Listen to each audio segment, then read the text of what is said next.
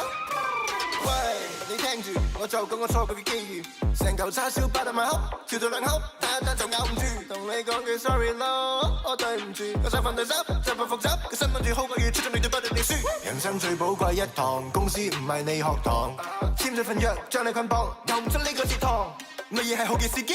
再諗一陣先，機會就不翼而飛。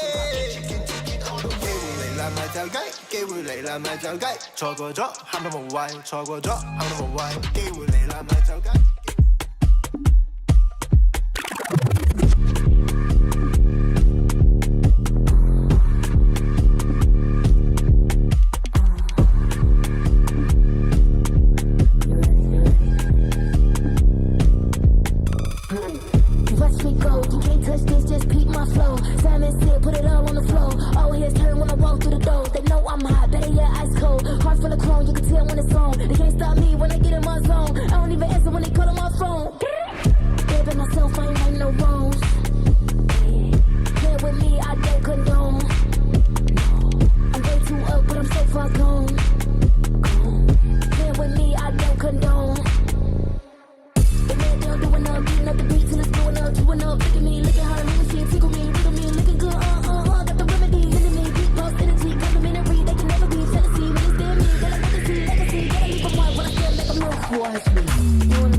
Still my style, you will reimburse me. Plus 30, big hands and they're sturdy. I'm Drew the first, I'm back like anniversary.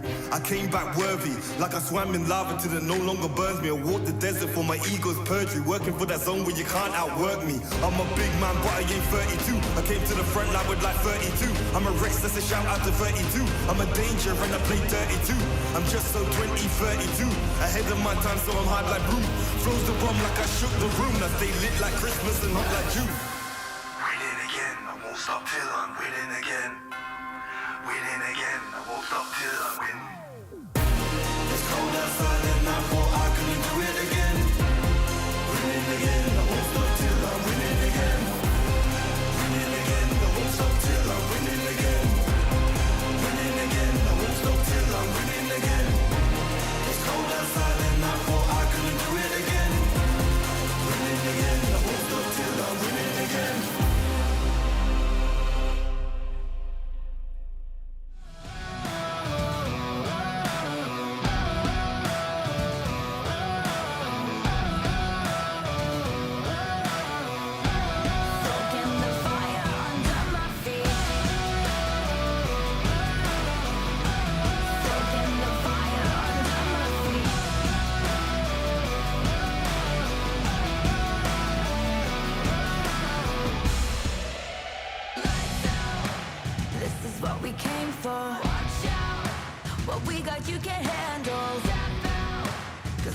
never stand still.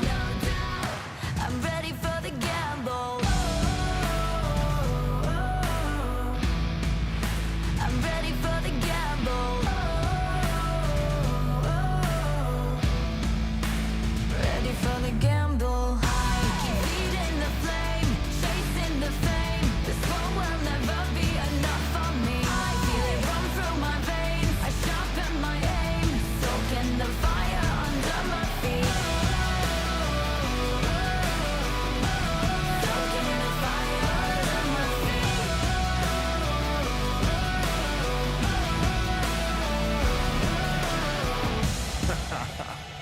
Yo, I switch, I swerve, wonder how I have the nerve. Leaving the heat on the track, too hot and I'm lighting the match now. Blasting off our rocket, grab the mic just to drop it. My Fahrenheit is shocking, amazed, dazed by the sense of grade. Come now, don't be phased, follow the trail I blaze. First place, no second to waste. The Snapdragon Pro Series is brought to you by Snapdragon Elite Gaming and DHL.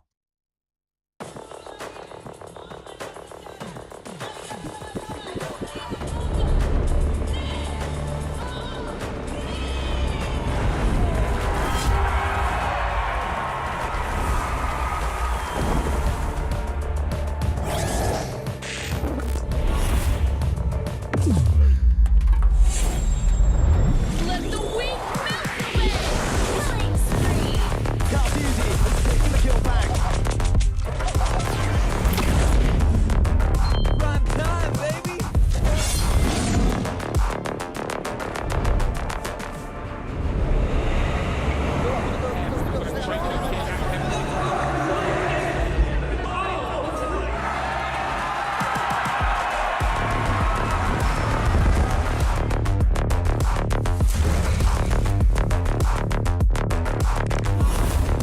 Looks like the players are ready.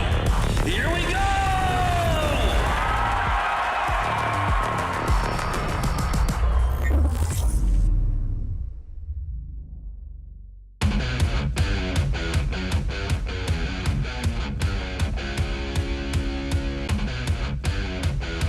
Welcome everybody to the Mobile Masters Snapdragon Pro Series, once again bringing you exciting action. The international before the international, the very first coming this year. My name is Gideon Q and I'm going to be your desk host for today. Well, there is no desk this time here at ESL.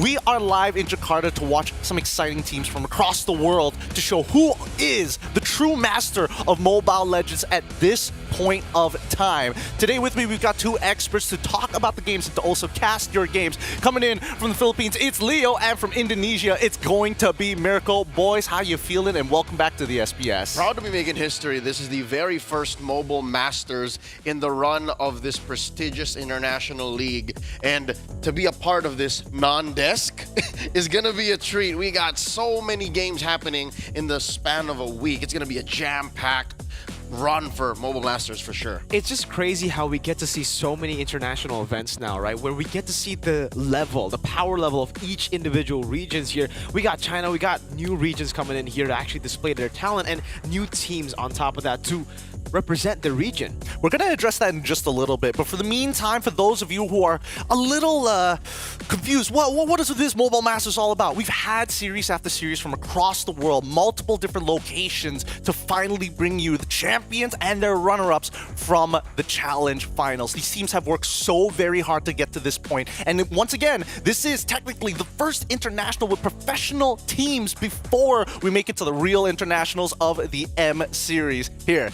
check this out, the road to Mobile Masters.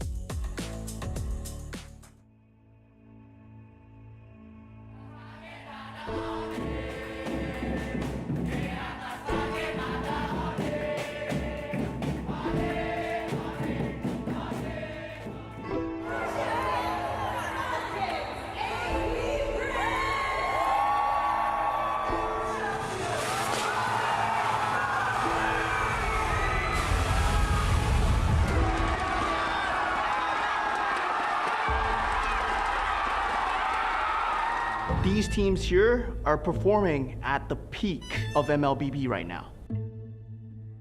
The best of the best, they're here. 我觉得这次骁龙大师赛抢赢的对手很多，然后我们主要是抱着学习的态度来吧。Harapan gue di SPS Master ini mungkin bakal juarain ya, karena di MPL kita juga lagi turun juga kan. Jadi ya mau bounce back-nya sih di SPS Master Mobile ini sih. Turnamen terakhir yang SPS di Malaysia peringkat 2. Jadi sekarang yang buat Master mau fight buat cari championnya lah. Persiapan kita aja sih kurang matang. Mungkin sekarang kita udah siap lah. Kita bakal bangkit kembali. Cari pergi ke banyak. Sana kelihatan kawan. 3 lagi dicari. Winnie ditumbang. I think Philippines is the best region right now. Dan Indonesia dan maybe Turkey. SPS Master yang paling tangguh mungkin Falcon sama Onyx ya. Onyx Philippines aslında kendini çok kanıtlamış bir takım. Onun hakkında çok konuşmak istemiyorum. Son turnuvalara bakarsak da her şey ortada. Ito na naman tayo. Manalo na naman kami.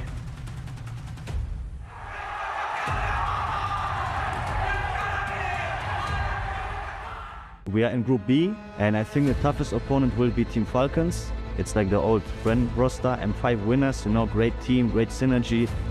And I think they will be a tough fight. Huwag niyong kalimutan na nanalo kami ng World Championship, hindi lang isa, kundi dalawa. Seolah-olah ditarik ke arah belakang. Namun begitu penalti zone baru saja dilepas kali Sanford tidak berjaya untuk melakukan tangkapan. Kaltizi terus mengunci luar kali ini Taufan Kasapi berhasil Marco menjadikan Sanford. Masih kecil untuk masuk ke hadapan JP dan ada free kendala di mana JP. Kali terakhir kita melakukan kesalahan, tetapi kali ini dia tidak akan mengulanginya. Me gustaría enfrentarme al midlaner de Onyx Filipinas porque me gusta mucho su estilo de juego y también me gusta los personajes que suelo usar. Sekarang Yorong Mesta berhasil sampai mungkin balasan. Jaga hilang. Nyawa di atas tas ditumbangkan dengan mudah. Karena bukan setakat dapat 1 malah karena dapat 2. This is the new era. 现在是我们的时代。 Ipapaalala namin sa lahat kung sino kami.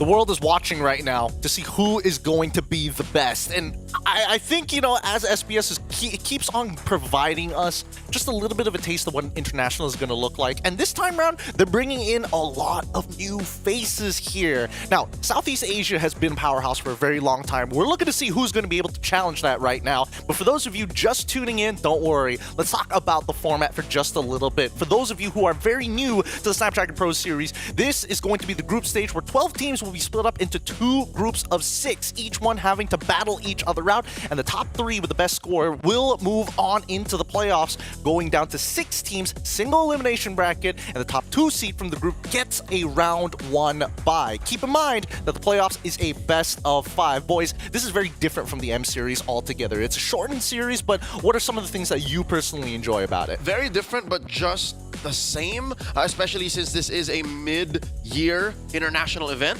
It reminds me very much of MSC, the single elimination brackets. You're right. It makes for such high intensity, high stakes action that, you know, having that 1 extra round win for top seed of groups A and B makes them almost, you know, living with 2 lives. Yeah, and after seeing, you know, the grueling Swiss stage of the M6 World Championship, I feel like, again, it's a breath of fresh air that we get to see a normal group stage here again. It's a round robin, 2 groups, 3 teams go through, 3 teams get eliminated. And the single elimination works a bit different, right?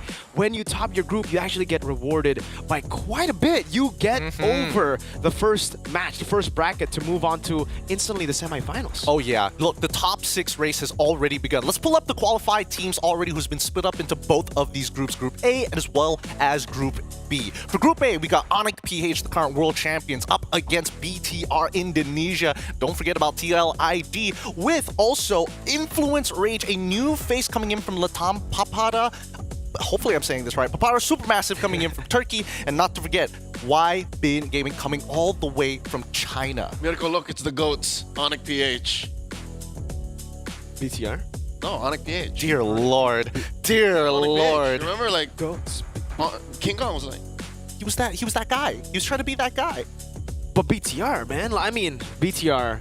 Yeah, you know what? At this point, sure. Onyx PH are more of GOATs for the world, but for me, it's still BTR, man. I hope this season of SPS they can pull it off. In Indonesia, it's back to Indonesia. It's back to when Moreno was in that mukbang era. Look, brother. There's a good chance that if they even were in Group B, it would be an even bigger struggle. They got Onyx ID, they've got Team Falcons PH, Team Falcons Mina. Got to get both of them here. Both Falcons on one side. RRQ, not to mention, this is Aurora Turkey, not Aurora PH. Again, two separate entities altogether. And of course, A7 also from Latam. Now, speaking of which, Southeast Asia has had such a strong dominant force in the Mobile Legends esports scene. I'm really curious about the teams outside of Southeast Asia. I mean, Turkey was already mentioned in the previous video. If anything, it's this group that is repping hard the teams outside of Southeast Asia. You got A7. A good chunk of this squad was RRQ Akira, the 2-year run, the Tyrants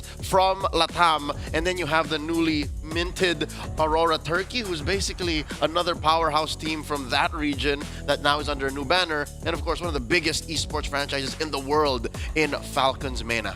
Hey, let's not forget that they've also had an addition of Sigaboom to their roster as well. So they're really just picking and choosing some of the best players to be part of this roster. Now keep in mind, the prize pool is huge this time around. They're going to be playing for 80,000 for first place USD. Second place is 40,000. Third place is 20,000. Same goes to third and fourth. Everybody else is going to get less than that, boys. What are you going to do with if you had 80,000 in your pocket?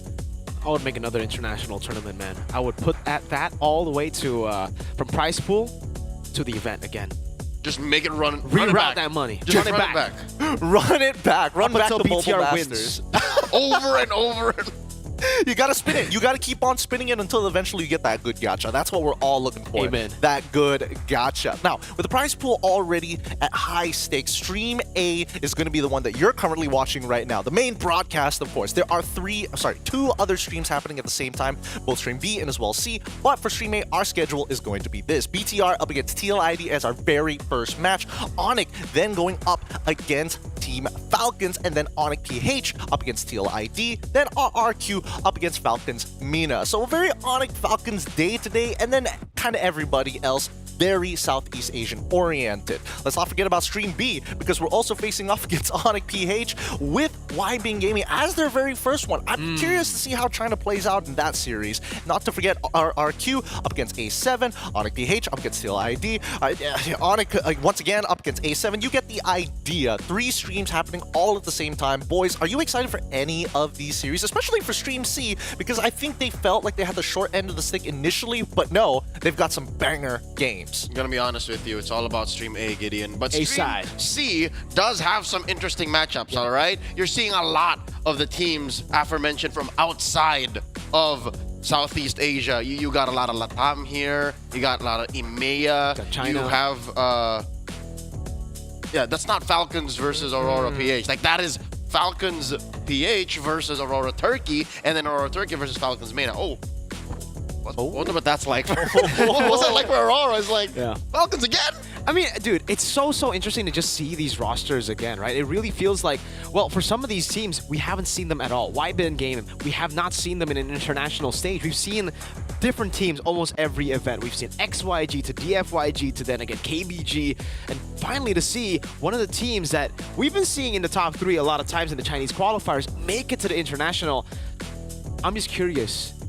How strong is YBin compared to DFYG, compared to KBG, these teams that we've seen in the past? Look, it's the GGG trifecta here in China so far, and the competitive scene there is continuing to grow. Obviously, we want to see their growth as time goes by, but we got to talk about the current meta as of right now. Now, both of you have, well, unfortunately for MPL MY, hasn't even started yet, but we're in the middle of MPL PH and as well as ID. We need to talk about the new hero, Kalia. Could be polarizing opinions here, but what do you personally think about it, Leo? Because Kalia could be, you know, the end-all, be-all of Kaja and maybe even Gaton. She's a good chunk of everything. Healing, CC, peel, definitely able to scramble team fights, maintain a solid lane presence. Her kit is amazing. she's currently at what, 70-80% win rate in PH alone. You mentioned this. You said just yesterday in the rehearsals, she's basically what Suyo is to the jungle, but to roam. Same colors too. Correction on the statistics, it's 50% so far. 3 wins, 3 losses. There you go. I don't know if that needs to be updated in just a little bit. We'll see. I'll get back to you on that one. But her skill introduction is a little crazy. I think that we're coming to a point with, I mean, first we got Suyo, and now Kalia comes out next. I mean, even Lucas was kind of a bit of a, okay, I think out of all the heroes, it's not the worst, but definitely the big standouts here. Do you think heroes are having too much of a kit, too much tools coming in the box? Yeah, I do think so. I obviously here, you can see the skill introduction here, and usually heroes like this, heroes like a Cho, right? Usually with pick-off styles with Kalea, you usually kind of struggle when you're up against Purify, but you have so many other tools, the gap closer, the constant jumps, the healing as well. And honestly, how deceivingly tanky you are as Kalea really helps you cover up for those weaknesses. And it's not just her who's tanky. She heals her allies nearby, so she's definitely a team player. I think it's not a matter of the kit. I think it's really how she affects the metagame. And we're in a place in the metagame where Revitalize is a legit threat. For the past 6 months, teams have been rocking at least 1 or 2 Revitalizes. Want more a hero that can do that, and then more healing. Well, I don't know. Let's talk about damage reduction for just a little bit, because even with the patch updates, emblems have had a pretty significant change as well. But before that, let's talk about some of the heroes that have been buffed as well as nerfed. Some of them kind of interesting, others I'm not so sure about. Let's start with the buffed heroes first. Again, keep in mind that both Savannah and as well as Chip are not going to be played this time round for the tournament. They cause bugs. We don't like bugs. We're chopping them off of the block. Get them out of here. Farsa is the biggest winner of 9.64's buff.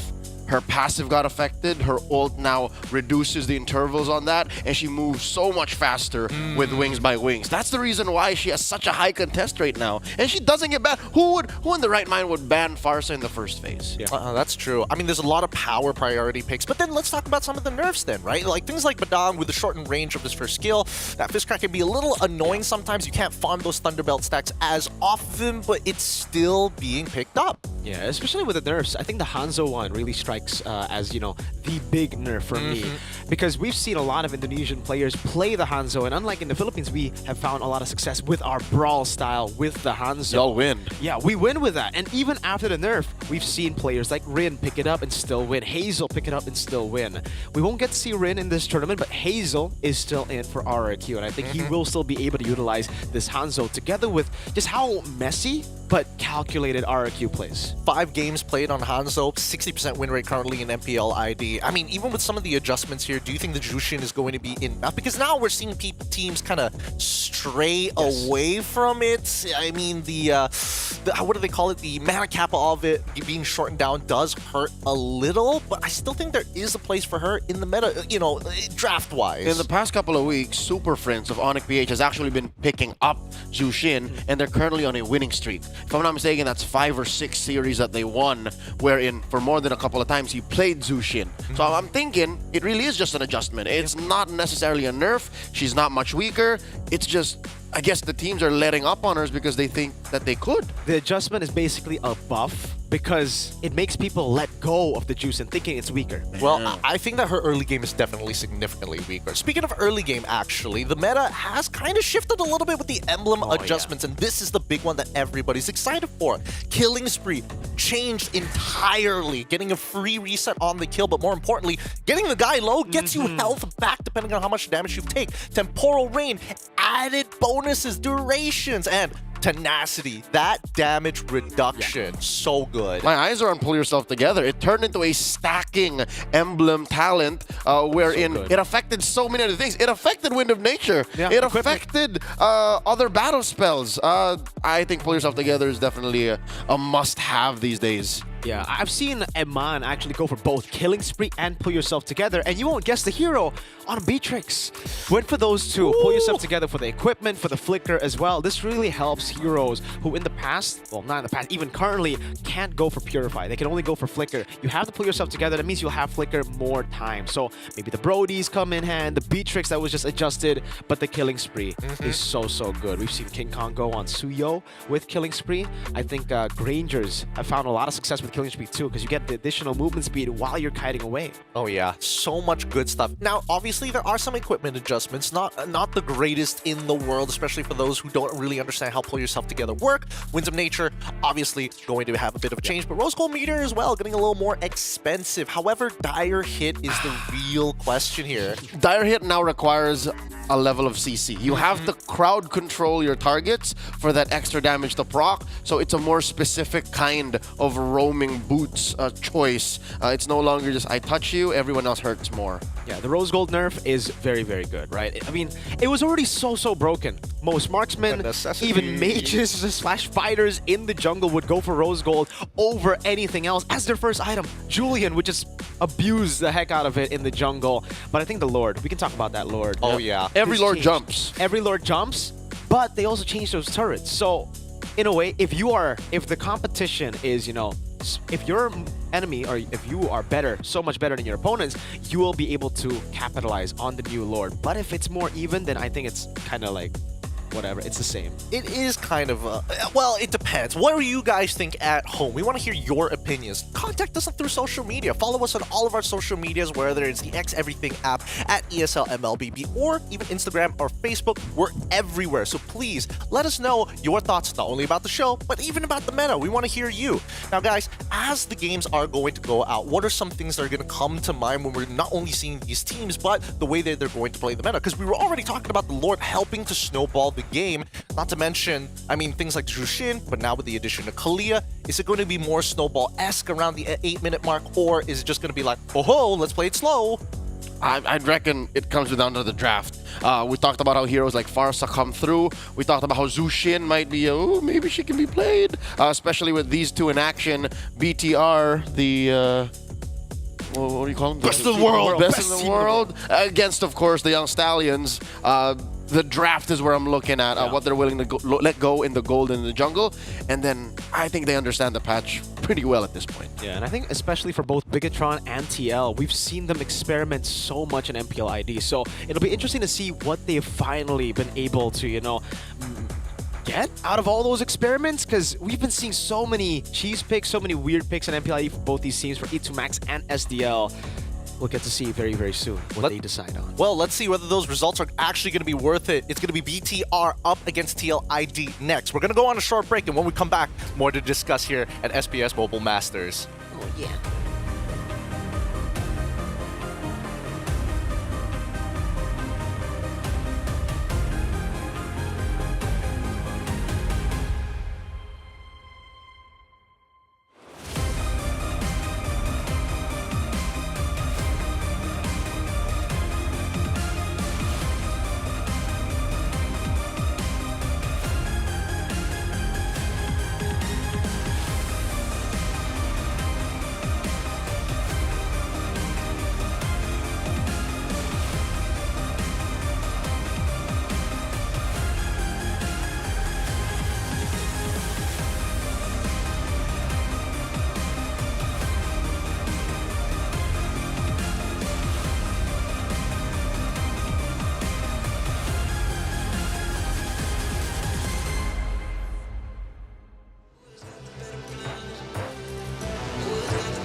showing me some handouts.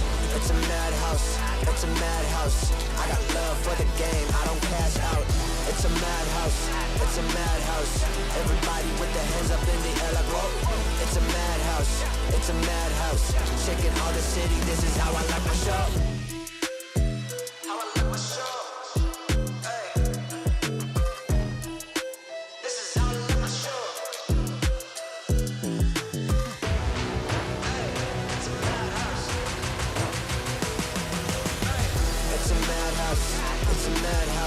Had a lot of people showing me some handouts. It's a madhouse, it's a madhouse. I got love for the game, I don't cash out. It's a madhouse, it's a madhouse. Everybody with their hands up in the air like whoa. It's a madhouse, it's a madhouse. Shaking all the city, this is how I like my show.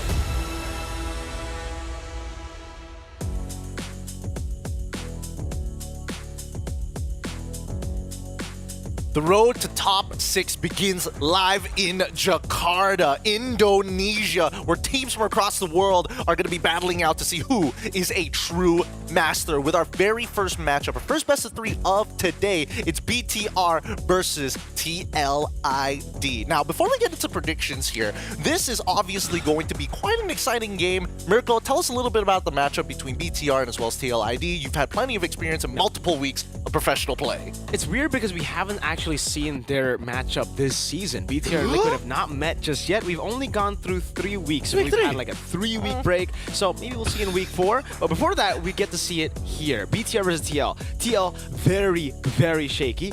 Same for BTR as well. But for TL, I think it's weird in a way because it almost seems like in the past they've relied heavily on just their mechanics, their individual skill, and maybe they've gotten complacent, maybe they've gotten too comfortable, but that's what we're seeing from TLID. They just look messy, very messy, and it's not working this time. Is that how you describe BTR, by describing their opponents and saying, this is just the best in the world going up against so-and-so? Yeah, That's how you do it. Dude, you're talking about Luke, Annabelle, Moreno, Light, and Mon in a very positive light here. But Leo, let's play devil's advocate for a moment, because we saw this team during the Challenge Finals. And let's just say getting grouped was very much on the table. It was close, but BTR is super reliable when it comes down to it, especially with Eto Max at the lead. I do think, I don't know if Mirko agrees with me, but they can still work on their chemistry. There's so much that they can do, because they've been a team for a while now, 2-3 months. With that on the table, I don't know if that has changed. Given the break that they've had, there's a lot of bonding that could have gone down there. Interestingly enough, it looks like even on the Indonesian stream, they're saying that this is going to be the Slayers, the Filipino Slayers, maybe even all-team Slayers. And that's a scary thought, because I do think that there is potential in this team, but we haven't seen that level of polish just yet. Is it too soon to ask? A little hard to say. But let's talk about Team Liquid ID. I'm really excited for this team, but as you mentioned, they have been looking really, really shaky. What about you, Leo? You've seen their counterparts in PH. Have you seen that little bit of that polish, that light coming in for TLID? I've been watching from afar, and I don't like what I'm seeing. I'll be real with you. When I first met them at M6 in late 2024, I fell in love. I was like, wow, look at this team that can freestyle. Look at these young guns who are basically living the dream. Their first real season in the pro leagues, and they're going this far. Like, I don't know what it is that's put them down to, what are they now, number 6? In the league? And they're defending champions! Dude, the thought of Iran, Fabian, Yeheskel, Witty, and Aaron Chiki already at 6, I want to build more confidence, but it's only week 3, like you mentioned, Mirko. I think it comes down to, again, the individual flair and the confidence that they had in their first season. When they joined MPL, they had no pressure whatsoever. Aaron, Shiki, Fabian, they were both looking for beef everywhere. They were, constantly trash-talking their opponents, and that's the confidence that we saw in the Grand Finals, ultimately, to get the MPL trophy in Season 14. Where is that confidence, is my question here.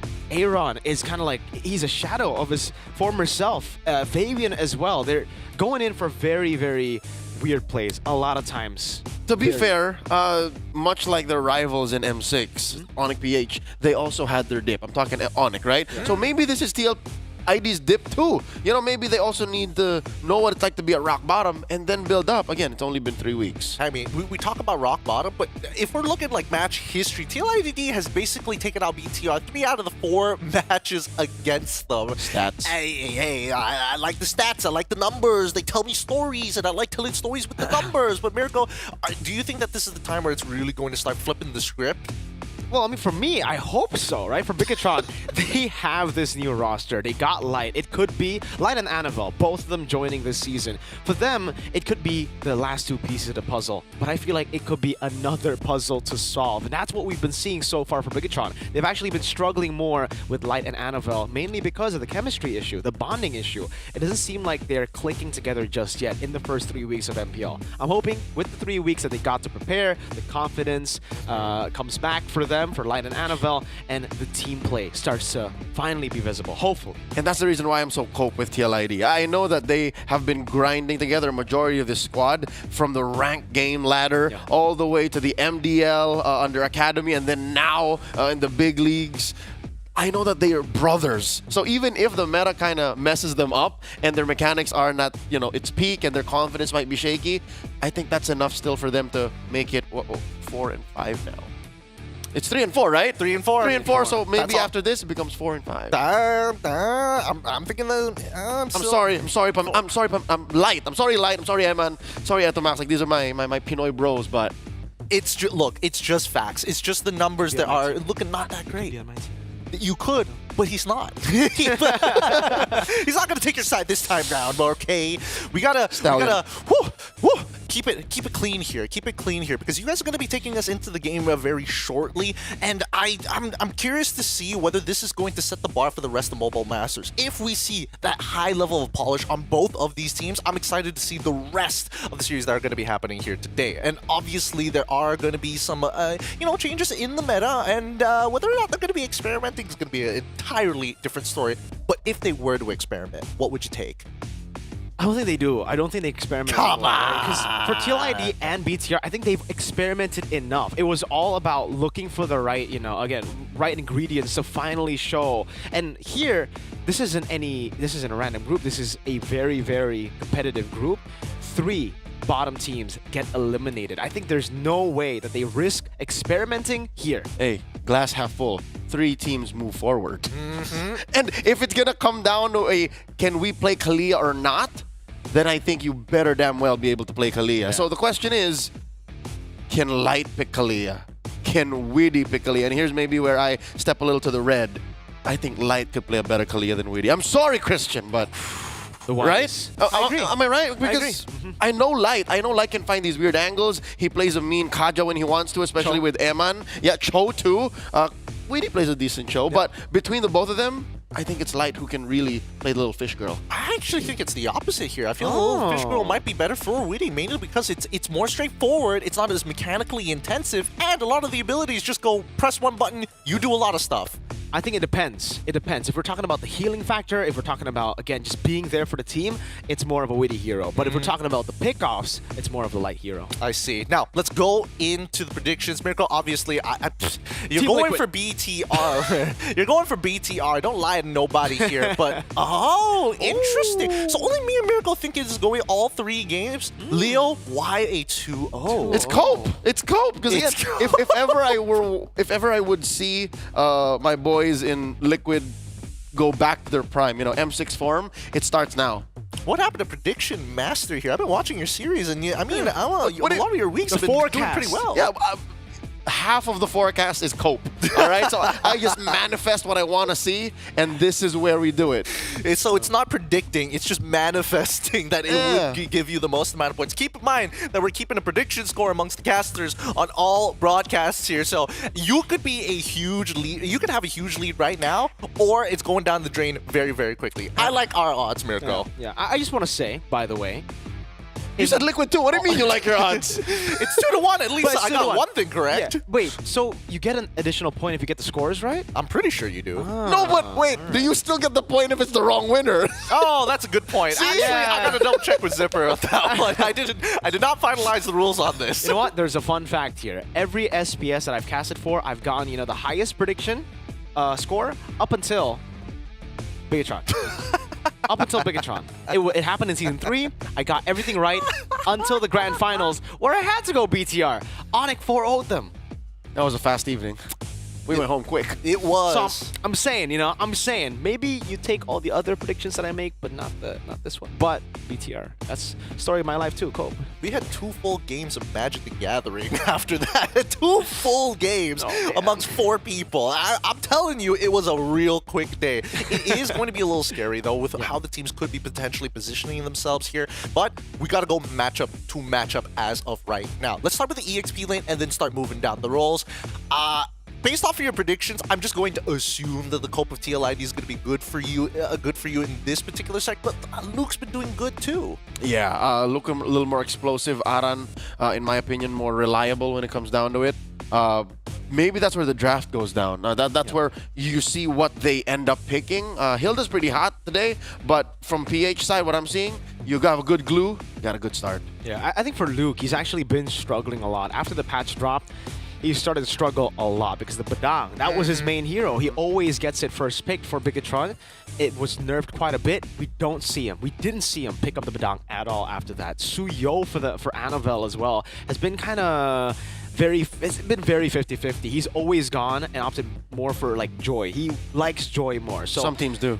I don't know if the 3 weeks has changed this Bigatron to, again, get more comfortable with the meta, but if it stays like week 3, I think Bigatron will be the one struggling in the drafts. Well, before we even get further in our discussion, let's quickly jump over to the draft to see how Bigatron eSports up against TLID is going to start off, with Bigatron eSports on the blue side up against TLID on the red, and the bans are already through. Oh, there you go, SDL. Yep. SDL and Facehugger know what's up. They take out the Kalia. Take out the Kalia and the Chusin with Lo Yi too, so a lot of respect to Moreno, who has really been the pillar for Bigatron eSports with Eman. It's interesting to see that the Granger isn't first picked. Whenever Bigatron eSports get a chance to pick up Granger, they would, over the Suyo, over the Joy, over the Jawhead. But this time, they've left it open against Aaron Shiki. I can't help but think, is this a way to say that, you know, Aaron, we've been seeing your performances and it hasn't been too hot recently, so we're going to risk giving you that Granger. Well, that or whether or not Bigatron eSports is like, Annabelle's ready now. Yep. It's his time. With the next 2 lock-ins of both the Salmon Force and the Way of the Dragon, they've got some really good single target lockdown, and honestly, these compositions are starting to look a little similar. They've got like strong pick-off potential, and I think it's going to boil down. I'm going to make an early call here. It's going to boil down to the roamers.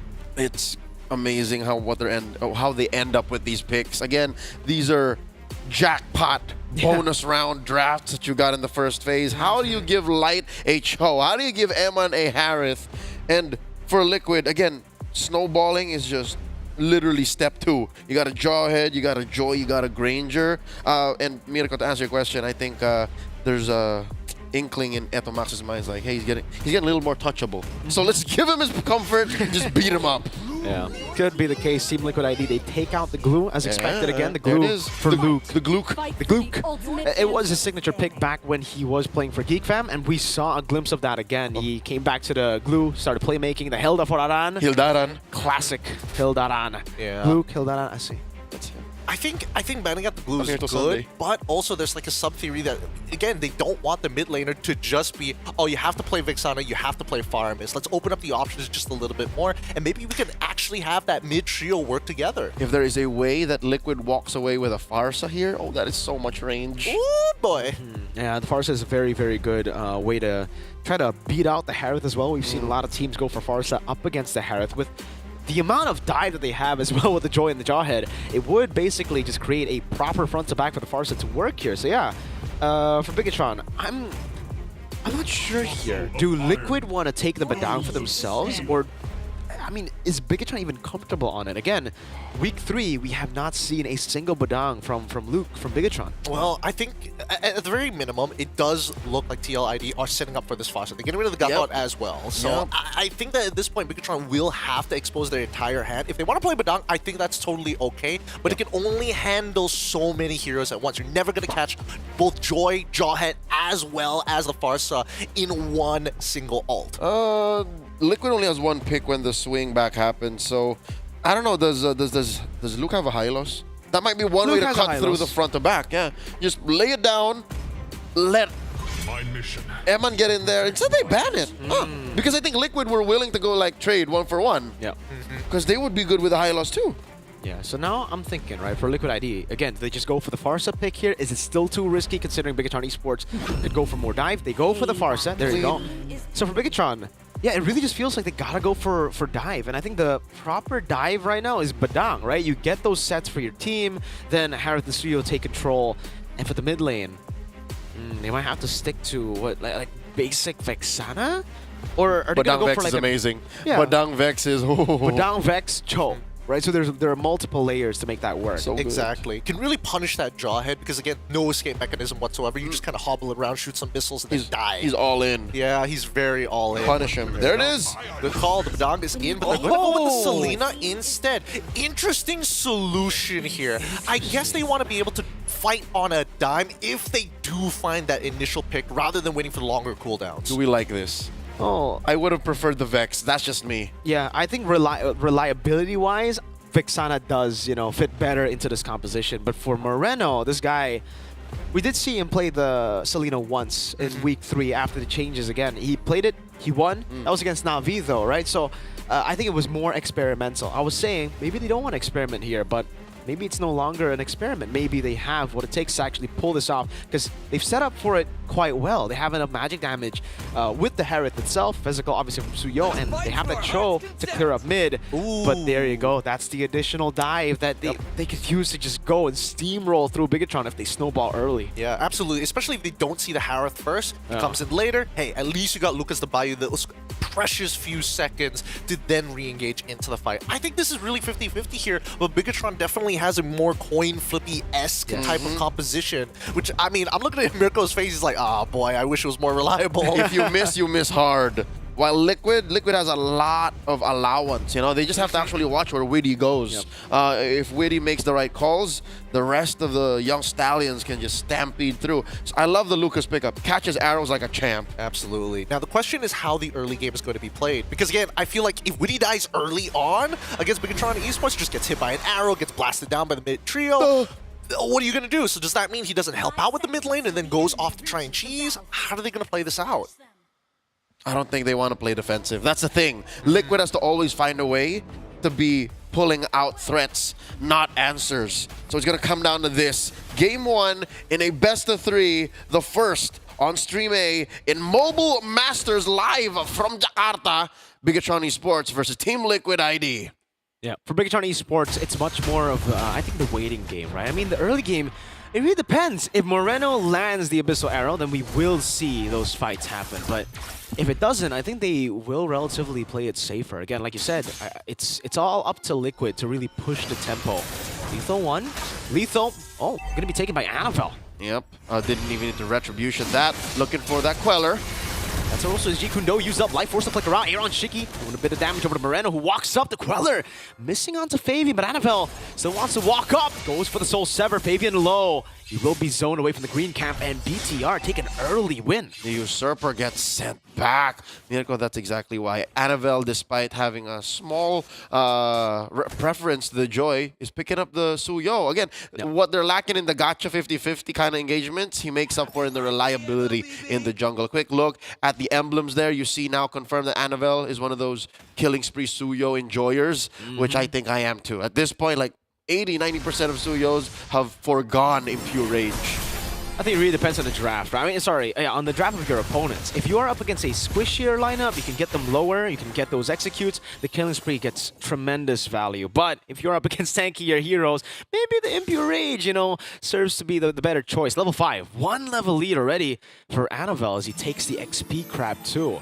Yep, this has been symptomatic of the Usurper's downfall. Bigatron eSports, the Red Robots, go ahead, taking their turtle, catching Fabian, always trapped. Yeah, well played by Luke. Just flickers forward and pins Fabian to the wall. Again, the setup, we were expecting Team Liquid to be the ones, starting off strong here, but it is going to be Fabian in the bottom side, still on the purple buff. They go for Witty here. Not enough damage just yet. Iman walks up with the Synchro Fisher, unable to get the kills of Force and a flicker around. Annabelle taken out by Aran as he goes in with a Sacred Beast. Flickers forward, dives in, and gets a double. Gets traded back, but it's still a win for Liquid. That is worth it. 2 for 1. Aran for Annabelle and Eman, the 2 cores. What are the odds? Aran ever so reliable. I was gonna say a win is a win, but did Witty just throw Eman backwards away from the feathered airstrike? And we saw that, again, mismechanics happen here and there. It's a Witty classic. It killed him still. Oh, hold up, Light. That's a Shampoo getting out as well. Electrifying beats to chase him down, but he gets out with the Ji Kundo and a Shampoo reset. Fabian starting to really feel it here, despite that initial turtle take. Moreno forced to flicker in the mid lane. All right, we talked about how Fabian was behind slightly, but let's look at this gold lane matchup. The untouchable one is actually out farming Eman. Again, that one death in mid really affected Eman's pacing. For sure. For the Harith versus the Granger matchup, it is favorable for the Granger. especially early on when you don't have the instant resets with your Chrono Dash with the Zaman Force. So you're still going to be waiting for items, right? I think once you get the Starlium Sight, that's when you really have a power spike to try to face off against the Granger. But other than that, you're just taking in the poke, playing it safe, and clearing up waves. Yeah, patience seems to be the call here for Team Liquid. They gotta pick their fights. Fabian just working to secure his purple. There's a turtle coming up in about 10, lower quarter of the map, and the red robots again are circling that pit. Did we see a pull yourself together for loot? No, I think it was an Inspire. Yeah? What he gone for? Wait, the Dragon at the bottom lane. Aran gonna be caught in the fist crack. Still goes into the Sacred Beast. Will be able to survive. Now it's the Unstoppable Force and the Ejector over to Annabelle, who's still able to escape from that with Feather Airstrike. Does a little bit more. Fabian almost got that assassination. The Abyssal Arrow whiffs, and it will be a 1-for-0 in favor of Liquid as they go for the turtle. The early game is Aran's house so far. Catching arrows like a champ, taking down, chomping down robots. Would have thought that a big dog like that would eat metal. That does delay Bigatron eSports' time in taking the turtle. They're thinking twice about it. Look, all the way on the other side of the map is Annabelle, and Widdy and the Pixel holding it down. I wonder if Light knows. Oh, he doesn't. He doesn't. He's just resetting. He's just playing the time again. He's trying to stop the Sake from Liquid ID. Fabian is actually trying to go for the mirror. He's thinking the BTR is setting up for the turtle already, but Annabelle was quick on it. There you go. Starlium Sight already built up. Look at the rotation with the Feather Airstrike being ready. Yes, Gil. He decides to pop it off up top. He does. But the Airstrike up top and Mind Force to flicker out. But this should be a free turtle for Bigatron as they go in for the Fist Crack. Annabelle wins out the Red Tree battle. Fist Crack coming down as the Dragon locks Mr. Man down. Widdy gonna be caught still. The chase over Annabelle. Picks up the kill with a killing spree. Now as Light will be chased down by Fabian. 1-for-1 with the turtle to BTR. Lusa walking up. Soul Sever over from Annabelle over to Aran. Yes, Gil and Aaron Shiki coming in. And it will be a disengage for now. They still want to chase. They're not done. Holding the Y brush, checking range. Annabelle and Luke back off. Fabian still here, looking for a dash, popping those beats. Queller coming down, electrifying beats over to Luke. Annabelle forced back. Moreno waiting in the flanks. Looking for a kill. Fabian doesn't read it out. That's the Abyssal Trap and the arrow landing. Fabian gonna be very low. Moreno looking for the kill. Lethal Ignition. And it's Annabelle traded in for Fabian. Unstoppable Force. Moreno able to flick around in time. Yeheskiel, wings by wings, gets caught by the trap. Moreno gets out. The discipline by Christian Widdy, the de facto leader of Team Liquid ID, did not force the flicker and ejector. Hey. Now they're cornering Light. Great conversion by Team Liquid ID, up by about 500 gold. Trading out that tier 1 down bottom. Eman takes down the one up top, and that delayed turtle take changed the pace of the game entirely. These two teams are now playing MLBB for the streets, as our good friend Renma will call it. They're just picking fights left and right. It's back to level on the board, right? I mean, in terms of gold lead. Kill lead is for Liquid, but the objective lead is held down by BTR. Playing the game slow, waiting for their initial plan, right? We were talking about how Bigatron will need to wait a bit longer and TLID will be the ones being the aggressors. They would want to go for the fights early on. But so far, I think BTR have held their own pretty well in the early game by, again, fighting for these objectives, actually getting it, but ultimately losing up in the pickoffs. Light walks out with the Dragon ready. Purify gets used up. Oh, and Bond gets thrown back by the ejector. That's an Abyssal Arrow landing and the shutdown for Moreno. That's a killing spree for him, as that's the Sacred Beast form from Aran. Walks up back again, gets pinned down to the wall, will be able to get that CC immune. Fabian looking for the electrifying beats. Won't be able to find the full stack in time. Another Abyssal Arrow lands on Widdy. The pin down, and Annabelle picks the kill up. That's the all-in nature of the Jawhead, biting it in the behind. More of a liability right now as Team Liquid ID fail to secure a single turtle in Game 1. Bigatron eSports able to clench it right before the Lord spawns. About 2 minutes until that major objective comes up on the map. Upper quarter, Fabian looking to correct this top lane situation. Despite dying more than you should as a Harith in the early, Eman has been recovering well. Look at this, he's back to protecting that tier 1 up top. Down bottom, Annabelle and Luke get a push. Team Liquid ID now definitely down 1,000 gold. Yeah, they're down by quite a bit now. It's a significant amount despite it being just, 1,000. And it's the hit or miss we were talking about for the Selena. Once you land those, back to back, Moreno has been clinical with the Abyssal Arrow. Landing it well, getting those flanks as well. Flicker from Widdy doesn't catch him. Moreno flickers out as well. The Fizz Crack with a pin down. Unstoppable Force used up. Luke will be traded back. Eman jumping back and forth with Zaman Force. Fabian zones him away, and it's a 1-for-1 roam for XP. Fabian was late, maybe a second or two. We've seen Fabian in the peak of his form do so much better, coming in from odd angles. So yeah, definitely his pathing has changed. Is it a communications issue? Are the members of Team Liquid not as in sync as they once were? They are up on kills, but the lack of conversion, the lack of cohesive movements on the map is not paying dividends right now for the young Stallions. Fabian here, look, he's staying there. He's like, dude, I didn't catch the last one. Maybe I should just stay nearby. And that's the Oracle, actually, for Luke. This has to go for the Oracle. Glowing Wand picked up by Moreno. Playing at this very, very slow again. Luke opening up, finding Yehezkiel. Light will be going in. Doesn't get the G-Kun though. Great patience by Yehezkiel. And to conceal out. Aran in the bush. Another stack for Luke with the Thunderbelt. Yep. Besides Moreno's jumps, his dashes, his arrows, I gotta commend the Filipino mukbang enjoyers trap late placement. Like, it changes Team Liquid ID's positioning so much, and it forces them to be more patient. It forces them to like, all right, we gotta sweep these traps first before we come in.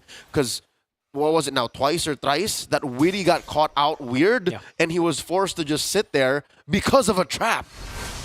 And these traps, now it's used for vision, but oh my lord! The Blitz! They just blitzed the Lord out of nowhere! Bottom lane, Liquid ID set Aaron Shiki, and just like that with the trap and the arrow, I was about to say, the traps will be good poking tools as we get into the later stage of the game. We saw that glowing wand already for Moreno, and again, it will be a constant threat to these backliners. Yehezkiel, Aaron, once they take it, they're really going to feel the pain. It'll be the death of Liquid's momentum, I swear. We couldn't see Team Liquid ID get a definitive Liquid Stampede. Light gets the kick, looking for one, setting up. Oh, he gets ejected! Ejector over to the back. That's Luke with a pin down over to Witty. Now gets caught by the Feather Airstrike. Is able to flicker out to safety. Aaron together with Yehezkiel looking for the final shot.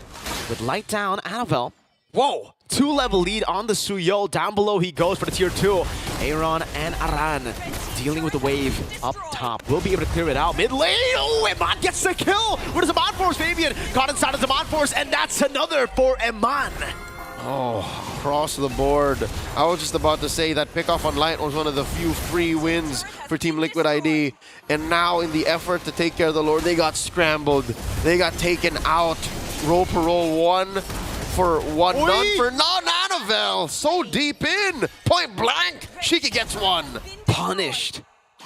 I wonder what stack Aaron Shiki is on with the Sky Piercer. He does have 4 kills, but I think he picked it up a bit late. The Sky Piercer, he's only gotten it once? That's right. Was it one stack? May have died once as well during the build-up. So regardless, he is playing with 5 core items now, on his way to a BOD. Should be fine for Liquid ID. Again, they took care of the Lord pretty handily. A big mistake, though, from Annabelle, right? Walking up. Luckily, there's nothing really to fully punish on right now. Witty has popped in the ejector, does have the flicker. Won't be able to use it, though. And a fun fact about Selena is her wave clear isn't too bad, funnily enough, when it comes to mid-game, right? Later on, when it's super minions, yeah, that's when you kind of struggle. But here, it's still all right. Put down those traps and dash. Caveat, though. Don't take Mirko's comments in a vacuum. It's good wave clear, but it's high committal. It's not safe. Yeah. Like, you have to be in there and make sure the coast is clear, or else you're going to get punished. It's not like a Farsa, not like a Granger, not even like a Suyo. It's a different type of clear, right? You got to walk up close, get up close, maybe even threaten some of the backline members from Liquid ID, like we are seeing here for Yehezkiel. He cannot walk up. He walks up a bit too aggressive. And a trap could land on him. A flicker from Moreno with lethal ignition. Well done, team. You can take a look at the builds later on, but Moreno is dealing a lot of damage right now. And he hasn't died once. Exactly. 3-0-4. Eman has gone to his item power spikes as well. I believe he is on the Holy Crystal. Annabelle is holding a 1,700 gold lead earlier up against Fabian. And the EXP just got repaired between Fabian and Annabelle. Yeah. So now they're both at 15. This Lord here at 13 minutes, second of the game, should be as close to a retry battle as it gets. I give a slight advantage to Annabelle, given the Sever Retribution combo. Much cleaner. Queller, trap, arrow.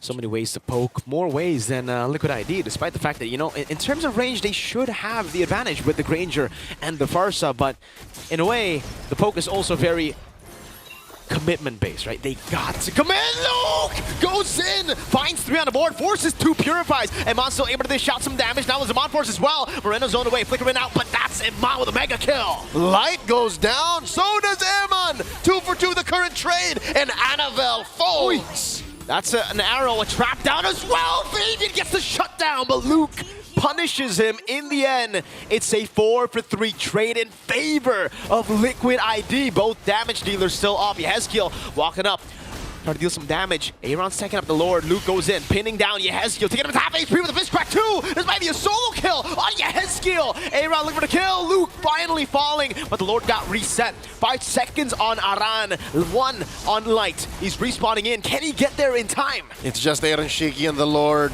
1v1, and the untouchable one gets it for Liquid ID. What a clutch move from the 2 long-range damage dealers of the Young Stallions.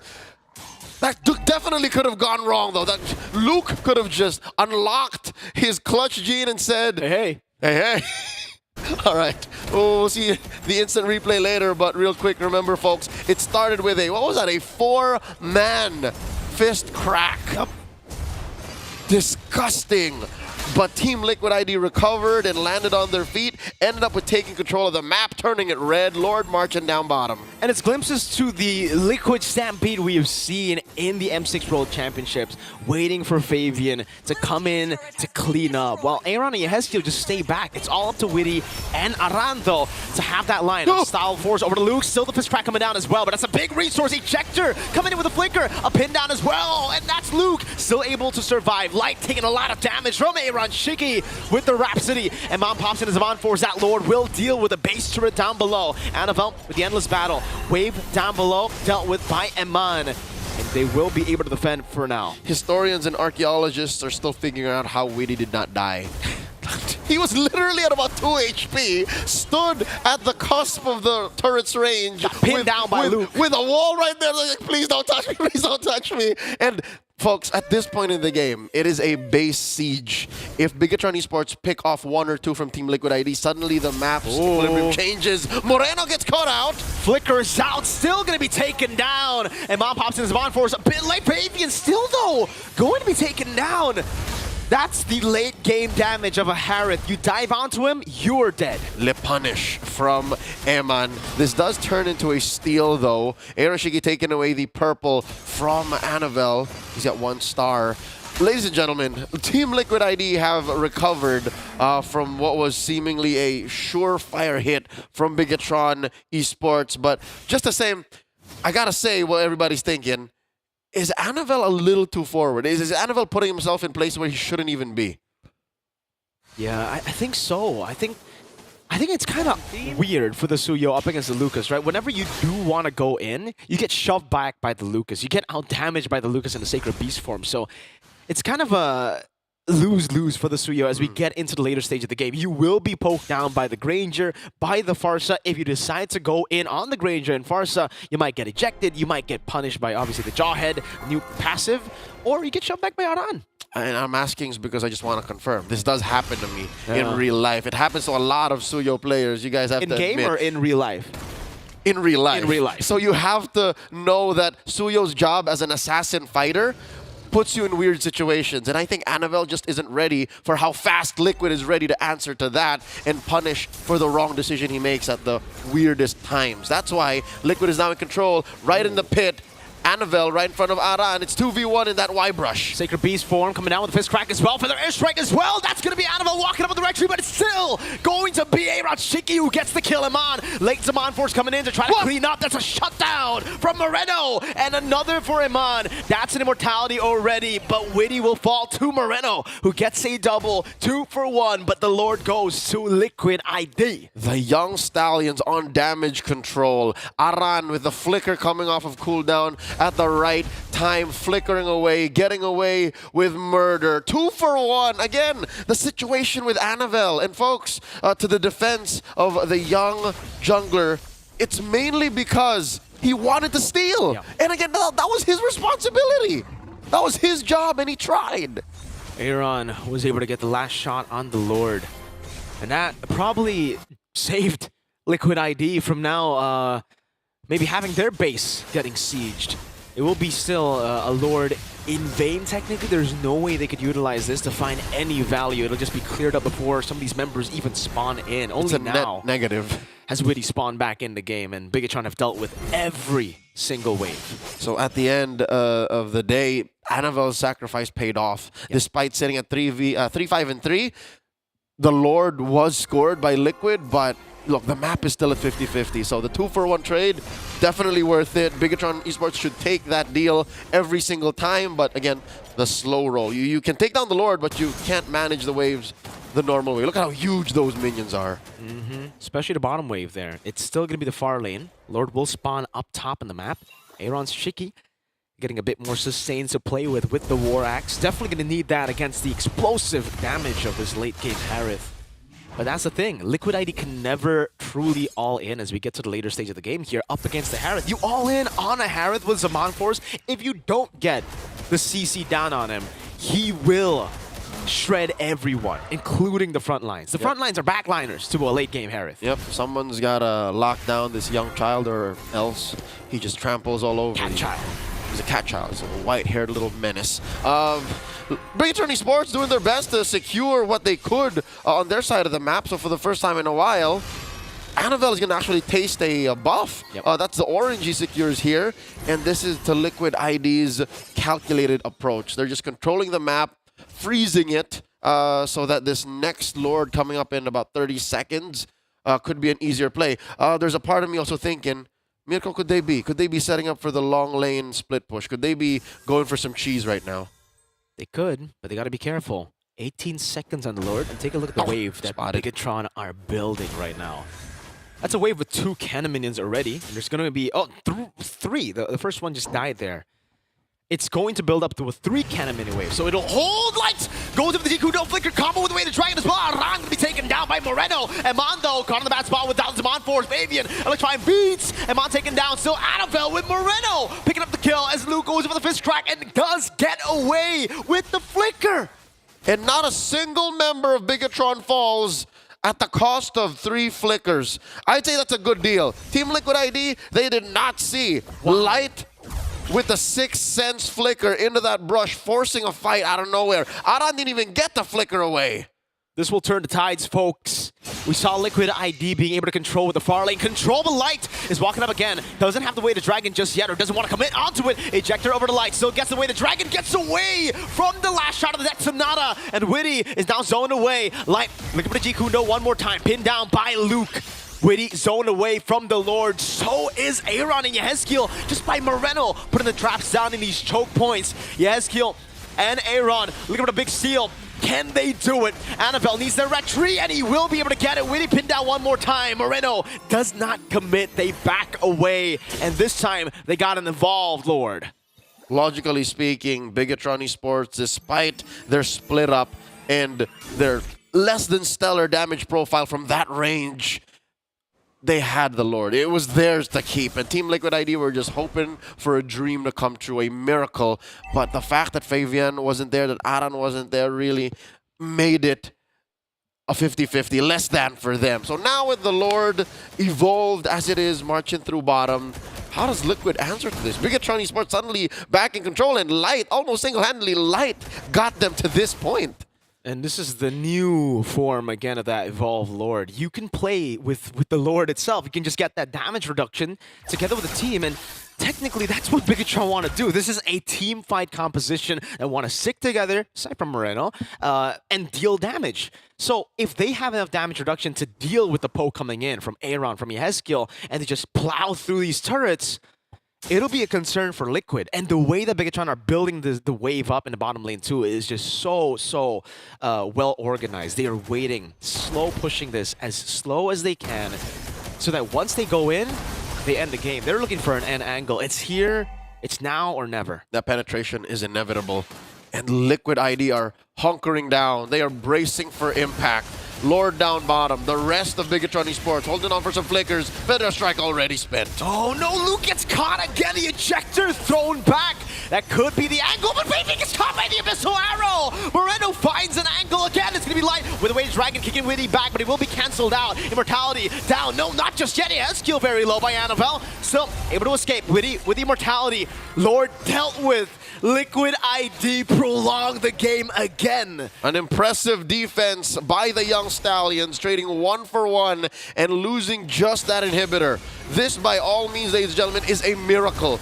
Any other team could not defend. What? Ejection flicker. Annabelle gets a 3-man blade surge. Light dives into the back, and Iman gets through them all. That's a double as he goes in for the Zaman Force. Witty has finally got that immortality proc, and he will fall as Annabelle deals with the base with one cannon minion. The dream didn't last, and Liquid ID thought they could get away with it, but Bigatron eSports puts a cap on it and takes game 1. Game that we've just experienced. And this is only the first best of 3, and it's not over just yet. 1-0 currently for BTR. Man, that was a banger of a match. What a way to start Mobile Masters here on Stream A. A slobber knocker is what we call it in the business. What was that, 24 minutes? Close to 25, honestly. Both of these teams were really trying hard to not make a mistake. 20 to 18, the final kill score. I gotta say, man, you know, the pick that we were kind of doubting in the drafts, not as reliable as a Vexana, turns out to be just as, if not more reliable on the hands of the Maestro Moreno. Oh my God, it's him or Eman as the MVP. Light had his moments, but you're right, never doubt Moreno. Never doubt when Bigatron decides to pick these specific heroes. And come on, it had the blessing of their coach. Etomax is also a prolific Selena player. Oh yeah. Huge coming in from Moreno. If Yehezkiel on Farsa is a trebuchet, Moreno is a crossbow.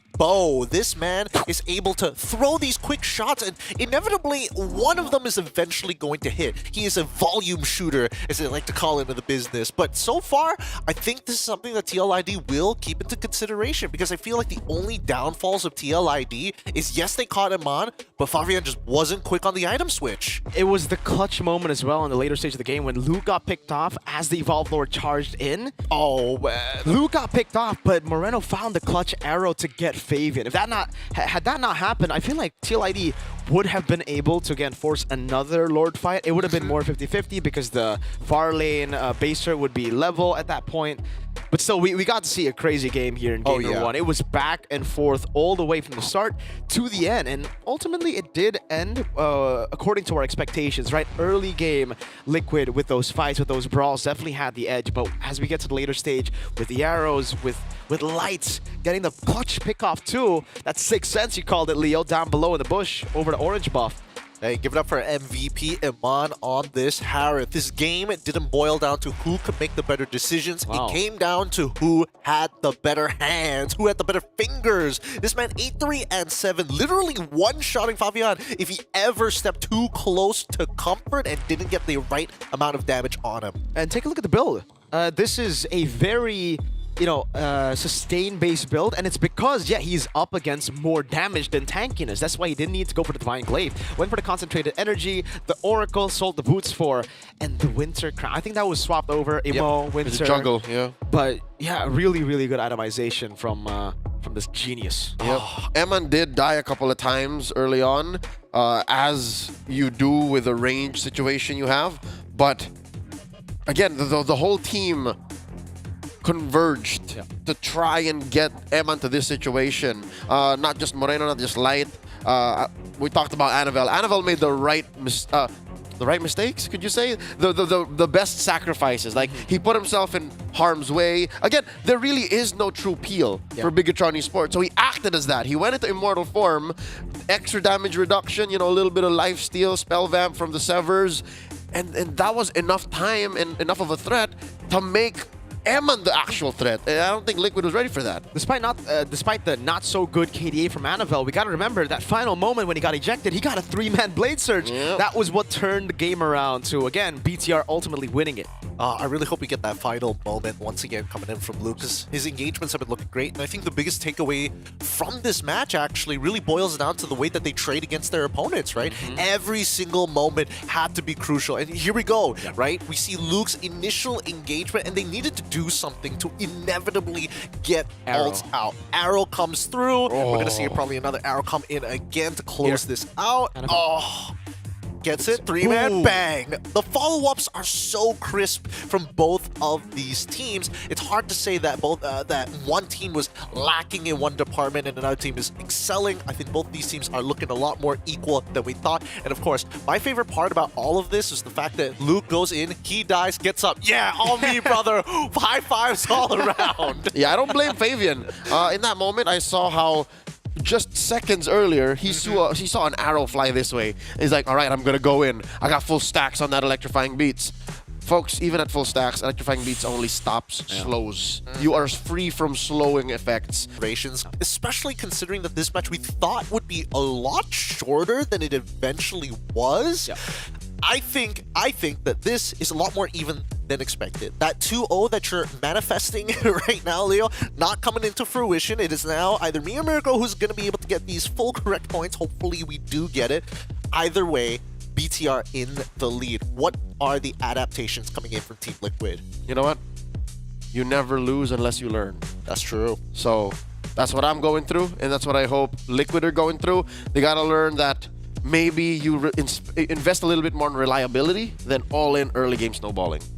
Well, with that being said, we're going to go on a short break, and when we come back, it's going to be another game between BTR up against TLID. This is Mobile Masters. We'll see you in just a short while.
I'm moving automatic. See the top spot, but I move right past it. You're not number one, man, you thought you had it. I got what I want, now it's more than average. We are the masters.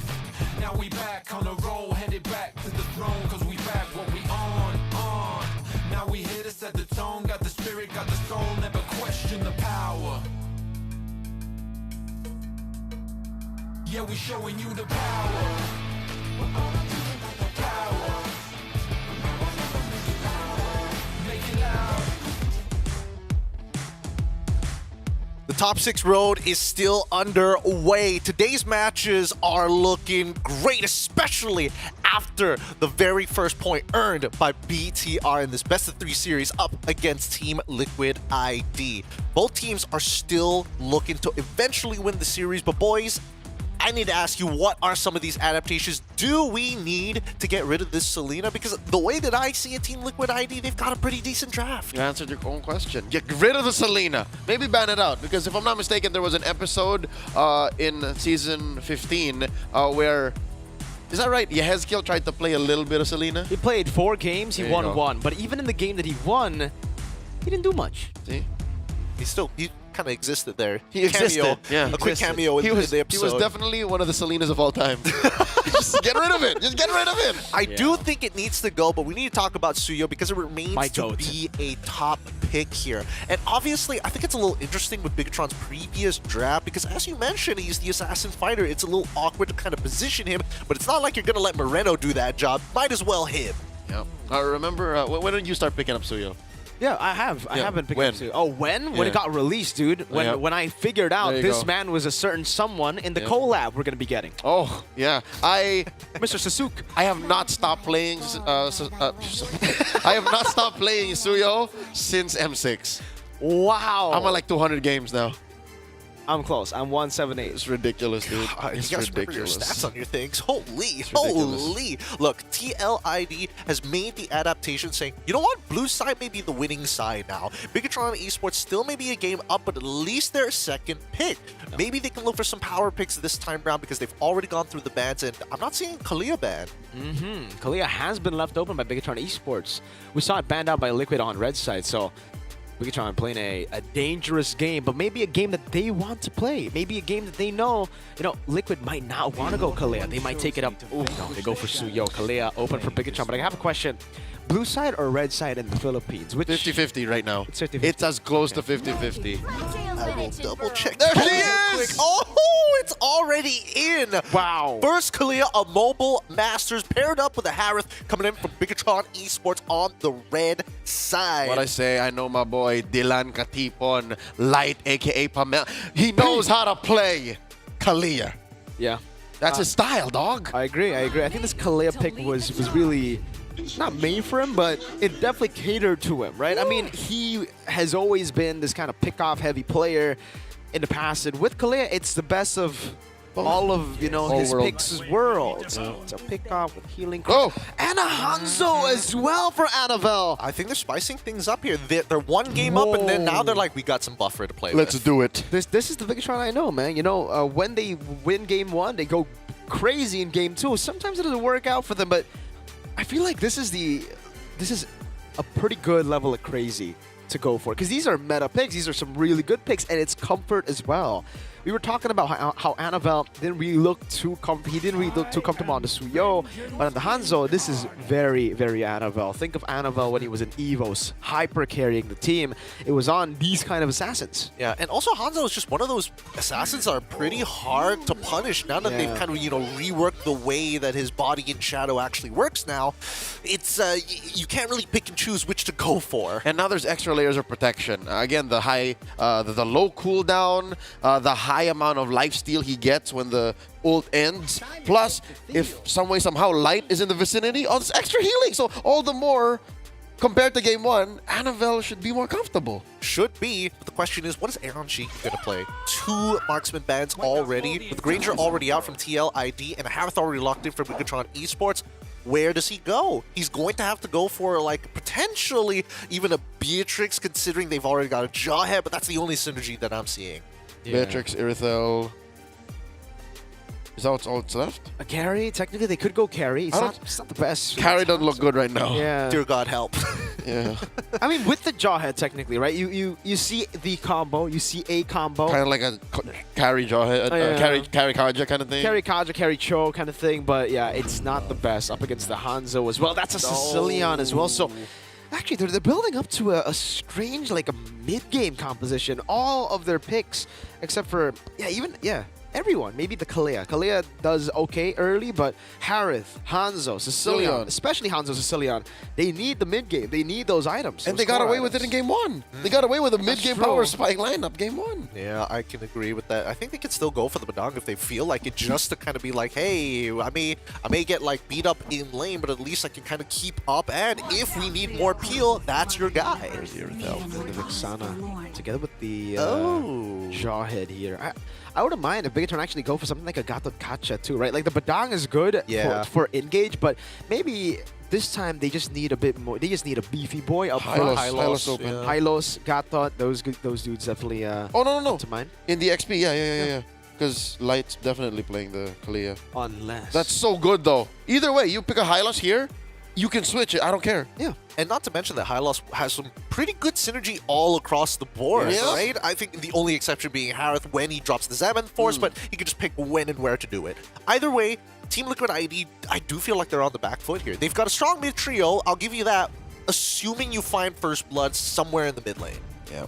And of course, we have to acknowledge that there's the Hylos.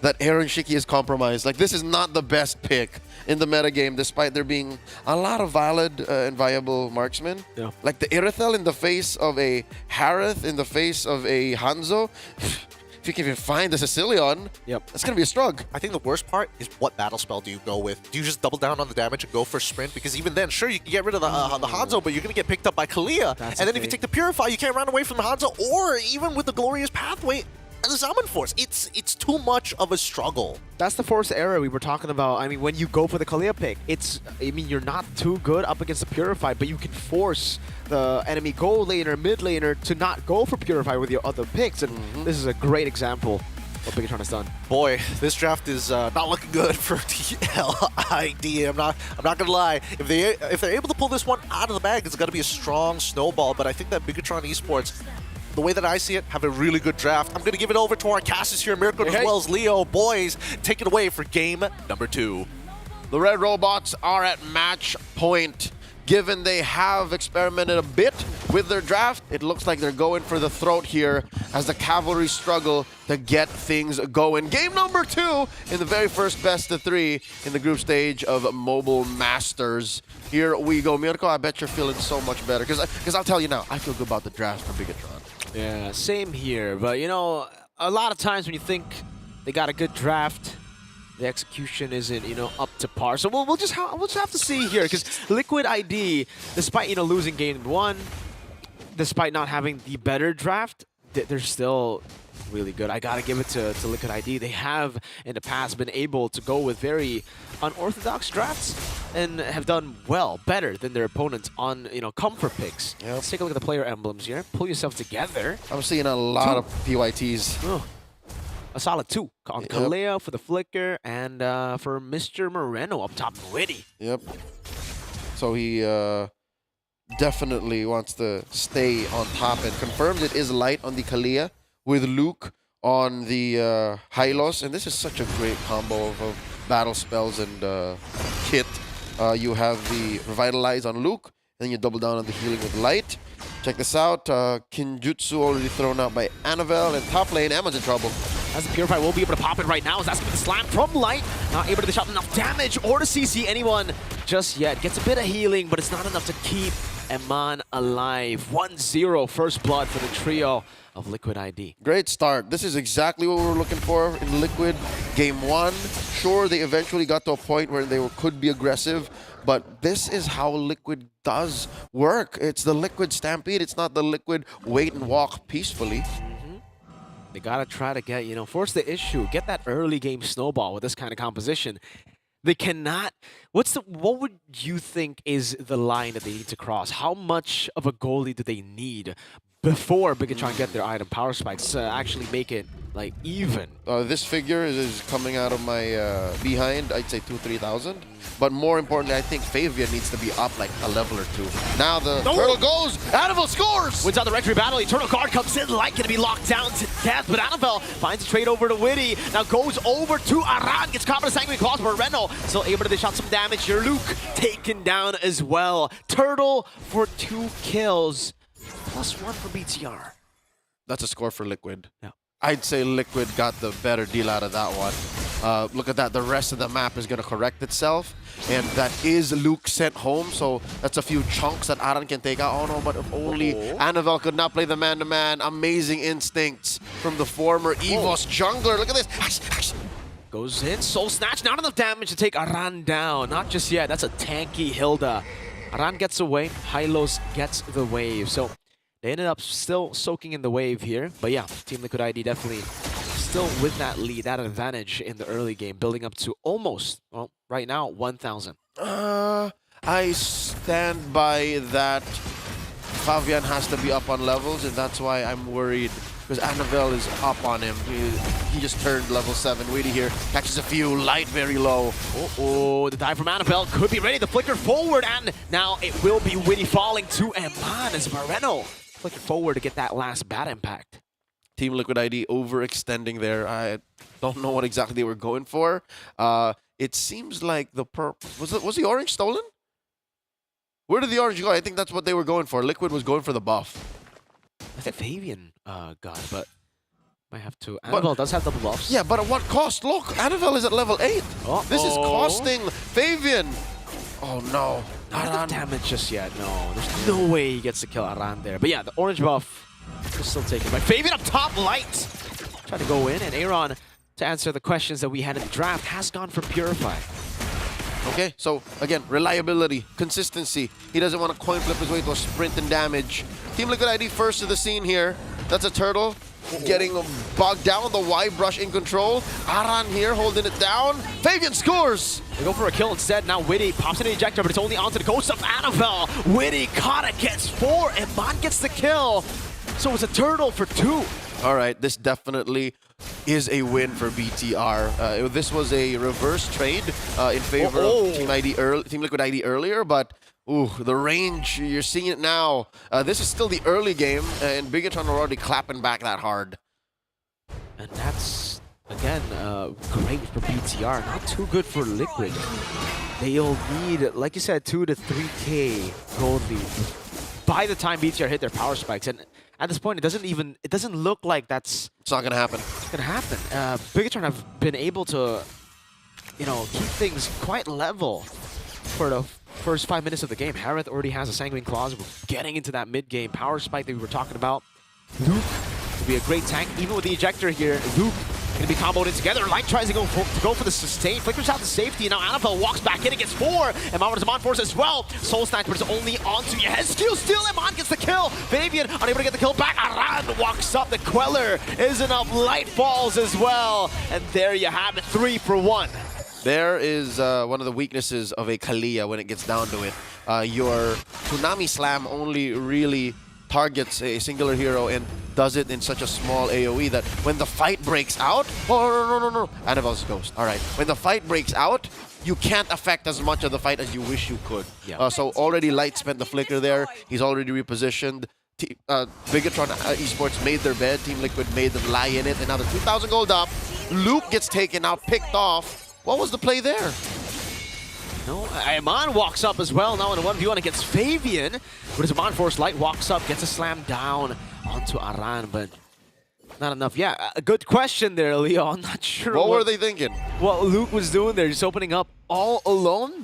There was no objectives right there. It really looked like more of a mistake than an opening, and it will be a free turtle. Maybe signs of that chemistry not being all there yet, It's like maybe Luke was thinking something, did not vocalize it, and the rest of Bigatron had to, correct the course. And now, Yehezkiel gets chunked down to a 5th. I thought it was going to be a free turtle. BTR able to pull back and actually, force TLID back. Good Sanguine Claws over from Reno. Witty.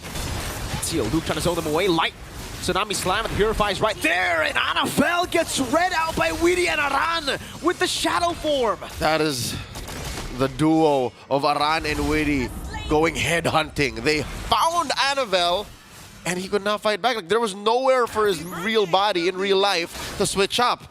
So he just had to lay down and take it. That's 2 turtles to Liquid ID, and another turret scored down bottom. Conversion through the roof for the young Stallions.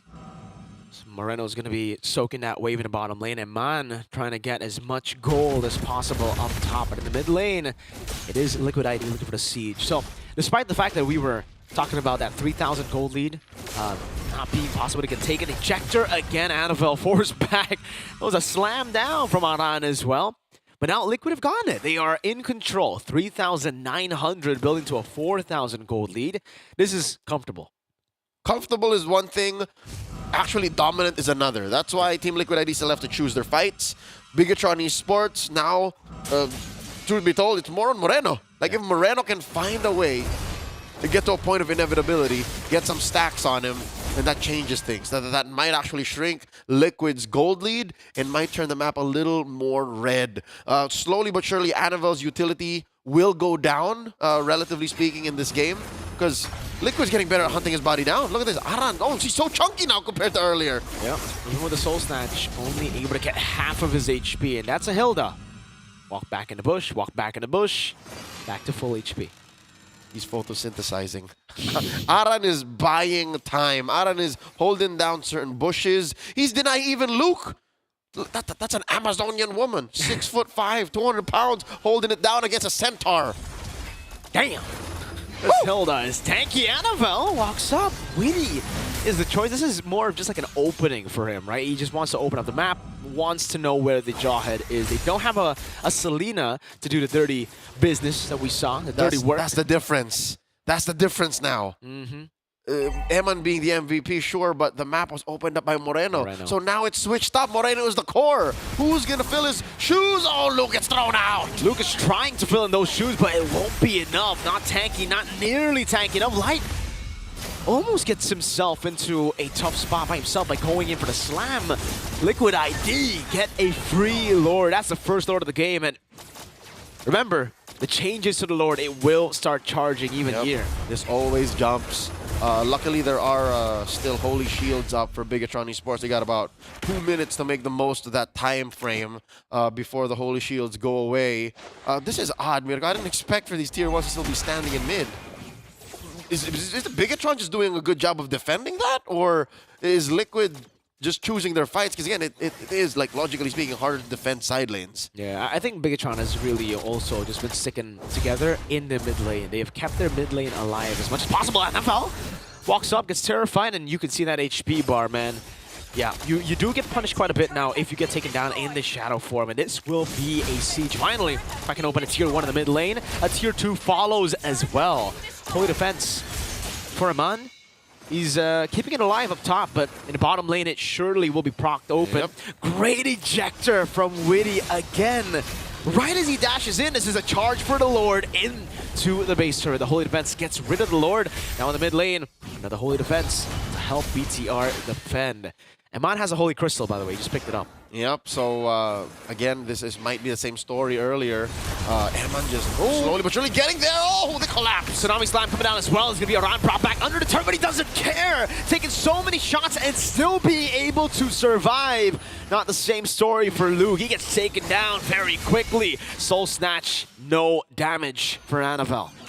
So for 4 out of 5 members of Bigatron eSports, they're following the same narrative curve as was in Game 1. Sure, Team Liquid will find a mid-game power spike, stay in control for a majority of that, and then suddenly, this is what we're waiting for. Suddenly Light might find a Sixth Sense initiation and just jump in, Tsunami Slam the right target, and then go from there. But still, it's but a fever dream for Bigatron eSports. The red robots are still wondering how to do that. You asked me earlier for a gold lead expectation. How about a time frame, Mirko? When is Moreno ready? But I think we got to take a look at the items for that. We got to see how many items teams got. Eman, Moreno, Anavel, these 3 members. But You know, another factor is the front line. Light and Luke have just not been able to frontline well. This Hylos 0 and 5 currently, so very far behind of Aran. And you can definitely see how much he's struggling here. Up against the Jawhead, you already struggle, right? But the fact that you're 0-5 and you're up against the Jawhead, that means your defenses are really bad right now. Which has been an issue for Bigatron eSports this 13-minute bout and counting. Yeah. The heals from Kalia and the revitalize from Luke seem to be band-aid solutions to the surefire bullets that are thrown out by Team Liquid. Because the heals will do very little if the kind of damage Liquid is dealing is just so much. So now this is looking like a free Lord. Literally, this is the Lord wearing a Team Liquid ID jersey, and it's going to be marching down bottom. This is such a good position to be in if you're a fan of the Cavalry. It is 10-5, 13 minutes in with the crazy goal lead that they've been able to get. Again, the goal lead that in the early game was held off by Bigatron eSports, but as we got into the 8th minute, I think it was, that goal lead went from 1K to a 4K goal lead, and now it's building up to, what, a 7,000 goal lead? Bigatron still have ways to clear. They have the Harith, a Sicilian as well, Hanzo, all really good at clearing, but they surely will lose a base turret this time around, and that will hurt their chances of contesting for the next neutral objective. All right, before this crash, would be good to check up on items. Moreno does have a lightning trunch, so should help with damage dissemination. Oh, this is Fabian. All right, pops that ghost. Oh, Annabelle didn't get much out of that one. Yeah, great move by Fabian. Holding in for the blade surge there. Able to dash in time or blink in time. Winnie caught all alone. I think the Tsunami Slam got him all the way back, and we will be taken down. Aran walks up as well. Gets caught by Moreno with the Sanguine Claws, and that's going to be the Soul Snatch to take him down. 2 base turrets. Only 2 frontliners value for Team Liquid ID. You know what? Bigatron eSports should still thank their lucky stars. They survived with 1 inhibitor. I'm pretty sure that one down bottom was going to go anyways, and they still took down a couple on the way out. Witty and Aran not here to help the cores of Team Liquid ID. Annabelle comes through. Ghost gets popped real quick, and the rest of Team Liquid are on recovery mode. I don't think they were ready to lose 2 that quick. No, definitely not. It's still a great trade again for Liquid ID. They lose out on Witty, lose out on Aran, but it's all good. They got 2 base turrets. That's more than they would hope for. It's a permanent trade. Like, you lose things that respawn compared to, like, your base being open. Yeah, and it's a good trade in the end, right? Sure, Bigatron got a turret, but it's a tier 1. They have...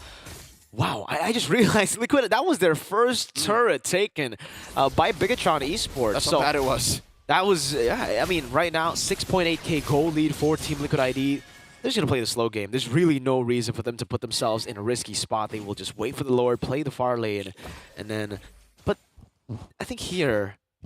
Oh, man. BTR are holding the wave once again. Yep, freezing. Freezing, denying Moreno the resources, denying Eman another locked-in item. So this should be...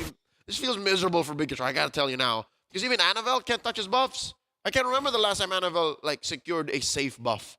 Yeah, it's been like the orange buff, but even then he had to consume the orange buff to really get it here. You can see Fabian, okay, Moreno sees it, spots him out, bad impact down, purple buff should be taken out, and I think Eman should be the one taking it, yes.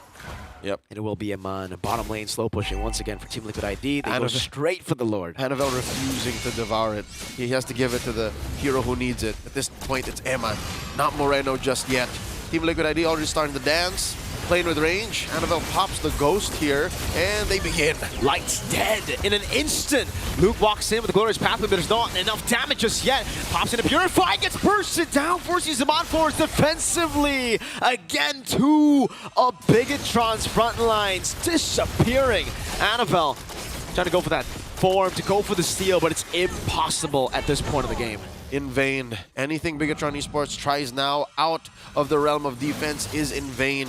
So they have 3 members here to hunker down. Luckily, Light will be back and Luke will be back for the Lord push happening in about 20 seconds from now. Lord should be coming through bot, and Bigatron eSports, they have to feel a certain level of frustration. Mirko, Annabelle's ghost does nothing. No, it really doesn't. Annabelle hasn't been able to do anything. After, I think, past the first hurdle that he stole, that was it. That was the limit of what he could do. Because, again, for Liquid ID, they're just playing it so well, right? They're grouping up together every single time, and they are bursting through Annabelle every time he walks up. If it's not burst, it's CC. That ejector has been amazing from Witty. And say what you will about that cooldown being much faster, it just does nothing. Yep.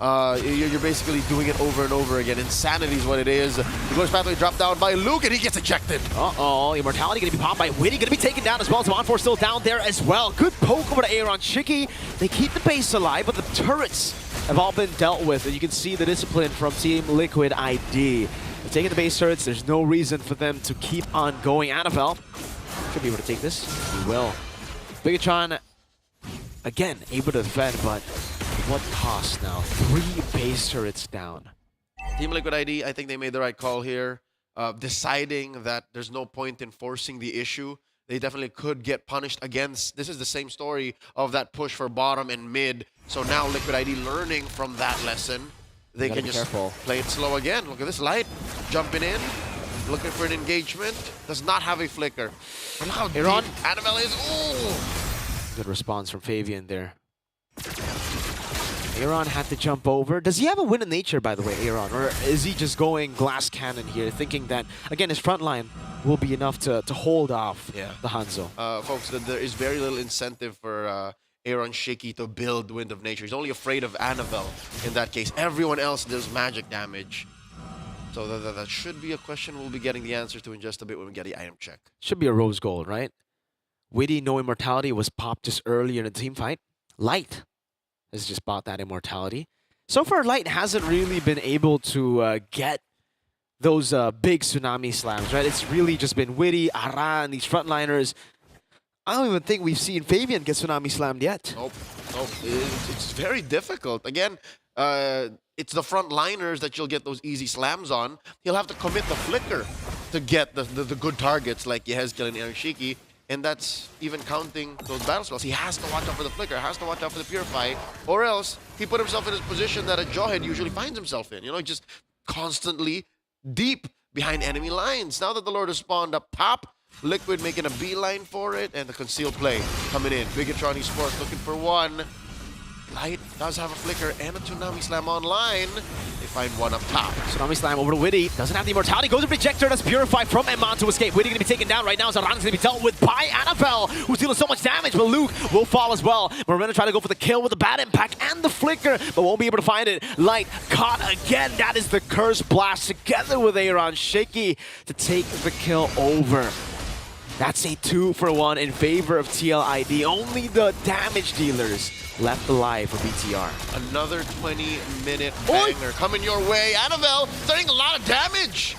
Jumps in over, Aran in the back as well. That's a big bonk over. Immortality bought by Annabelle. Moreno and Eman not going to be there to help him out. Moreno walking up finally, now pops into back fees, but Aran deals with him. Eman walks up now, up against Fabian. The Blade Surge going to be chained up already, but Segway Claws lands on him. Immortality for both, and it's a great synchro vision there. Wins the crowd, it's another big bang. Impact. Eman the only one left. He's against 3, and he can't steal the Lord. Aaron Shiki secures. Oi, Eman jumps back in, gets bonked by Aran. It's a double kill and a Lord with Witty spawning in. It should be over. Only the 2 frontliners left to defend for BTR. This is not ideal. The red robots are facing down the inevitable. Game 3 is just around the corner. Luke drops the glorious pathway. Light and him are trying their best. 8 seconds on Annabelle. Light's trying his best against Tsunami Slam in vain. Luke is zoning the man away, actually able to dish out enough damage, but again, the frontliners, they're all on the base with the minions. An equalizer from the Indonesian champs. We're going all the way. Game 2 goes to Team Liquid ID. Prediction points still on the line here. It's looking real good for both me as well as Miracle, but dear Lord, 1-1 with TLID playing a near perfect early to mid and a little bit of a coin toss at the very end. Got to keep it spicy here between both of these teams. Boys, how do you feel about that one? I mean, I already have a person in mind for MVP. I sure hope he gets it. But TLID, we were saying that they had the weaker draft. What happened? I think it came down to comfort and execution, and the fact that we did not acknowledge that BTR did a lot of experimentation. This is why I was saying, right, for TLID, a lot of times they go for these comfort picks, they go for the drafts that, again, may look weaker on paper, but they executed so much better. This is another good example of it, right? Leaving the Kalea open for Light to take, leaving the Hanzo, but then playing for what their comfort is, and it's the early game. Once they took over the early game, they took control of the game, really. That's what we didn't see in Game 1. Yep, big shout-outs to Iran here. He played a strong laning phase, not to mention getting the first turn on his side of the map, always rotating a lot faster in comparison to Luke, and not to mention big shout-outs to Yehezkiel. 2-man, 3-man, completely stopping the aggression coming in from BTR, even with the glorious pathway. The linearity, the how straightforward BTR want to engage TLID became their biggest downfall. Yep, plus their one way to cut through the back line was made null and void. TLID just said, "Nuh-uh, Anavel, no. No, this is a no-ghost zone." Yeah, even with the item power spike, right? He got the item power spike in the end. Full items, by the way, from the Hanzo. You'd expect way more impact from the Hanzo in the later stages of the game, but we just didn't see it here. And with much faster velocity. Yeah. It feels like Anavel at some point said like, "Oh yeah, I'm not enough." And then he just let that performance anxiety affect him, and he just gave up. He just started willy-nilly throwing that ult out. It's like, see guys, I told you nothing's happening. Yeah, I mean, after looking at how the mid game went, if your frontliners can't really open up the map for you, at least with Anavel, throwing out the ghost form out there is probably your best bet to get that information, right? I mean, it's a non-committal ult as well with minimal punishment, but just look at that graph. We see by the 15-minute mark, the substantial lead from TLID is what kept them alive until the item power spikes came online for Bigatron eSports. It was just too much for Bigatron to handle. We were talking about the gold lead having to be like 2,000 to 3,000. They beat that by the time. We were talking about like 8 minutes, 9 minutes, they have to have a 2,000 to 3,000 gold lead, but they got a 4,000 gold lead. Out of nowhere, it was one big fight. 3 kills to 1. They took control, and the capitalization, man, of that lead of that team fight. That's where TLID get to shine. When their individual brilliance translates over to objectives, that's when they get the snowball, and we saw that from Fabian. Yep, Objectives is his middle name. And in this game, Objectives. What? Usurper? Fave, Objectives, Usurper. Okay. Yeah. So the way the team takes advantage of that flow, that momentum, leads to Liquid just not allowing the opponents to do anything. If you'll remember, what was that? Just one single turret that BTR got to touch. Tier 1 mid. 20 minutes into the game. And that's because Fabian, our MVP, sure got 5 kills, 9 assists, but he also was playing man-to-man defense on every single thing on the map that he believes is his. I think that the punishment coming out for TLID was what's so good about them this game. Especially, like, we're just seeing, off of that first blood on that top side translates to a whole bunch more kills, inevitably getting the tier 1 down bot side, and not to mention, coming up to that very first Lord, they got max value. They got it to push all the way up to an inhibitor tower to get that extra bit of damage. Coming in towards like the mid to late game, I wish we saw a little bit more from Light on this Kalea. I was really thinking that it was able to kind of, mitigate the early game damage we were expecting from TLID. Yeah, the sustain was just not present. I think it was due to, again, the jawhead, right? Every time you go for the ejector, that new passive, the more damage the whole team does, and they have a lot of burst, man. Together with Aaron Chiki, who also has physical def shred, by the way, right, in the second skill. So it ultimately became a battle of burst, and Team Liquid ID definitely had the advantage there. Whenever anyone walked up forward, they would just get shredded so quick. Even the Hylos. We were thinking about a beefy boy for BTR. We saw the beefy boy, but it wasn't a beefy boy in the game. It was a very squishy boy. Actually, one thing that we didn't touch upon was how much disruption that TLID actually has across their entire roster. Their draft alone was able to, like, if you got 3 people with a good amount of, well, quote-unquote peel, just mini stuns, raw stuns, displacements, that was ridiculous. Ghost form, null and void.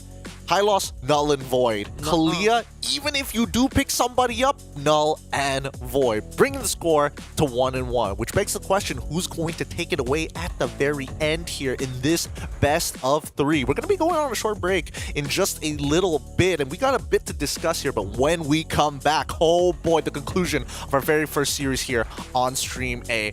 We're going to be back after a short break. This is the Snapdragon Pro Series Mobile Masters. We'll be back right after these messages.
It's a madhouse. Had a lot of people showing me some handouts. It's a madhouse. It's a madhouse. I got love for the game. I don't cash out. It's a madhouse. It's a madhouse. Everybody with their hands up in the air like whoa. It's a madhouse. It's a madhouse. Shaking all the city. This is how I like my show.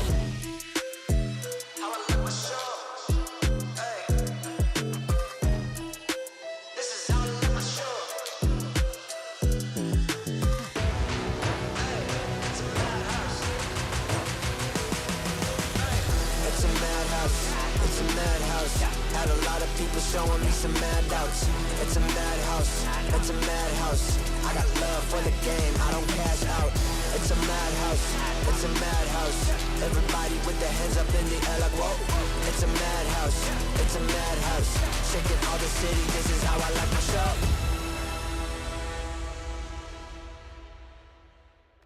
Ain't nobody in my lane. Me and you, we ain't even playing the same game. Take my own credit, no need to drop names. Drop the weight, clean slate, I'm insane.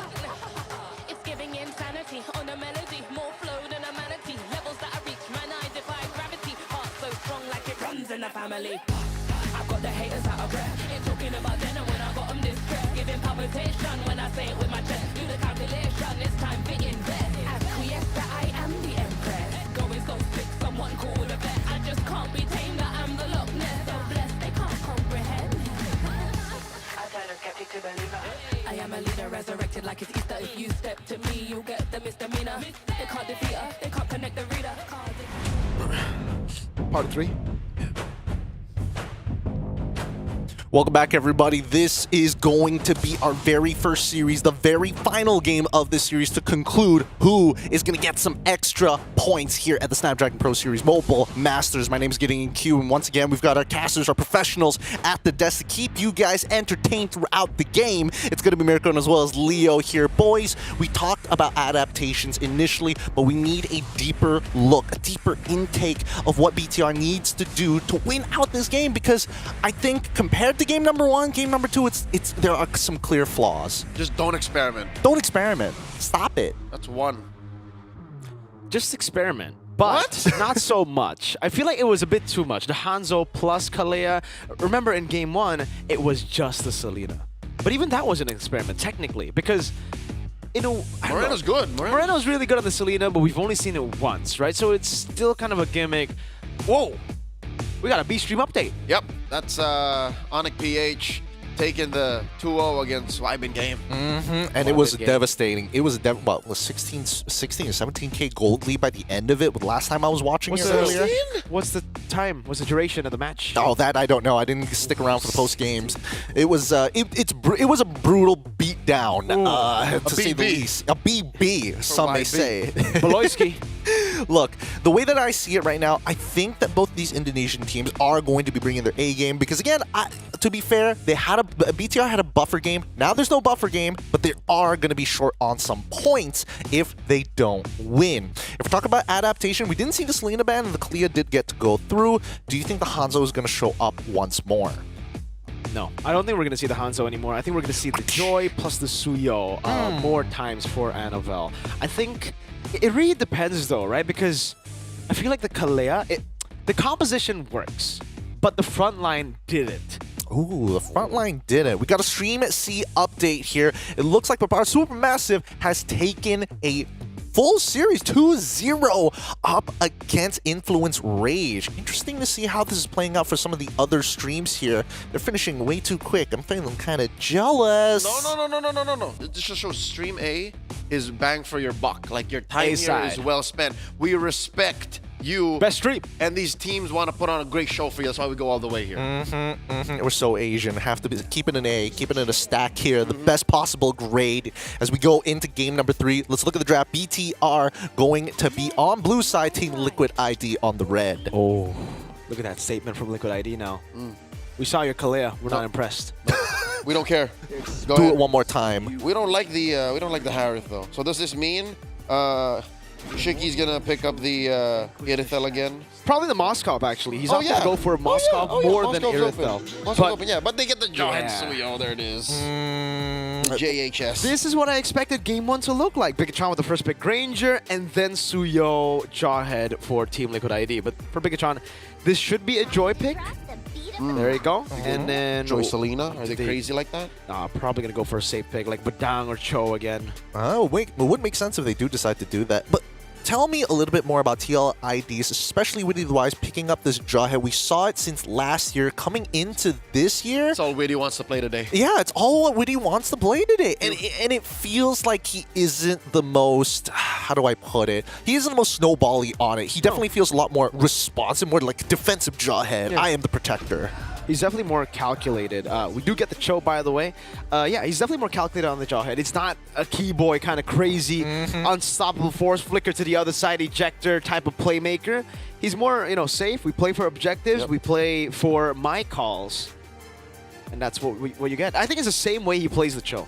It's a utilitarian Jawhead. Utilitarian Jawhead. Pragmatic. It's not explosive. It's not high impact. It's pragmatic. Like, he'll make the most of that kit. He'll do it for charity. That's right. What he's looking for. It's for the future. It's for the kids. That's right. That's why he's wise. That's why the wisest amongst the young stallions. Coming into the second phase here, this is where it's going to get real scary. We've seen strong openers from both of these teams. And once again, Arang going to get his hands on the Hilda. I wouldn't be too surprised if Bigatron decide to go for a high loss once more. They've got composition that kind of makes it work, I suppose. But are there other options we're missing out? Huh. Yep. Badang, I guess, right? Yes, but also a mid laner. Like, what is BTR gonna play? I think because I could have sworn they were gonna go for the Selena again. Yeah, it hurt Liquid so bad. Never mind. Yeah, it gets banned out. That's a good read by Liquid ID. They know how scary it is to go up against Moreno when they have a Cho to help the Selena to open up the map. It's just too perfect. You don't lose, man. You learn. Exactly. But they've also made the question of what's the final ban going to be for BTR? Are they going to get rid of the Farsa like we saw previously in game number 1 picked up by TLID? They're going to go for the Moskov instead, which means Farsa will fall into the hands of TLID. What does Shikster play then? Claude? Carry Claude. Still don't play along like the carry, dude. Yeah. I'm with Leo on this one. I'm not a big fan right now. What else?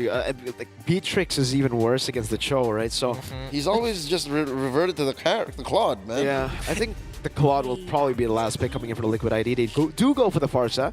This time it's a bit more risky because you have a Joy on the other side, but again, it's the same kind of formula that they went for in game 1, but just better. They have dive, enough dive to create a safe space for the far side to just feather airstrike. Man, I find it so strange that TLID is now reverting to, hey, instead of like playing around our two big cores, Aaron Shiki now takes a back step and Witty has gone up in priority in terms of the draft. I'm so used to seeing jungle, marksman, let's go. Yeah, and then the mid lane later, like a Xavier, like a random pick.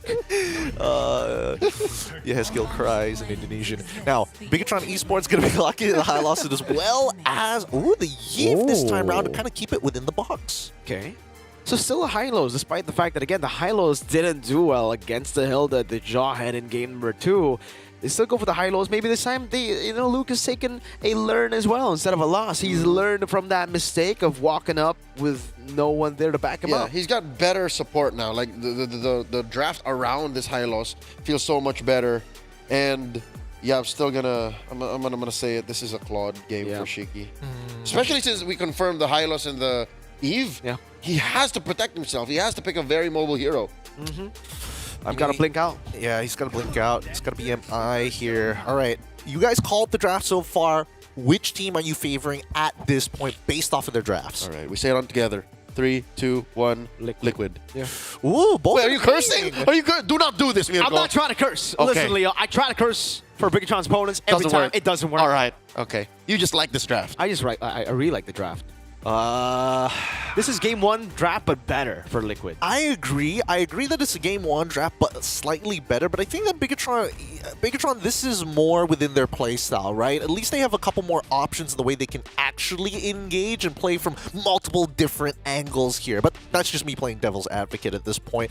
As we are going to start heading into game 3, I'm excited to see how this is going to play out one more time, because this is a repeat of game number 1 with the big difference being, hey, we got Eve, we want to keep it in the box rather than throwing out random bolts and praying that it mixes. Now, take it over, our casters. It's going to be Mirko and as well as Leo taking the mic. It's time to get into the Land of Dawn and finally settle the score. Who gets the dub here?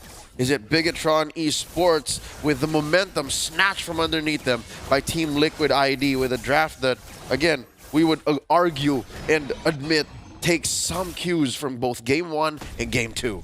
We got to remember, though, Leo, in Game 2, we did also say that we like Bigatron's draft a bit more, right? Oh, no. It's a thing for Bigatron, really. When they don't have the stronger draft, usually they execute the game plan a bit better. And when they do have the stronger draft, they don't. You know, it's just a Bigatron thing, man. You know, I've been a fan of this team for so long. I know their patterns, and that's been the pattern for the longest time. And whoa! Excuse me? In the bottom lane, Eman just... Well, put him in that corner. You see that corner? I see him. It's almost like he got scolded by the teacher, told to just stand in the corner. That's right. Oh, my God. Time out. Time out, Eman. What? That is a free first blood down bottom. Up top, though. Oh, yes. Kill going to be caught. Annabelle puts in the beat spin. Raw Fabian's still able to claim it. Annabelle gets level 4. Now jumps back over to Fabian. Soul Sever coming in. Annabelle electrifying beats to escape. So far, Team Liquid ID, they're playing to this tempo, their tempo, the Liquid Stampede trademark. Team Liquid up by about 500 gold, and the first turtle will be spawning in the upper quarter in about 20 seconds. So we saw that the gold lane definitely is a win for Aaron Shaky. Great start for him. How about that mid lane? What's that mid lane like? I think it should be favorable for the Yve. It really comes down to the roamers to turn it around. Oh! Checked her, Luke. Pops in revitalized, and that is the Jawhead we're talking about. High-lows shredded down. Witty waking up. His investment in this Jawhead paying off, saying, Coach, I'm playing Jawhead today. You can't stop me. Team Liquid ID scores a massive early game objective in that turtle. Not even Bigatron can stop him from picking that Jawhead, man. The Jawhead, then the high-lows pick up. Eman in the bottom lane for the airstrike, locking him down. Another kill onto Eman with Aaron Shiki picking up the kill. Another one down bottom. 2 of the 3 kills for Team Liquid ID in the early game is on Eman, and Aran here just bothering Annabelle, living in his personal space. Down below, Aaron still able to escape Jeet Kune Do from Light. Man, that's a lot of gold that they were able to soak in down below, and that's a lot of gold Eman will be missing out on, by the way. Gold Crab completely denied away from him. So Aaron's probably sitting on like a 600, 700 gold lead early on. Fabian also has a big gold lead with a kill. There you go. We get to see the gold leaderboard. Big money. Oh. Oh, Emman's trying. Emman's catching up. Wow. He took a cap. You see that? He took a small cap. Oh, Glorious Pathway. Wait, the Dragon locking him down. That's an Annabelle walking and dying over to the Feather Airstrike. A kill over Aaron Chiki with the Blazing. Two over to Luke coming down as well. Iman. So kind of way Aran falls under the real manipulation, and it will be a kill. Annabelle, Luke traded for Witty. All right, there's one way to counter the real-world manipulation. Number one, force it out of your opponent. And number two, walk up to it in a way that your opponent regrets putting it in that spot. Aran here gets flushed out by Eman.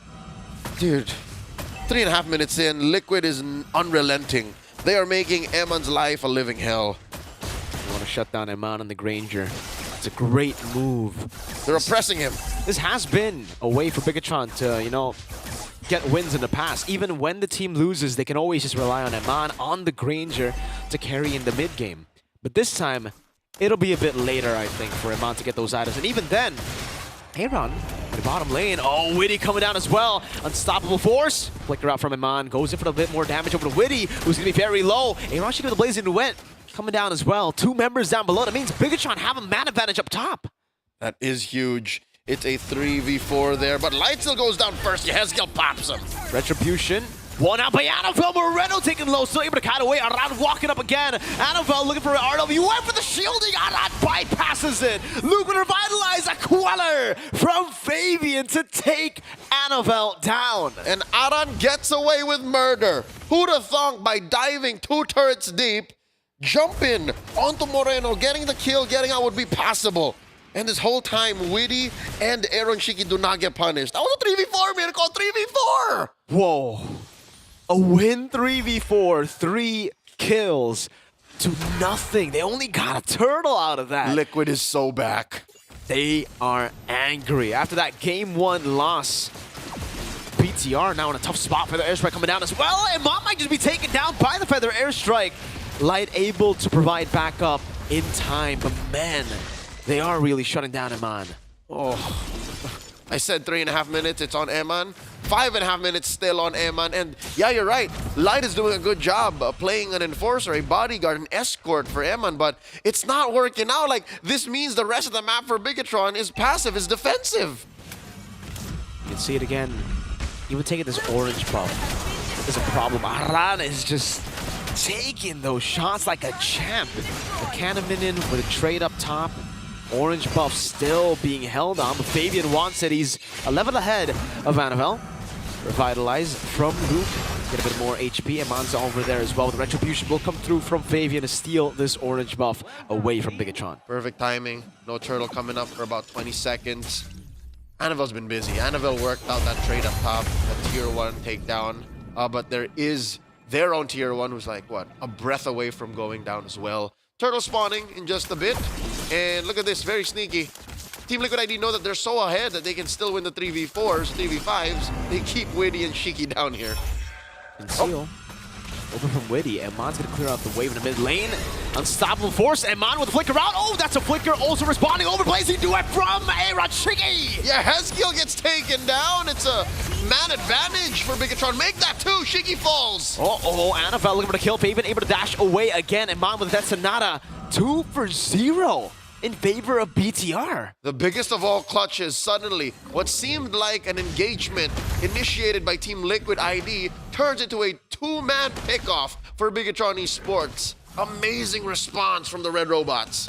Great read from Annabelle on that Joy. Coming in late to the team fight now, tickling Aran with that damage. It's really not taking any.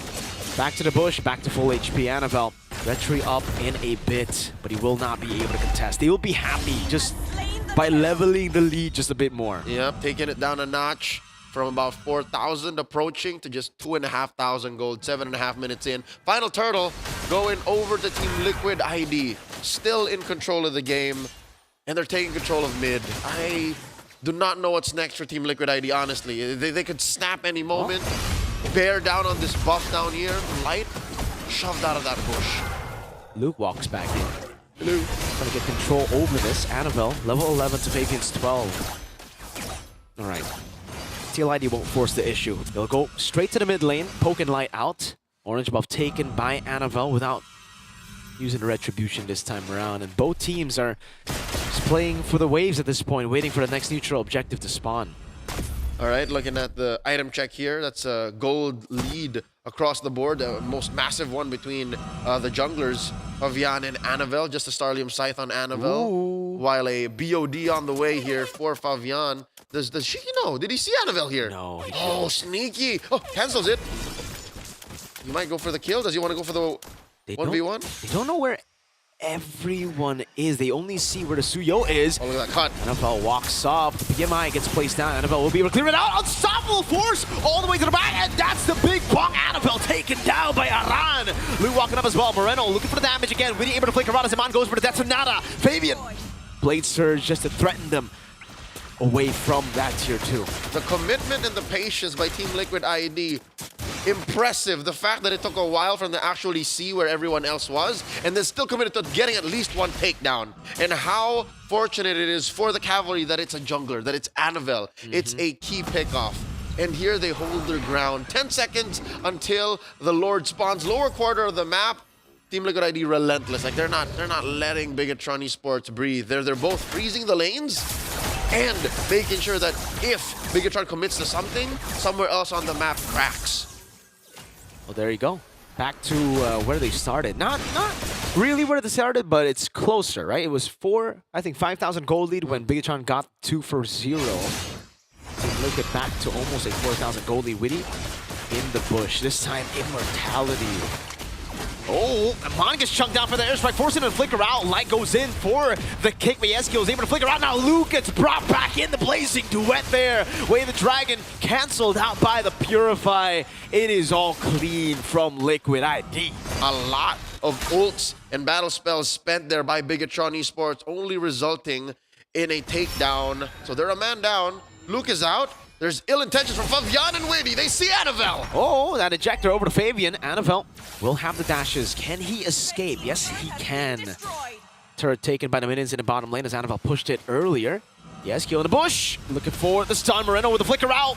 Almost catching him. Yehezkiel, wings by wings out of there. No Purify for Aaron, but he does well. Stayed patient with the BMI. Did not rush to it.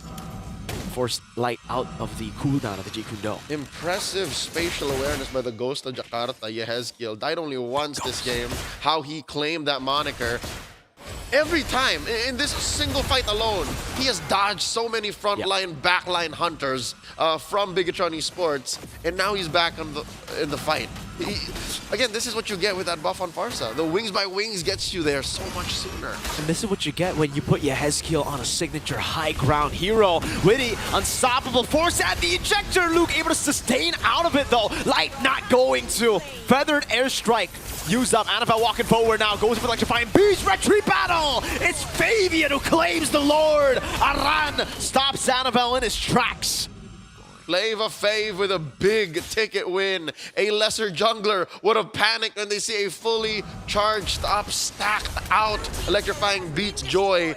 Fabian, not that kind of jungler. 404 errors not found for Team Liquid so far. They've been playing clean, man. Sure, there was a 2-man pickoff in the mid game, but now at 11.5 minutes, a Lord on their side marching through top. They're clean. They can take this slow. Again, the same cadence they had in game 2. They can make that work again. Oh, Melfic gun for Aaron Shiki. Leo, this is what we call a stompy stomp. This is a Liquid stampede to the finest. TM. Race to the power of 5. Cubed. See Halberd for Eman. A bit more firepower for BTR to play with, but not nearly enough to deal with just the front line alone. Aran, this game is still the untouchable. Oh wait, no, that's Aaron. Close enough. Wait. All right, they're pushing in. Every wave synced well through, and Bigatron eSports have to deal with this right now. Luke drops the glorious pathway. They're trying the feathered airstrike. Oh, Aran's just playing with BTR. Look at the way he's zoning. No damage taken for Aran. BTR don't even want to use their resources on Hilda. Some no bush gaming Hilda. Like, he was literally inside the base. He was running laps. Wailing on dudes. Like, I'm not even healing. How are you not hurting me? That is how dominant Liquid is right now. This is, folks, in case y'all don't know, Aran is one of the pioneers of Hilda in the modern metagame. Best Hilda XP for sure for me. His signature hero became a highlight pick. Oh, wow, the finesse! Liquid ID, those minions were wearing jerseys. They were blue. I saw them. They're on red side, but those minions are certainly wearing blue today. They got that 25th anniversary jersey. They got that as that special logo. By the way, it looks slick, clean. For Liquid ID, they're back to playing a slow game again. For BTR, they do better in these very cramped spaces where they can actually utilize that box. But as long as Liquid ID play it slow, go for the neutral objectives, attack from these different angles, utilize the poke, there's not much Bigatron can do to keep the box alive. The box is a cardboard box that has been beaten up and torn to shreds, man. It's a concept. It's a fallacy. It's an abstract fallacy. It's a myth right now because, say what you will, at 14 minutes, Team Liquid ID, time is still on their side. Sure, Eman is stacking up, but look, they can freeze the map. They can make sure that the waves don't cross the river as much. So Bigatron eSports have to crawl out of their base for resources. Look, Luke is a walk-in sentry, man. Like that's a mythical beast used as a sentry. Like it's a huge waste of abilities for. Oh, he's trying. See, he tried again. Oh man, that's a freelord to TLID as Aran just stood in the bush, giving the information to the team, and then walking up saying, "What you gonna do about it?" It's man-to-man defense. Like, no, sir, you're not allowed here. No, sir. And to make things even worse for BTR, that's Aran. He's already untouchable, has the immortality too now. So even if you get to touch him, it's not gonna do good for you. It's gonna be pretty bad for you. Be a lot of wasted ults. There'll be a lot of wasted battle spells, which we've already seen. Oh man, you have to go for Wind of Nature. That's when you know it's tough, right? You have to go Wind of Nature. Good damage from Iman, but it's on Yehezkiel. You see the damage on Aran, and you're like, what damage? And that sucks. An Expelator threatened you that way. Aran chunked down a half health here. Oh. Ejector on the Luke. A big bonk. Oh my lord, the shred from Aaron Shiki. Say goodnight to Luke. 2 games on the high-lows. First game, it was, I think, 1-7. Now it's 0-4.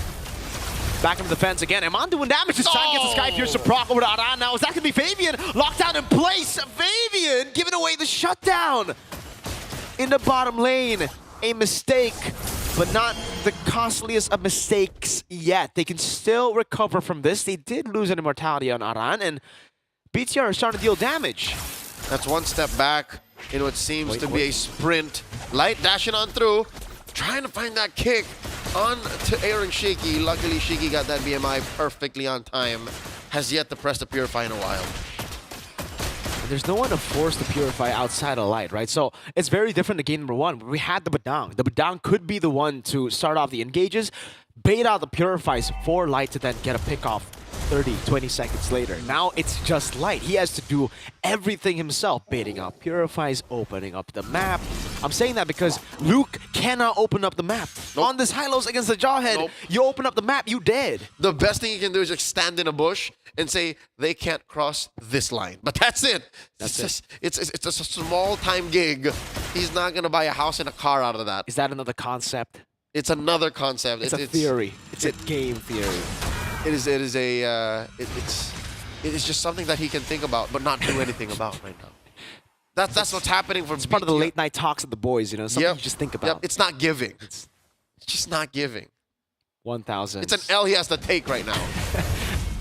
He does have an L in his name, so maybe it's from there, right? He just takes the L from. Yeah. Well, we've seen them come back from worse. Remember, game 1.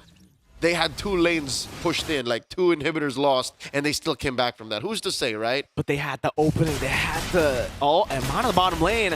Kites away. Oh! Witty, unstoppable. Oh, reads it out. Witty the Wise. Well played. Eman got read out. He gets taken down by the Usurper. And there goes the opening that Bigatron thought of. All the way in. As many concepts and theories as Bigatron eSports can play with. Them being programmed to win is not in the books for Team Liquid ID's Stampede. They ran through Eman, bro. They threw so much Adam, and eventually found him. Down goes Annabelle. Shiggy touched everybody. Winter Crown immortality to Luke Fallen as well. The robots are crumbling. You cannot out-concept, out-theorize Witty the Wise. And this was all this while we had an absentee jungler. Fabian was taking the Lord alone, and now it's an end angle inside the base. The Cavalry looking for the charge in. Fabian gets locked back in, but gets injected to Aaron Shiki. Light gonna be falling to Aaron Shiki. Fabian takes the damage, goes for the immortality, and gets out. And Mon baited away, taken down with the Fender airstrike. Inside the base, and the Winter Crown popped on the Eskill. His immortality down. It's all over. Liquid ID complete the reverse sweep against Bigatron eSports. It went all the way. But at the end of the day, the defending MPLID champions take the win. 2-1. GG, well played for TLID. 2-1, the final score line here in our very first series of the Mobile Masters Stream A here at the Snapdragon Pro Series. My goodness, what a game. I have never seen a team absolutely shatter the confidence of the Red Robots like that, and the amount of resources they put into making sure Iman and Annabelle did not get to play this game. Let's look at the post-game stats. 5-19 in one of the, well, out of this series, one of the shorter matches that we've seen so far. And they say robots have no feelings. I'd reckon BTR felt pretty bad. Like, they didn't get to play. Like, this is the one game in this 3-game series that they really didn't get to play. Zipper, could we save the clip of Moretto freaking out when they lost their top inhibitor? Yeah. Guys, what are we doing? What's going on here? The disruption of communication, the shattering of confidence. I gotta give it a TLID here. I feel like there are a couple of elements that's really making this team kind of figure out how BTR actually click, and I think that Iman is pretty vocal about, I need help. Please send help. Dear God, help me. Since minute one. They're still here, guys. Guys, they're still here. I gotta say, man, Luke, this is why I just don't want to see the high-lows on Luke. He needs playmaking heroes. He needs heroes. He needs those, you know, it's the attention span, man. He's got the Gen Z attention span. Let's be honest here. He needs a hero that needs that goes in. APM needs to be through the roof. Give him a if fidget it's a spinner. horse that walks up and just pops in revitalize, he can't do it. He tried to do it, and he got ejected. He got wittied. He got wittied so hard. Man, it sucks to see him in this type of position because I totally agree with you. I think he needs to be on those big playmakers. However, it's not like the Hylos as a draft pick as a whole for this team is a wrong option. That Glorious Pathway is such a powerful tool, but they couldn't take the initiative from TLID. And I was telling some of the talents in the back while we were watching this game, hey, Bigatron just need one really good fight in all of their inhibitors, and then top inhibitor exploded, and I'm like, man, this game's pretty done. Yep, the closest to that was the 2-man pickoff, the free 2-man pickoff that happened in the mid-game. But that aside, there was nothing that BTR put on the table. They were just playing with heroes and concepts that they weren't comfortable with, especially against MVP, Fabian, and the rest of Team Liquid ID, who were feeling themselves. Like, they felt so comfortable. Oh, yeah. The fact that we saw Yehezkiel go Flicker instead of Purify up against Light, I mean, that exuberates, hey, we know what makes this team tick. And I think they've conditioned them so hard. Oh, I hope that they have the play, the witty prediction Flicker play. That was hella nasty. But once again, here's the destruction of Iman down on the bot side of the map for the next, I don't know, 5 minutes or so, just absolutely hammering on him. Liquid wanted to liberate Iman of the responsibility of his hero. You can put your phone down, it's fine, dude. It was a tough watch, I'm not gonna lie. As a goal lane, especially for people who play the gold lane, that's where you know where the opposing team has a vendetta against you. Yeah. That's what people would say nowadays. Cooked. That's cooked. Yeah. Right? He was completely cooked in the bottom lane. Unfortunately, again, I have no idea how he got to that position where he just stood there. All right, just kill me. Just take me. Get it done with. You know, I don't want to flicker here. Let me put myself in the corner. Let's make it easy for you. Holy Week is coming just like it's around the corner. I'm just waiting for that time. I need to cleanse myself of this nonsense. Yep. It was brutal, and I think one of the we've already talked about two proponents that we saw. Oh, the prediction. There you go. So Very good. good. We talked about the two big proponents that TLID did to get this game in the bag. Number one, Luke not doing too well on these tank utilities. Number two, shutting down Imam. But I think the most important part is actually in the draft, locking in this Jawhead. Because I've noticed that mid lane has been such a hard contest for Moreno if he doesn't have the right hero. Prior to that, even with the Vixana, right, it's not like we're seeing the mid trio really trying to push out from the mid lane. Well, other than TLID, but BTR, they have a more spread, more default control over the map. Yeah, I think it's just really tough, I feel, for them to utilize the early game when, again, this game in particular, this is the reason I said, I think we both agreed, Liquid just had the better draft. The trio mid, it was what they were lacking in game number one. In game number one, they got the Jawhead, they got a great mid laner too. I forgot what it was. Farsa. So Farsa, Jawhead, but they had Joy. Takes a bit longer for him to get going. Suyo, level 3, you're there, you're ready. Level 3, you can go and follow up with whatever the Jawhead wants to go for. The mid gear is great with the Farsa together with the Jawhead. And they took control so early. Hylos was locked in by the ejector into the Suyo, and that was it. Turtle was free. After that, it was a complete snowball. It was the Magic Shop coupons. You know, he's free to go at level 3, cashing it in big time. But that being said, though, with this 2-1 victory with TLID, we actually have somebody on the phone with us. Say hello, everybody, to TLID's very own Fabian that we have on call. Hello, Fabian! Good to see from you. How are you feeling after that win against BTR? Reverse sweep, might I add. Easy game. Oh! That's what I want to hear. That's what I want. This is what we Sorry, Mirko. Hey, you know what, Fabian? It's fine. If you regain your confidence just like you had in Season 14, it's completely fine. And has this game regained your confidence, or did the break give you the opportunity to regain your confidence? Apa tuh bahasa Indo? Jadi season 14 lu pada pede banget lah semuanya. Dan season ini kayak season 15 kelihatannya lu pada kayak nggak sepede lah. Tapi apakah dari breaknya 3 minggu kalian bisa balik lagi jadi pede, confident? Maybe Team Liquid will bounce back in SL Master Mobile ini. That's what I said. If Liquid will bounce back, it has to be in Mobile Masters. Fabian, congratulations. Amazing work. Your performance in this series reminded me of M6 Fabian. Okay, compare. I want to ask you, Fabian. Compare M6 Fabian to Mobile Masters Fabian. Which is better? Still M6. Okay. Wow. Okay, not at the peak just yet, Fabian. I'm really interested to know from your perspective. What did your coach tell you guys after game number 1? What was the advice he was giving you guys? My coach maybe tell the Suyo series. Suyo.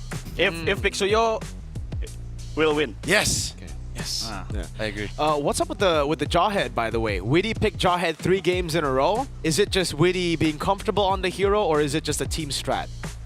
Widdy has confidence in Jawhead, yeah. So, yeah. Suyo Jawhead, OP. Okay. OP. Look, we're not going to hold you for much longer, Fabian. Do you have anything you want to say to the fans out there who are supporting this? Hey, the whole world is watching TLID right now. Any words of encouragement? For the cavalries, thank you for supporting us. Don't forget to supporting again until champion. That's our 2-time MVP of this series, Fabian from TLID. Thank you so much for your time. Thank you. Makasih. I love Fabian. This guy, such man. a character. Such easy game, and then sorry, Merc. God damn it, man. he knows you were on the other end of the call. Damn it, You should have seen it come in here. But Fabian, once again, doing a phenomenal job.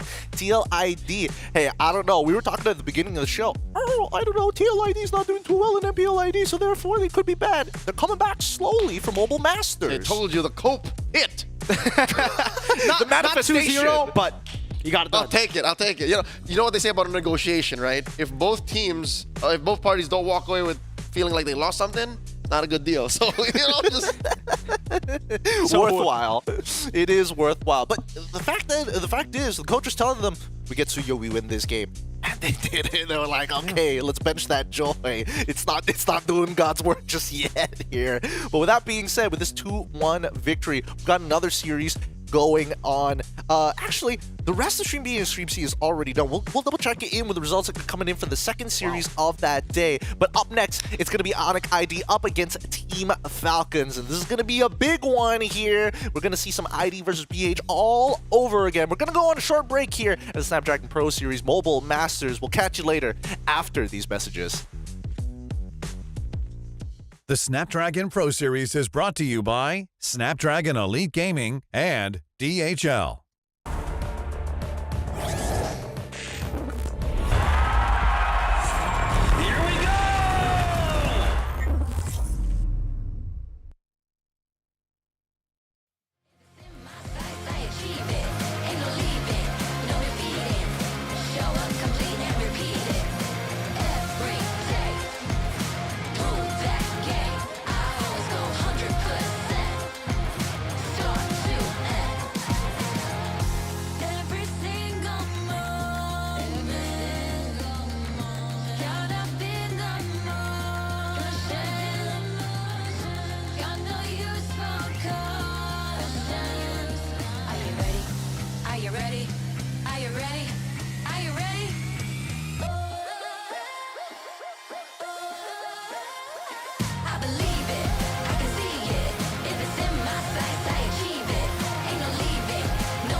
Yo.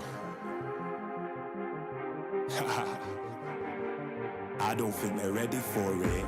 On the loose, on the loose, on the loose, on the loose. With the beast, on the loose, say the truth, on the loose. Off the chain, it's all the gauge.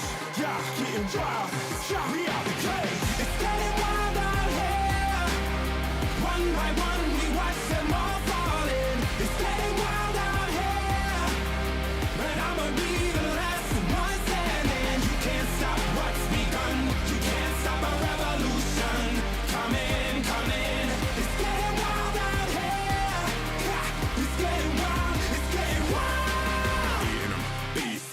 Eating them, feast. Fire the most, tire the least. See them admitting defeat, and they so useless. I'm so ruthless. New phone, who this? Give no reply to excuses. Got no bite, man, I'm toothless. Living a lie, and the truth is, got this power, bringing it. Play my anthem, singing it. Every mountain, ringing it high. I soar, I rise, reborn. Strapped, I'm back like never before. Taking my final form.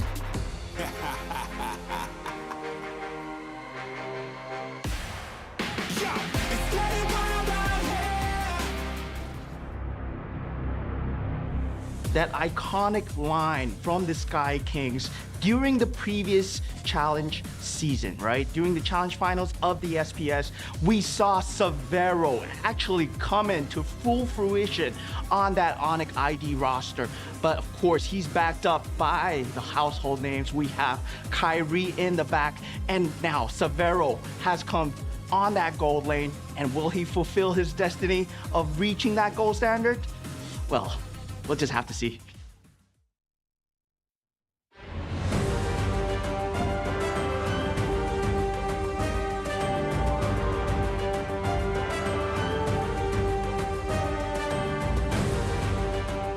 The competition heats up here at the SBS Mobile Masters. We're on to our second series of the day after a very short break, and we have Onyx ID up against their very own team, Falcons. And ID versus PH here on Stream A. Finally, an exciting time. But with that being said, let us introduce to you our professionals and casters and analysts who will be taking care of this game. We've got Leo and as well as Eterna here at the set. I gotta stop saying desk here. It's a change of mind. How you feeling? And welcome to the set. I'm feeling good. After that win in that first match, I'm like, yeah, those are my boys. Yeah, the gas is there. Maybe only the second most prolific Team Liquid ID fan. Eterna's happy. I'm number 1, by the way. That's not fair. Ask Fabian. That's not fair. Fabian and I. Tight. Besties? Yeah. We were besties too. Were besties? Okay, I don't know about that one. But welcome once again to the set here. Thank you. Leo's all warmed up this time around, especially sitting on that chair real comfortable. But for this upcoming game, it's going to be some exciting stuff. We had the longest series by far, so far, amongst all 3 streams because they finished fast. What do you think about this one when it comes down to Onyx versus Team Falcons? Honestly, I think we have the best stream. And I'm not saying that because of the people, but I'm saying it because of the matches. Things are going to be so tight. We saw that reflected through match number 1. And in match number 2, I'm not going to be expecting anything less.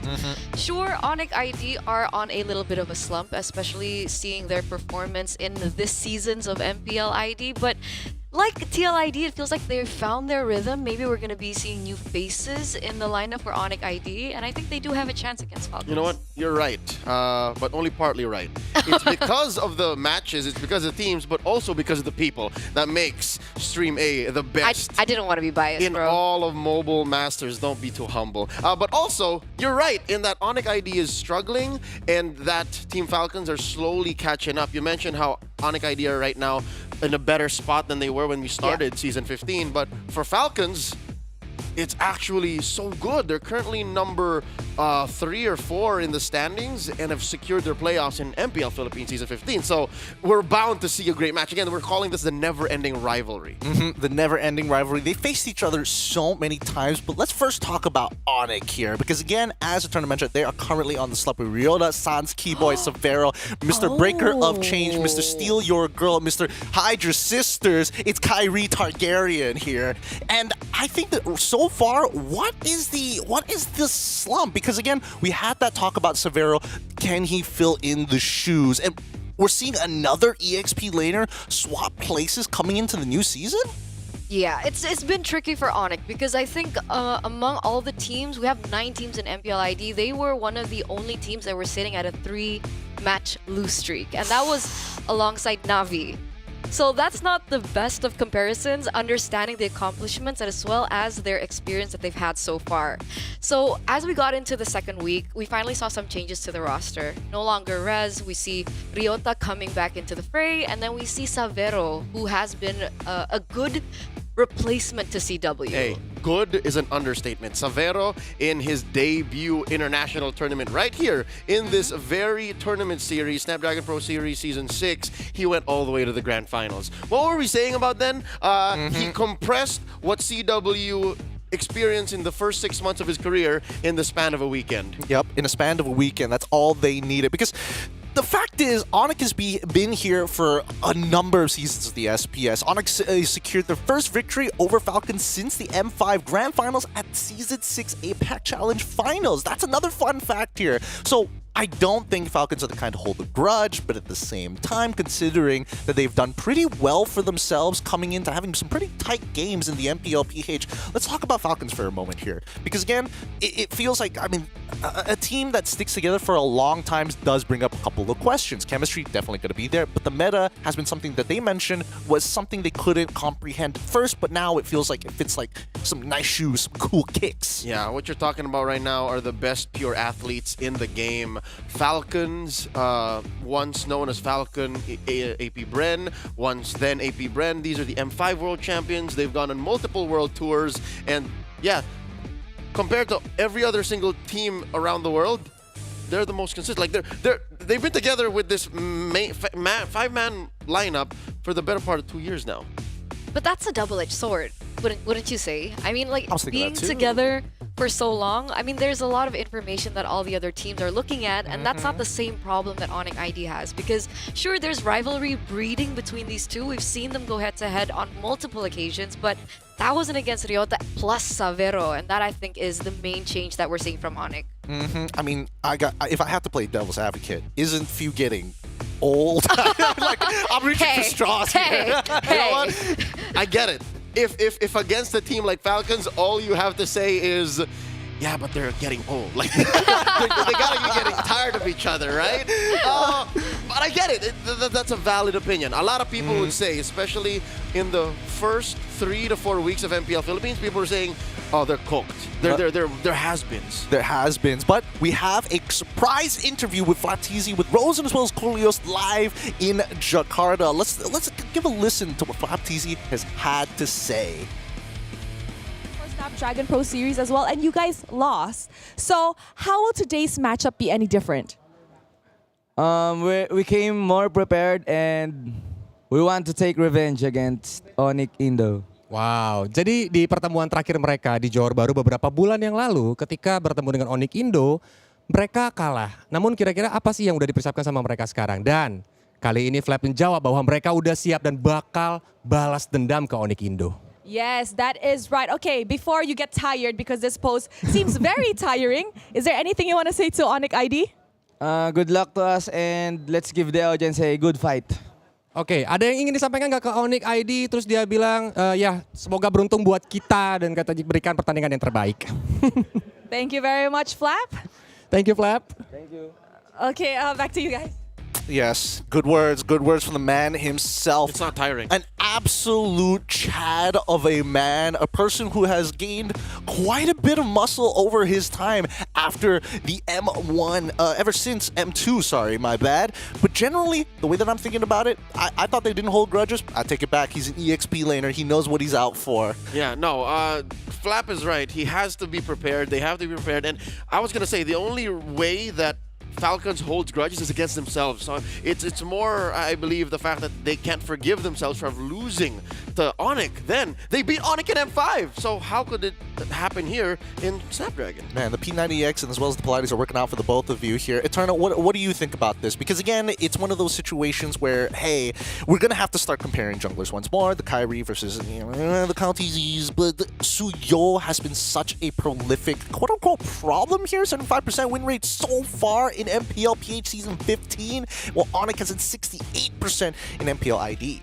I think it makes sense, right? I mean, we saw the Suyo really find success in our first match of the day, and this is after the changes towards the patch. So I think one of the main reasons why it has a lower win rate in MPL ID is because there's so many different junglers that we're seeing for MPL ID. We've seen the Hanzo pop up, we've seen Ling pop up, Hayabusa. I think there were even weird games where we saw maybe I forgot, but there's just so many options. Dude, I'm getting really tired. This is actually kind of tiring. How long are we? 10 minutes? Forever. 10. You're alone.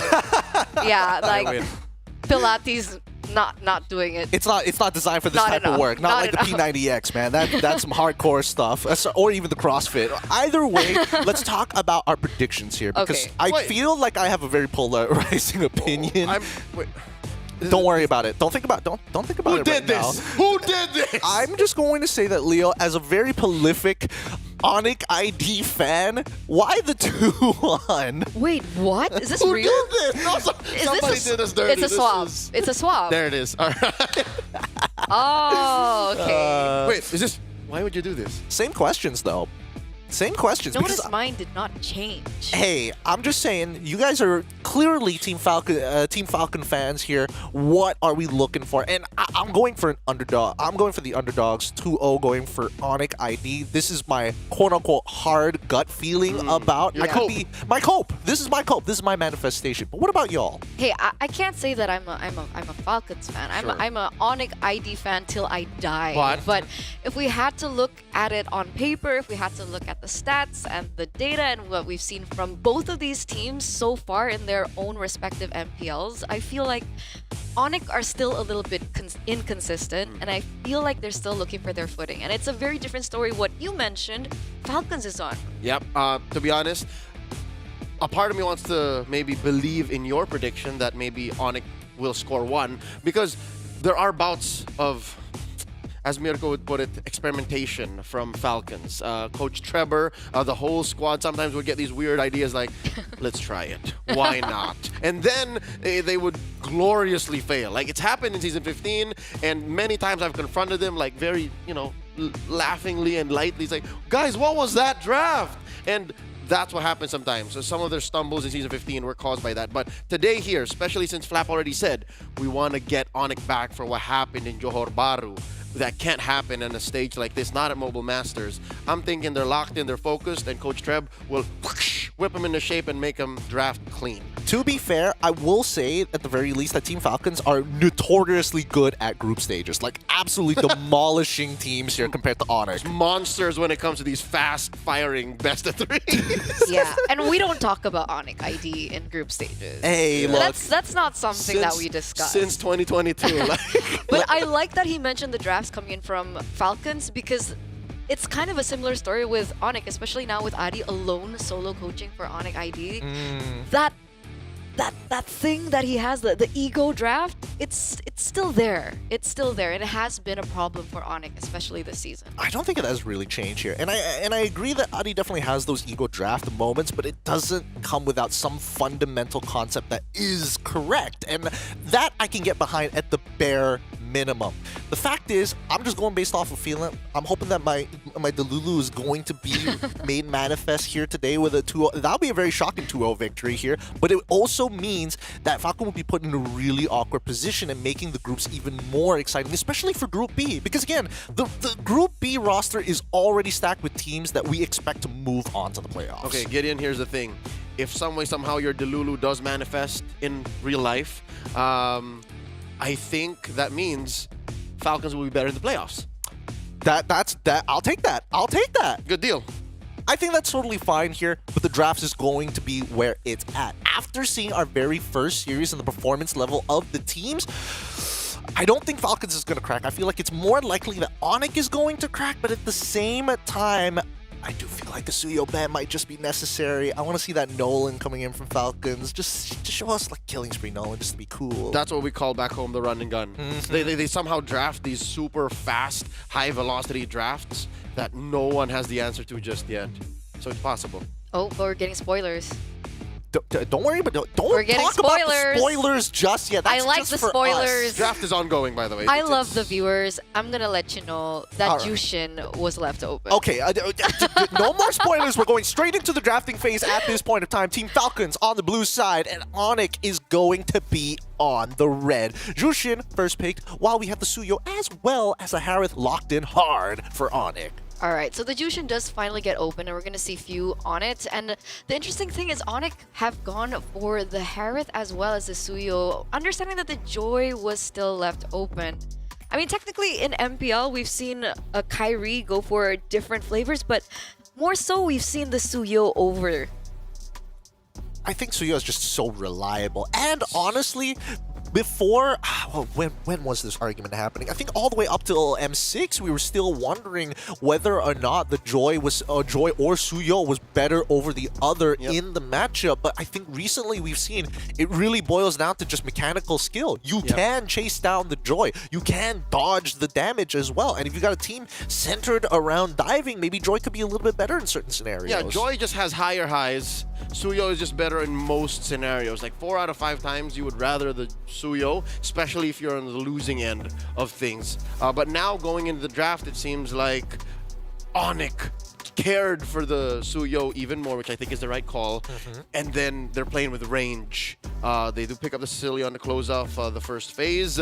Oh, look at this. Coach Adi is on the flap teasy. He's taking away that glue. Yeah, I like it. I like it a lot because you don't necessarily have an answer when you lock in your mid lane super early in the draft. Speaking of which, the nerfs did come through onto Zushin. Her early game isn't that great. When I talk about great, what I really meaning is that you can't continuously pick up somebody 2 times in the row at level 1 all the way up to like roughly level 3, level 4 is when you get that, is when you're starting to be able to pick people up multiple times and with a couple of items, of course. Do you think that this is going to hurt Team Falcons, or are they designing a composition that's a little bit slower, but they're going to use Mr. Flapteasy himself to kind of initiate something, to get a response from Onyx? I think maybe later on, right? Which is why I think the Sicilian into the Jushin is actually a really good pick. Understanding that the Jushin can't be as oppressive with the reasons that you mentioned, the Sicilian with the range should be able to clear a lot quicker. And for Onyx, I think the mid trio is going to be very important. So hopefully the mid trio is a lot stronger. We're waiting on who the roam will be, because right now we are looking at only the Sicilian and the Suyo. And hopefully that can be a way to combat few in that mid lane. Speaking of which, we also need to make sure that high loss is gone, which has been done by Onyx, to make sure that this Jushin doesn't get added support to the mix, while Team Falcons got rid of the Phoveus alongside with the Gatot. Kind of interesting here why they wanted to get rid of the Gatot. Yeah, no, I was gonna say the Gatot is very good. It compromises the Granger.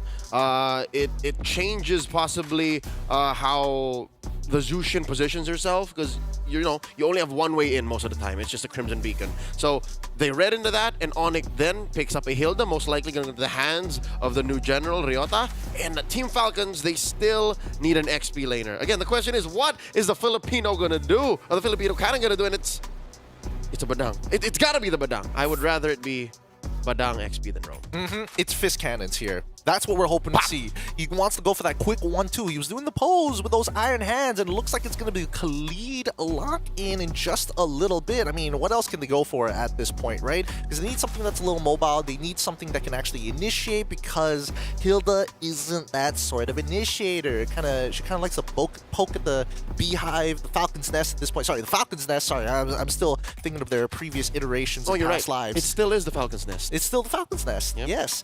Poking at the Falcon's Nest, looking to get the babies. Hopefully they get a response from it. Do you have Sixth Sense? Do I have Sixth Sense? How did you know the Khalid was gonna pop up? You're the one who was doing spoilers earlier. Yeah, don't try and gaslight me into this. I wanted to make you look good on broadcast. No, okay, please, thank you. I appreciate the good works here. But with that being said, with 6 seconds left on the clock, what draft do you guys prefer? Okay, looking at Team Falcons, and again, that pitfall of theirs to pick weird and experiment. Not here. This is a powerful Falcons draft, so I'm feeling it. What about you, Eterna? I have to agree. I think one of the main reasons is also being I've never seen the Khalid on Ryota in MPL ID, so it is. Oh wait, there you go. That's why. It's a switch. Okay, so Khalid for Keyboy. Oh man.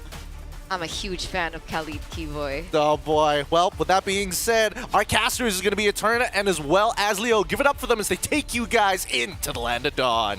Here it is, ladies and gentlemen, match number 2 of the Snapdragon Mobile Masters. I'm going to kick things off with game number 1 between, two amazing teams that we've seen so far in the Snapdragon history. Team Falcons already has a championship under their belt, but so does Onyx. This has been dubbed the never-ending rivalry. For the better part of almost 3 years, these two teams have been going at it, and non-stop they've been delivering banger after banger. Keyboy here, catching few. Oh, Idle Monk is in trouble, forced to flicker away. Ryota looking to finish the job. He does get it done, but he's traded out for Kyle scores 1. Yeah, we did mention about how aggressive things could be. You see Ogwen getting caught quite low at the moment. Meanwhile, Flapteasy and Keyboy are still going at it, should be able to get out just fine. But this is what we were talking about, right? When Keyboy gets his hero, Keyboy is getting his hands on a hero like the Khalid, very aggressive, it can be oppressive, especially in the early game. Kyrie, though, that's a forced flicker already in the first few minutes of the game. It's a technical knockout, I'll call it. For at least a couple of minutes, Ogwen will not be getting that flicker kick combo. Flapteasy up top, Bear down by 2.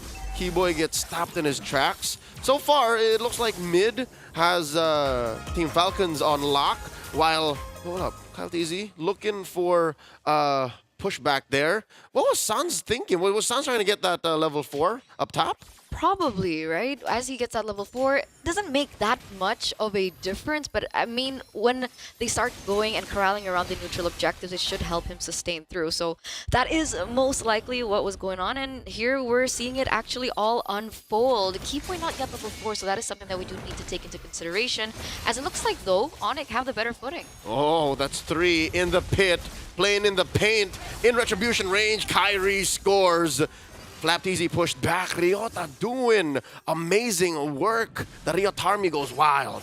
This was the hero that he debuted MPL ID with, the Hilda, and he's used it a couple of times already since he first performed in MPL ID, and he has been doing work. I don't know what it is with, you know, Indonesian teams and the Hilda in the EXP lane, but it has been working out so far.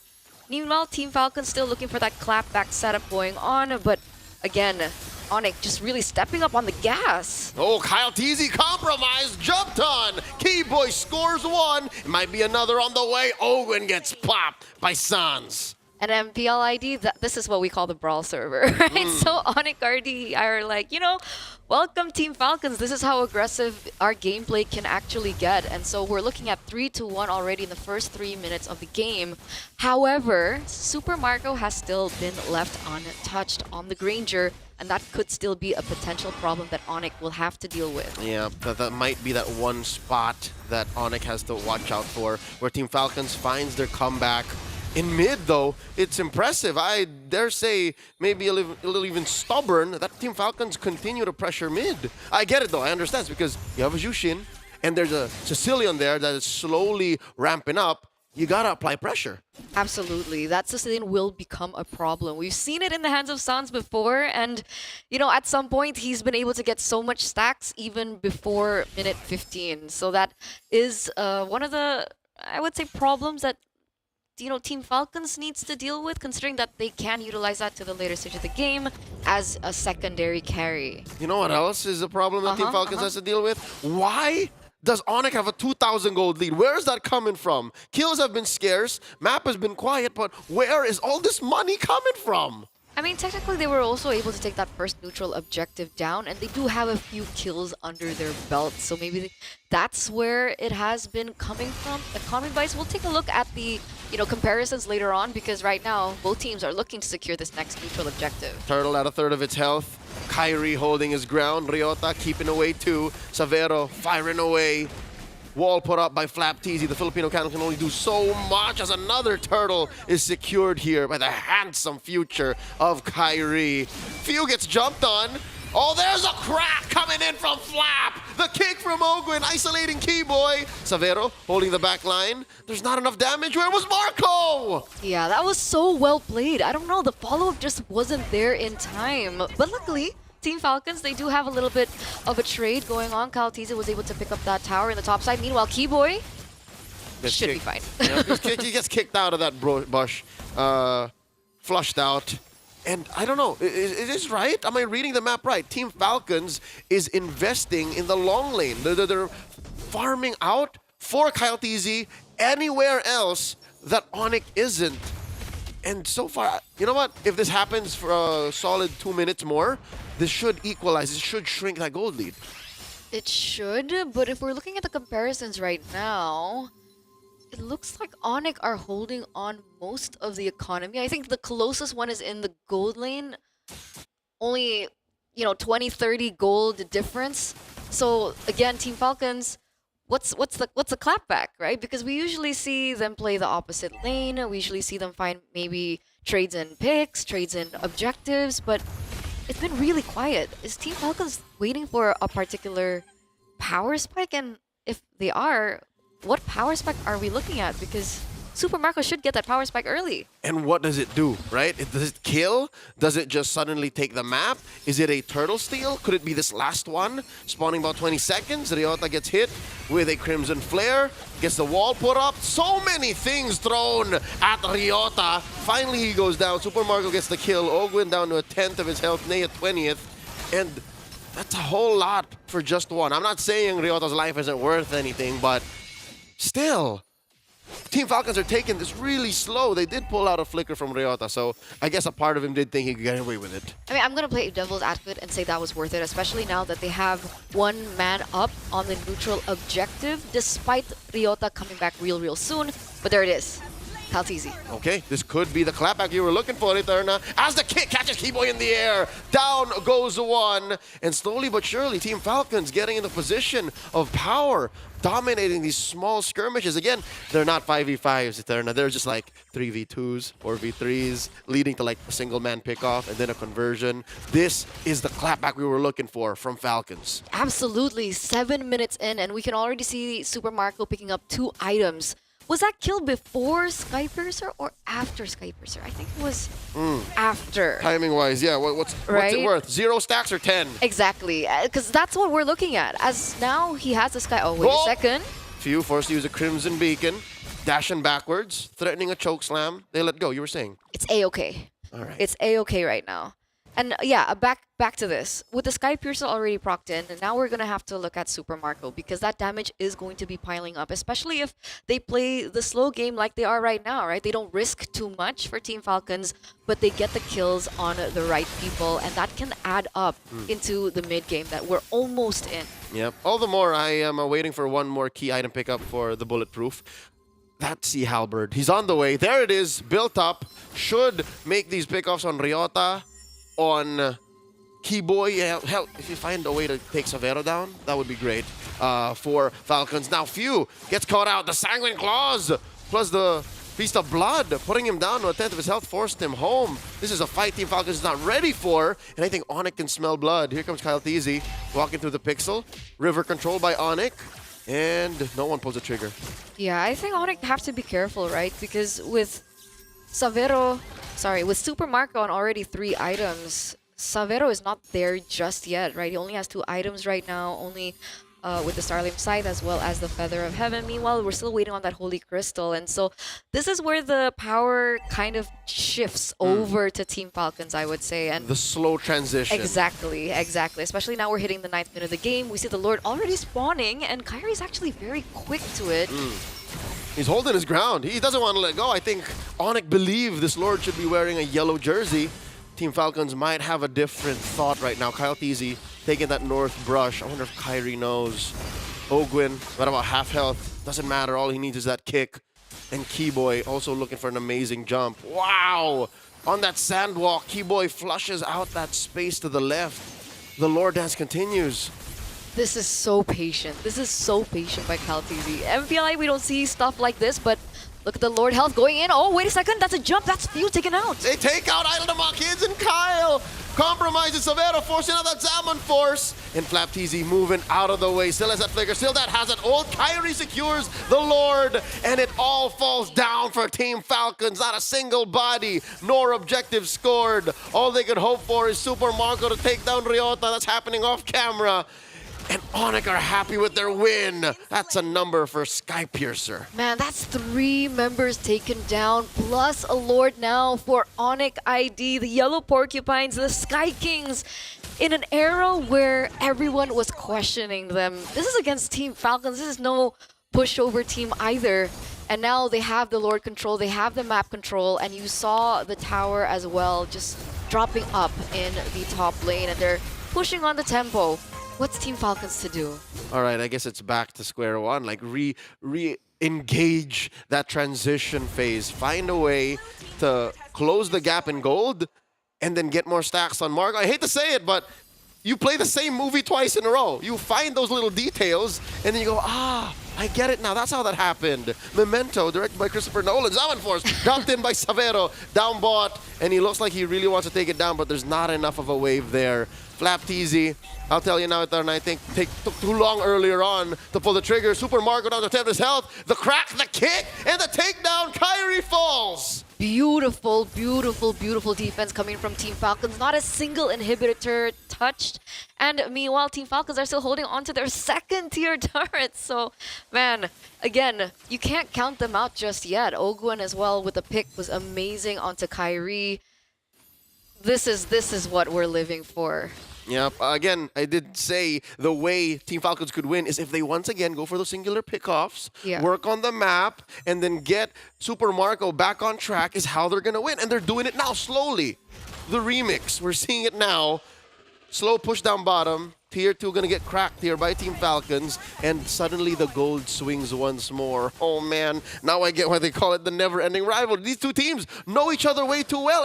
And this is with the shuffle in Onyx roster. The young Sky King in Tavero. The new General in Ryota. They fit in like puzzle pieces. Yeah, so even despite all of that, this is still the read that Team Falcons has over. And we saw the interview coming in from FlapTZ, right? He means business. He wants to find his revenge here, and it looks like they're on their way to it. Remember, we were talking about Super Marco from the early push of the game. He's already sitting at 3-0-1, so that's at least 2 stacks. And wait a second, Onyx are going for it. Oh, they want to bear down on Ogwin. He still has a flicker. Not enough range from Onyx nor Lockdown to finish the job. So Team Falcons, they win and live another day for that engagement, but the rest of the map is still at deadlock. Kyle TZ, meanwhile, already at level 15. We do see Kyrie at 15 as well, so that's kind of an idea of what we're going to be looking at in the next neutral objective take. However, as the game progresses, again, Sans is going to be stacking up, and that damage should be able to be felt. We can already see that Onyx are already on the Lord. Oh, Ryota on a pickup. Might be a late entry here coming from Falcon. Severo secures the Lord. The quick 3-man knockup from Ogwin and the collapse. The 3-man punch, the crack from FlapTZ. Down goes Ryota. Flap traded out for Keyboy, does flicker out of the way. A less than ideal trade for Team Falcons. 1 for 1, but Onyx gets the Lord. That's an L, bro. Oh, but they could be getting this turret. So, right, I understand. The trade was not as great, but look at the pressure that they're still holding on to. Kaltiz actually goes in 1v3, deals some damage, and in the grand scheme of things, the fact that they were able to get a permanent structure, if they can hold off this Lord, I think it's still okay for Team Falcons. You're right. There is a point of counting your blessings and being optimistic about it for the Green Falcons. But look at bottom lane, Eterna. That is a chubby wave that Onyx have led up. And Falcons are for sure going to lose that tier 2. And if Onyx want it, I think they can even threaten this purple. All right, but Kaltiz is lucky enough to secure it, and they have to deal with the rest of the map. They do take down the Lord, but the map has irreversible damage onto it. Look at that, like tier 2 up top.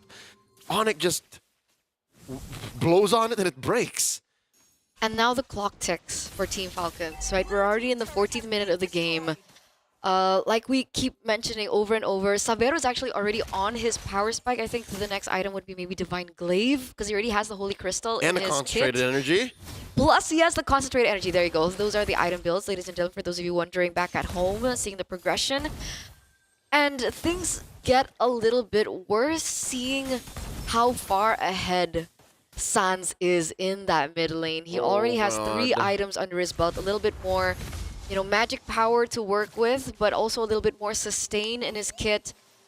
He has a lantern to boot, so he can actually deal with the frontliners coming through from Team Falcons. And maybe that's one of the main reasons why FlapTZ hasn't been able to be as aggressive with the fist cracks. Yeah, that right there is a clear sign that Team Falcons should put a huge green target on Sans.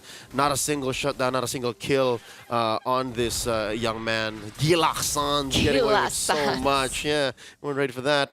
Team Falcons right now still doing their best. Again, say what you will about them being crazy sometimes, experimental, flubbing engagements as they have a couple of times in this game, but they know their fundamentals, they know their macro, they know how to take control of the map so they don't lose as much as they could. And now look at this, they're punishing Onyx for even checking on their purple. Kyle secures. Huh. FlapTZ doesn't have a single magic item defense build up at all.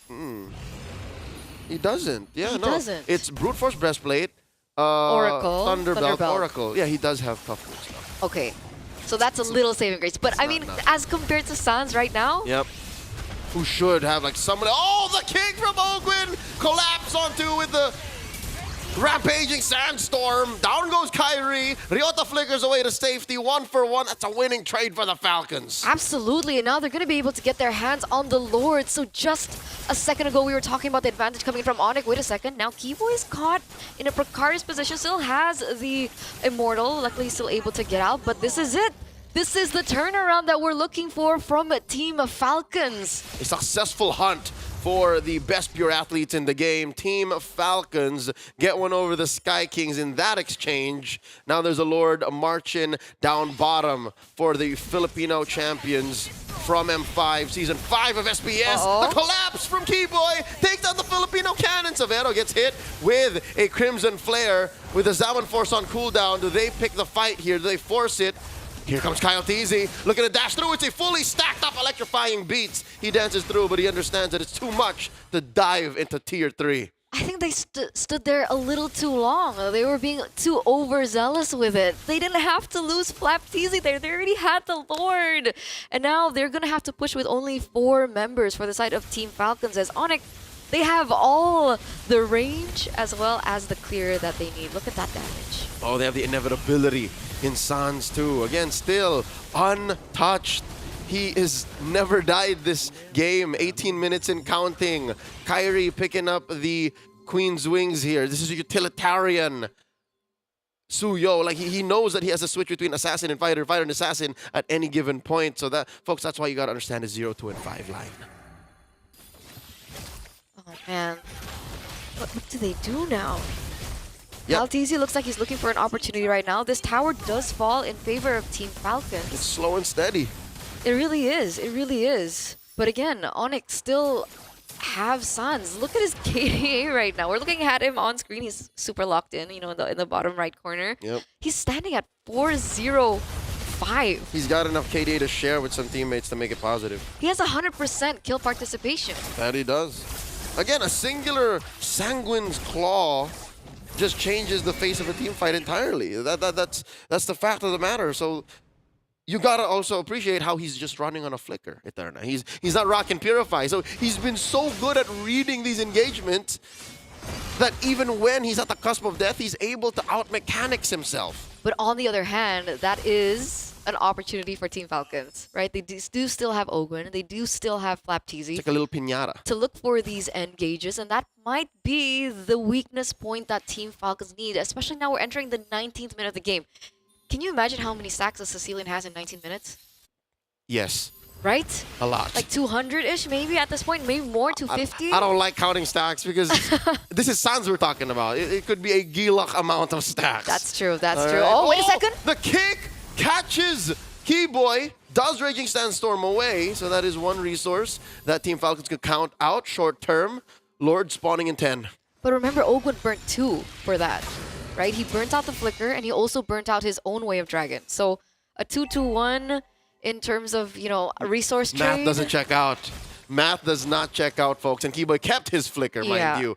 So now, this gives Onyx all the more the incentive to start up the Lord. Kyrie, again, deep in the paint, holding it down, slashing away, severing at the Lord with Keyboy by his side. However, Team Falcons have built up a slow push in the bottom lane. So now it's pressure onto Onyx, and Team Falcons can actually buy their time because that wave is going to be crashing really soon. That's what we call in the business long lane control. Key, essential, fundamental in any good Lord dance. That is Keyboy with the concealed play. Flapteasy smelling something is afoot. Few controlling the pixel brush. Forcing Ryota into weird range. Does get a few beads off from Super Marco. Pushing away Keyboy. I'm wondering what's going on in Severo's mind. Like, where does he drop the Zaman Force here? What angle? I don't know, but it looks like the first order of priority for them earlier on was housekeeping, right? They had to clear in that mid lane. Now the bottom lane. They're sending Sans. Exactly, exactly. And this is information for Team Falcons to press the gas, understanding that the main damage dealer, Sans, is not there. All right, well, not there for just maybe 3 or 5 seconds more. And here now comes the Gilak from the east, coming through. Severo right by his side. Few looking for a good Crimson Beacon. Finds it on Keyboy. This is a non-starter. I don't know, we've been watching the same sequence for the past minute. It's okay. It's okay. We have to be patient with these things. And No. both these teams are patient with it too. Remember, this is high stakes, right? This is a revenge story that we're looking at. It's This the build-up. is Flap TZ wanting to get the revenge on Onyx ID, but that's a Lord. Already really low. Oh no, this is the point of no return. Look at the crash back and the collapse. Oh, Ryota's very low. Kyrie secures. Down goes Kyle Easy. Savero with the Zaman Force zoning out Team Falcons. This is a no-fly zone. Say the Sky Kings. And Falcons get nothing. This is a disaster for the Filipino reps here in this match. Ladies and gentlemen, they punched the gas, they looked for the opportunity, but unfortunately, Onyx did not let it slide, and Kyrie on the Suyo is still able to take control over that Lord. And that's why even in the beginning, in the drafting phase, we were talking about Joy versus Suyo. And again, Suyo has a little bit more of an edge as compared to Kyle TZ right now with that additional damage. And that neutral objective take is a lot easier and a lot smoother for Onyx. Oh, Few here compromised, forced the flicker back and used the Crimson Beacon. Now Winter Crown, Lord still standing, down goes Few, and the base will follow through. Onyx ID take game 1. Wow. Wow. I don't know, how are you feeling about this? I mean, objectively, I have to say, Onyx has an amazing Lord dance. Onyx has amazing resource management, and when clearly you see Team Falcons forcing things out from Onyx, they just don't budge. And they win out on trades. Boys, wow.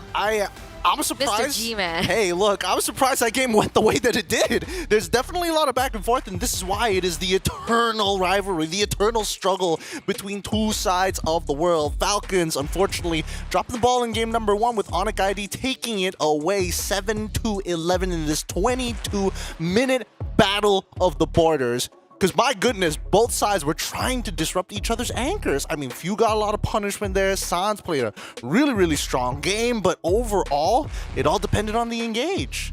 It felt a little passive for Falcons though in the early push of the game, considering they were the ones who had the Granger, they were the ones who had the Jushin, they had the Cho as well to boot, but they weren't able to find a way to give Super Marco the edge that he needed to carry through into the mid-game. All right, I got a treat for the fans who watched the first series today. Fuse Zushin today felt like Annabelle's Hanzo in game 2. Ooh, like it's a high prio pick, right? Like you're supposed to have done a lot with the kit, but watching it over and over again, you gotta admit, it did nothing. It's like Yeah.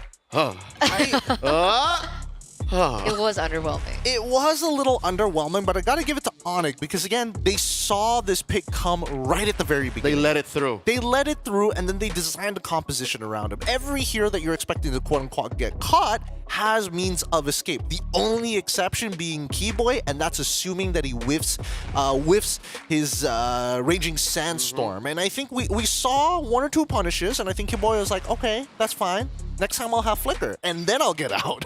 Yeah, we've seen moments for Ryota too. He gets, punished quite a bit, but at the end, it felt like sometimes there was a little bit of disconnect to Team Falcons, right? We saw Flap TZ picking up a really good moment with a 3-man fist crack, Oh, yeah. but there was no one there to follow it up from Team Falcons either. So technically, that should have been where Few had a moment to shine, right? But in hindsight, there is a disconnect, not just in execution, but even in the lineup. You're trying to get these dudes lined up so that Kyle and Marco can finish the job. But that's so much easier said than done. Conceptually, you're trying to catch not just Sans.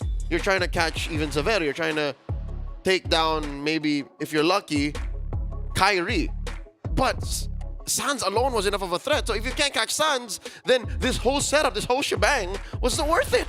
And that's why I said that this game is a battle of borders, right? You really need to, kick the anchor from underneath them every single time. That's why there was so much priority in making sure that Few doesn't have his flicker, maybe sometimes doesn't even have his ult. Sans, on the other end, the times that he did initially get caught, was able to escape because, again, there's not enough damage or reliable damage coming out from the side of Team Falcons. I think the job was supposed to be Kyle TZ's job, but it's not exactly the easiest. I will admit that Onyx, they grouped up as 5 super early on into the game. They became a convoy so fast. And that understanding that one track mind allowed for their ultra hyper core in Sans to really propel out of control. Even Severo, to be honest, I don't think Severo died. Did Severo die? I don't think Severo died.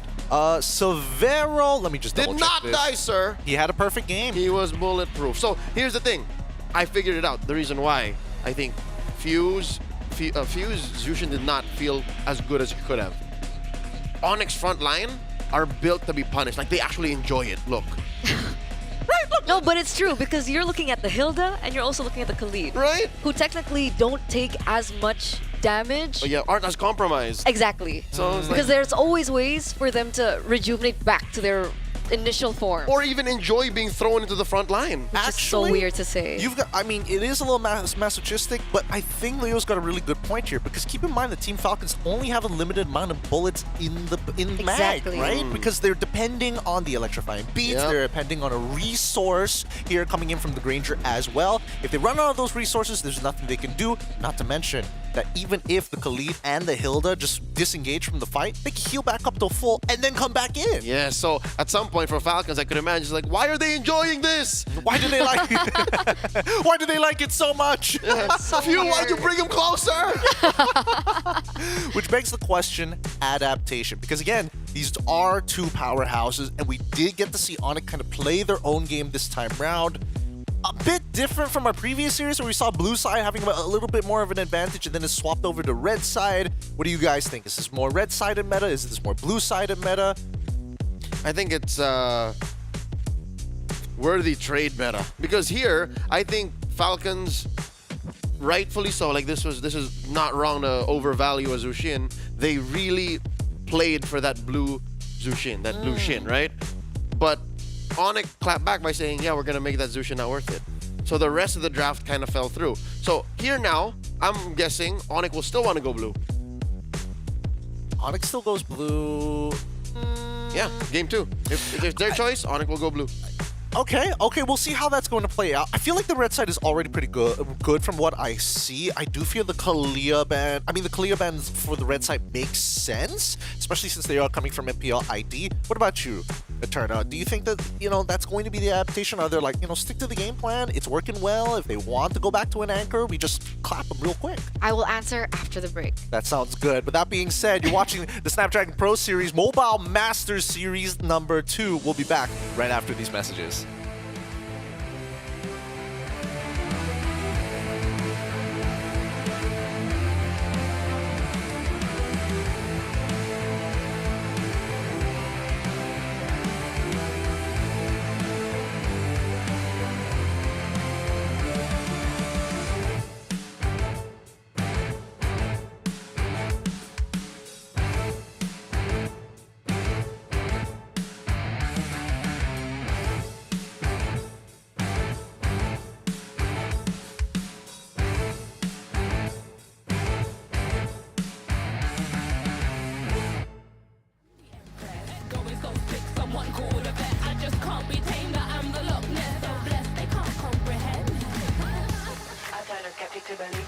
I am a leader, resurrected like it's Easter. If you step to me, you'll get the misdemeanor. They can't defeat her, they can't connect the reader. Card decline, don't worry, I'll be fine. Cause all I see is ups in the line. Did I plan this? Is this by design? Come reflect my light, can't be denied. Come correct, cause this moment is mine.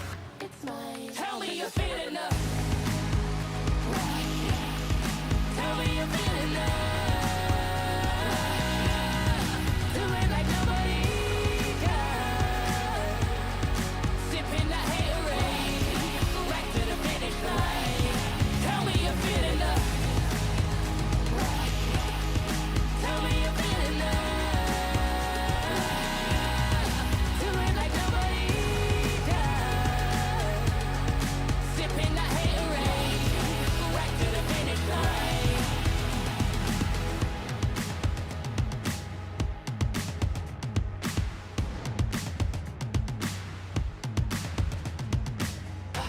I got the haters out of breath. Ain't talking about then and when I got them distressed. Giving palpitation when I say it with my chest. Do the calculation, it's time to invest. Acquiesce that I am the empress. Going so sick, someone call with a vet. I just can't be tamed, that I'm the Loch Ness. So blessed, they can't come. Tell me you're feeling the.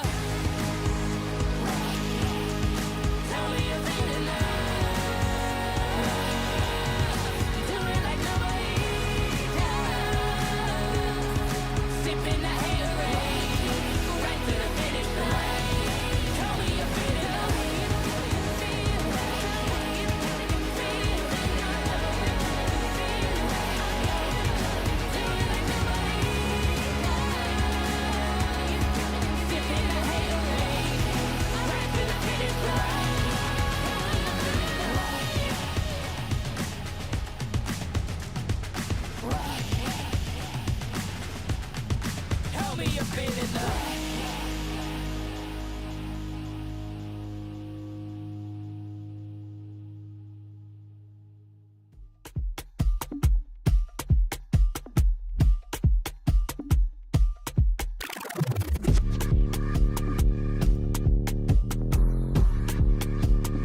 my flow. Salmon sit, put it all on the floor. All hears turn when I walk through the door. They know I'm hot.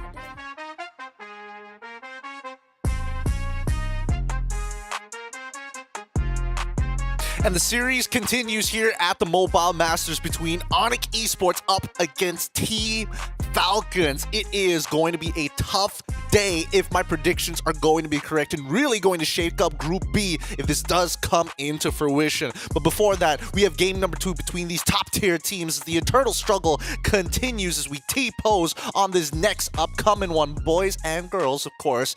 Eterna, adaptations that we were talking about earlier. Lee was mentioning that Onyx is going to take blue side this time round, but what about you? Do you think that there's going to be a bit of a change here for Team Falcons? I mean, there could be, but honestly, I think whether it be on red side or blue side, they both have like an equal say. What I'm looking at more is just, you know, overall composition and their synergy and their chemistry with one another. Because what was the idea for Team Falcons with that composition? Did they want to play for the Granger? If they did, they didn't really have as much of an underlining on the Granger in the gold lane. What they want to play for pickoff? Because Jushin is not as great because her damage isn't a burst type of mage. She's more, you know, DPS, I would say, in a sense. Yeah, no, we were kind of cobbling together what the concept was as we were going, and it seemed like just line them up for Kyle, line them up for Marco, and if it didn't work that way, then they scramble. So yeah, I think I agree. It's just, it doesn't matter what side, and there it is. Onyx does end up on blue. It's more of like, get a clearer concept. I'd say chemistry and execution aren't much of a problem for Team Falcons. It's just, yeah, if it's not clear, then they just suffer. I think, I don't know. I think it is the ideas coming in from Trevor, coming from Team Falcons, that there are some, I don't want to say anti-synergy. There is somewhat of a concept of being able to kind of peel very, very slowly against a composition, but I don't think that they were ready with how resilient that front line was coming in from Onyx. Because with no real burst, it's like, oh, I get you down to 50% HP. That's not enough. It was so resilient. Oh my God. I truly believe something came out from these players' mouths. Like, why are they not dying? They're enjoying this. And we saw that even from like the first few minutes of the game as well. So, and they did not stop. They threw like 16 ults. It's like Rehot like finally dead. But Badang banned by Onyx. I think this is a good ban, because again, it did give him a couple of problems. It made the engages really hard, especially if you want to kind of, you know, leg sweep them, get to their anchor straight away in Few, but that's under the assumption that they want to play a composition designed around Few being the one who kind of stands tall. In the meantime, though, let's see what this first pick is going to be. The Kalia, the Jushin, as well as the Fanny's open! You're right! Fanny is open, and Onyx happily obliged. The Falcons, they could just go for the Cho here, or look for that, you know, mid-prio EXP, invade, insta-take blue. Yep, no. Despite the Granger and Harith being open, Team Falcons, they don't pick the best heroes, they pick the right heroes. The heroes that will compromise Kyrie's cable swing in, and they do so in 2 roles, in Roam and in the gold. Because look, how often does this happen? That the Harith and Granger open, you don't pick them? It's because of that singular hero that disrupts everything, that forces you to pick something else. It's the Fanny. It's a lot safer. It's definitely, I think, the right pick. But guys, I just want to like put it out there once again. We have not seen Fanny Kyrie in a long time. Being first pick, there are so many ways to work around it, and I'm fearful for that, and I'm concerned for that. I have no doubt for the Breaker of Chains, the Hydra sisters, he will kiss your mother on the lips, Mr. Kyrie Targaryen. He is a monster in the jungle for a reason, a superstar import, and I still think that he can hold up to that name, even if his hair changes any other color. However, I am surprised that Onyx did not want to start locking in their marksmen a little earlier on. I guess they don't want to, you know, double down on getting rid of both the Granger and as well as Harith, or maybe put that as a question for Team Falcon so that Sans could have an easier time. Yeah, so here you see another round of not the best hero, but the right hero for Onyx. You're right, that they could have picked one of the more high-prio gold laners, but instead they go for the heroes that support Onyx overall strat. This is what we want to see. This is what they did in game 1 that trumped Team Falcons, and now Team Falcons close off with the first phase by picking a hero that's just good overall. There's a Suyo. Now banning out these pain points, Team Falcons take out the Sicilian. I'd reckon Onyx are gonna crack down on mid as well. Yeah. And it does make sense, right? The Sicilian being banned out, because technically Team Falcons, if they want to pick it up for themselves, it's not as safe, especially with the Fanny now in the picture for Onyx. So still something that Onyx could have picked up. And they want to also underline that they have already that early game pressure, right? The Jawhead and the Hilda is going to be very aggressive in the early stage of the game. Mid Prio is also going to be a problem. So I'm expecting another mid lane ban coming in from Team Falcons. So they would rather let Onyx kind of decide on what their marksman is going to be. I mean, Team Falcons only has so many bans to go with. They could go 1-1 here. I think at least for the early Moskov pick, it does make the Harith kind of like, ooh, gotta be a little careful in lane in comparison to things like Granger, for an example. And there's still cross-map plays, which is accessible for Team Falcons, which they're so good at. Yeah. That's one thing that they learned the hard way from game one. They're investing in the map. They're investing in macro. That's why they picked up the Moscow first. They're saying, hey, Granger, Harith be damned, whatever. And they're now investing in range. And still macro, like you're still flying across the map with the wings by wings. So few ending up with the Farseer, definitely a good amendment to what happened in game one. Again, 0 burst. So now it's all the burst. Yeah. I get the range. I get what the Farsa is capable of, especially with the changes to her kit. But that's a vulnerable mid laner. She's soft. Soft, and she just stands there when she ults. You know, that's just prime target, I think, for Onyx at this moment. Especially when they have so much dive. They have the Hilda, they have the Jawhead, and we're not even mentioning Kyrie right now on the Fanny. Some tender love and care is going to be needed to be invested into Few if he wants to stay alive and get those early rotations. However, let's see what Onyx is going to do to finish off their composition here. To kind of wrap things up, it's going to be how... Oh, wow! They go for the Veil as well. Interesting options here. Whoa. It's not really zone control, but they've got burst out of the wazoo now. And even better yet, when it comes down to the Lords, the Turtles, these objective fights, it's going to be interesting to see how Onyx is going to play around it, with the final pick being in the high loss. Boys and girls, what are your opinions? We'll start with you, Aturda. What do you think about the compositions and who are you favoring more? I mean, technically, there is a lot of CC coming in from Team Falcons with the Hylos now being picked up. It's good peel for the Farsa, and also they do still have it with Ogwyn on the show. That should be a problem for both the Fanny and the Harith. So I do see a version of this composition where it can work, but I guess, yeah, but you know, I feel like the priorities have shifted. Now it's like, yes, we still are going for Few, but we also have to keep in mind Flapteasy, because the previous game it could have gone really bad for us. With that being said, I'm gonna pass it over to your casters here. Once again, it's Leo and Eterna heading into the game. Thank you so much, Gideon. Ladies and gentlemen, we're going to bring you into game number 2 in this best of 3 for our second match on Stream A for the Mobile Masters here, Snapdragon Pro Series. As you can see, both teams are getting ready. Remember, we're at match point, and we saw earlier what Flapteasy was able to say in the interview, how this is such a high-stakes game. It's a revenge story through and through, and we're going to see whether or not Falcons can force a game number 3 over the Sky Kings. From JB to Jakarta, Team Falcons have a chip on their shoulder, and it's not looking good. Oh my lord!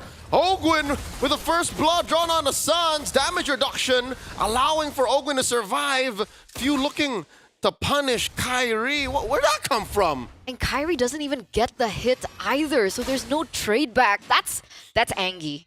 That's Angie Ogwyn. Team Falcons is, I'm gonna teach you a Filipino word, Tagalog word. Say gigil. Gigil. Yeah, they're gigil right now.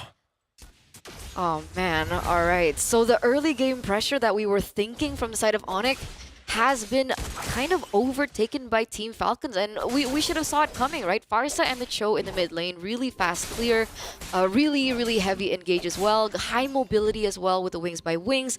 As we're also taking a look at the player emblems, we do see a lot of emphasis on movement speed coming in from Team Falcons, and maybe that's the change that we're going to be seeing from game number 1 to game number 2. They want that mid trio prio. Yeah, a little more mobile, get into the fight even before it starts, get better positioning. That is Team Falcon's resolution here. Keyboy gets an ejector on a Kyle Deasy, intercepted by Kyrie. He gets one down, revenge kill for earlier. Now we're sitting at 1-1. 1-1, but that previous death was on Sans. So technically Team Falcons has a little bit more, leeway to work with. Technically, it should help Team Falcons be able to get to a better EXP lead. Meanwhile, Owen already trying to punish Kyrie in the purple buff. Does he get it? Is the problem. But it's enough time for Team Falcons to set up for this neutral objective. Yep. Falcons, first of the scene. Sans and Ryota answering back. This is turning into a 4v2. Not unless Kyrie has something to say. Feathered Airstrike already popped by Few. Soft reset on the turtle. Secured by Kyle Teasy. He gets out of dodge, dashing through that Y brush. Survives. Down goes Kyrie. Ogwin gets a kick and a kill. And the rest of Onyx back out.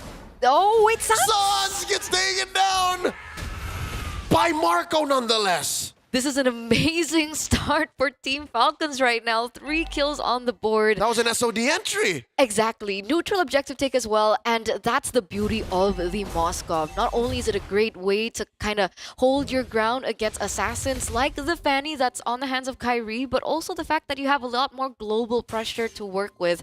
And finally, we get to see Super Marco actually have an impact in the game, unlike what we saw from Game No. 1 when he was stuck on the Granger. Early too. I think that's what's key for Falcons is they want to move fast. They want to impact the map and get their game plan going much sooner than when the opponent can react. And now Ogwin forcing the kick and a full combo, taking down Keyboy. I don't think Keyboy was expecting Team Falcons to let out that much of a response. Absolutely not. That was punitive. It's disgusting, right? The damage again on the Farsa is immense, and if they work around the fact that the Farsa is so vulnerable, but they play it in a skirmish like that and not in a pure 5v5, Team Falcons will be able to get a lot more value with the Farsa being picked up. And now we already see some rotations happening from Team Falcons into the top side. Savero needs to be careful. And here it is, that pressure in the mid lane back onto Ryota. So Ryota, Sans, and Keyboy, not as aggressive as we saw in Game No. 1. And that's mainly because Team Falcons are so proactive. 3 kills up, a turtle up, 1 spawning now in the upper quarter. What's this Fanny to do, right? The next thing you know, I'm going to say now, is he's split pushing. Kyrie is just winning the long lane, and then he just jumps in, and, it puts Onyx in a weird position. Oh, speaking of weird positions, Few bursted from 100 to 1 and forced the wings by wings out. Ouch. That's definitely the potential of the kill pressure that Kyrie has. Wait a second, that's a flicker used. And they don't go for the engage. Now Few's caught low. Yeah, Few knows his team needs him. Hides in that brush, asking, can you guys hold out? I have a feathered airstrike. There it is. Popping it onto Ryota. Glorious pathway by Flap TZ. Deterring the entrance of Onyx. Savero takes down Ogwin. It's a man down, and Kyrie scores 1 for his team. That's a turtle and a kill for the Sky Kings. That's the clapback here in the 5th minute of the game. Just by Kyrie dishing out the damage onto Few because what? Down bottom! Oh! That's what! Oh. There it is! Super Marco gets caught out by Kyrie. A free kill down bottom. Super Marco was just working on the turret. Come on! That's a good break. That's a good break for Super Marco. Now caught in 1-1-1 in terms of that KDA. And this, oh man, they didn't see that coming. No, Keyboy here holding that orange brush. And Kyle Teasy, that's too much burst even for Suyo. All right. Kyrie is actually holding on to only 1 item right now. So that's the damage he's already having just with the Heptases alone. That's right. No, and that's how much Marco took to the face. And now he has to recover from that. And he's still holding on. He's still pushing it. Look at this down bottom. Marco falls again. And now Kyrie had some help. Ryota was there as an accomplice. They're not letting it slide at all. They're going for more value. And look at Ryota being able to assist that, maybe a boost of confidence. Look how aggressive they are. Oh, Glorious Pathway set in by Flap TZ. Kyle TZ gets out of dodge. Feathered Airstrike. Stopping them from retreating so fast. And now Ryota in trouble, looking for that passive proc. No slows, no stuns. Ryota gets away. They were able to take Keyboy down in that, re-engage coming from Team Falcons, but they were already able to trade it with a tower up top. Savero gets it. It's a good deal. It is. And it looks like despite Team Falcons holding on a lot more control in the early portion of the game, Onyx are definitely looking for opportunities too. They're not going down without a fight. That's right. They won't have to wait till Kyrie can just farm the long lane. Keyboy picking up the Antiqueras here definitely should do some work, especially since he's going against Kyle Teasy. Feather strike, compromised here by Savero, pushing Few out of that brush. Now Ogwin forced the flicker out, down to about 1 HP. Flap Teasy, Glorious Pathway, getting out of the Zaman Force, survives, but only for a second longer. Gets out of dodge. No kills for Onyx. Team Falcons happy with the final turtle take and a turret off cam. So again, they're trading back and forth once again. A turret for a turtle, a kill for a turret. And Team Falcons were able to get the better out of it in this particular engage because they didn't waste too many resources as they took that objective take. And that was information as well that Onyx had, which is why we didn't see Kyrie going full ham into the members of Team Falcons. Despite them being on a relatively low amount of HP, we do see Onyx trading it for a turret in the bottom side, but that gets instantly traded back by Team Falcons there, as we saw earlier up on screen. Wow. These teams are so in sync with what they're trying to do. Their cross-map plans that they're willing to trade for, that it happens within the second. Bottom lane for top lane, tier 2 for tier 1, Yeah. rotation for the buff, holding down these bushes. Look at that, Ogwin kicking Keyboy out, flushing him out, and Ryota backing up as well. This is a Lord spawning in the lower quarter. Question, is Kairi getting his purple? Is Falcons not attacking his purple?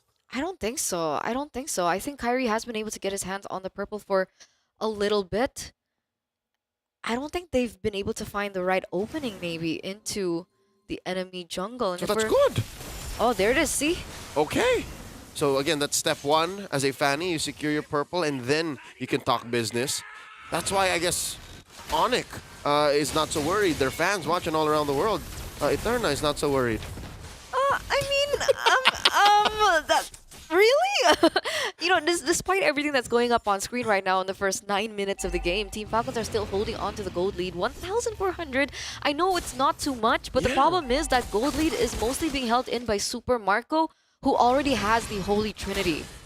And that's going to matter as now, ladies and gentlemen, we get to see the Lord back in action, and that is going to be a problem for Onyx. Yep, they can't, the way they were in game one, just preemptively starting it. This is a Fanny we're talking about, so late entries are the way to go. Ogwin here, blasted by Savero. Ryota pushing him out of that brush, backing off, has to recall. I guess that's technically a man down. Few, feathered airstrike, pushing them out of Lord Dance range, and Ogwin holding his ground, refuses to recall. Doesn't want to get to his wounds tended like a real man, but now he eventually has to. Again, this fight cannot start without a flicker kick, and Ogwin wasn't ready for it. Absolutely, and you could see the Super Marco was still busy in the top lane as well, still looking for that lane control in the far side of the map. That will, you know, kind of force Onyx to deal with it. So both of these teams don't really want to pull the trigger just yet. Few wings by wings. Okay, there was backup from Ogwin there.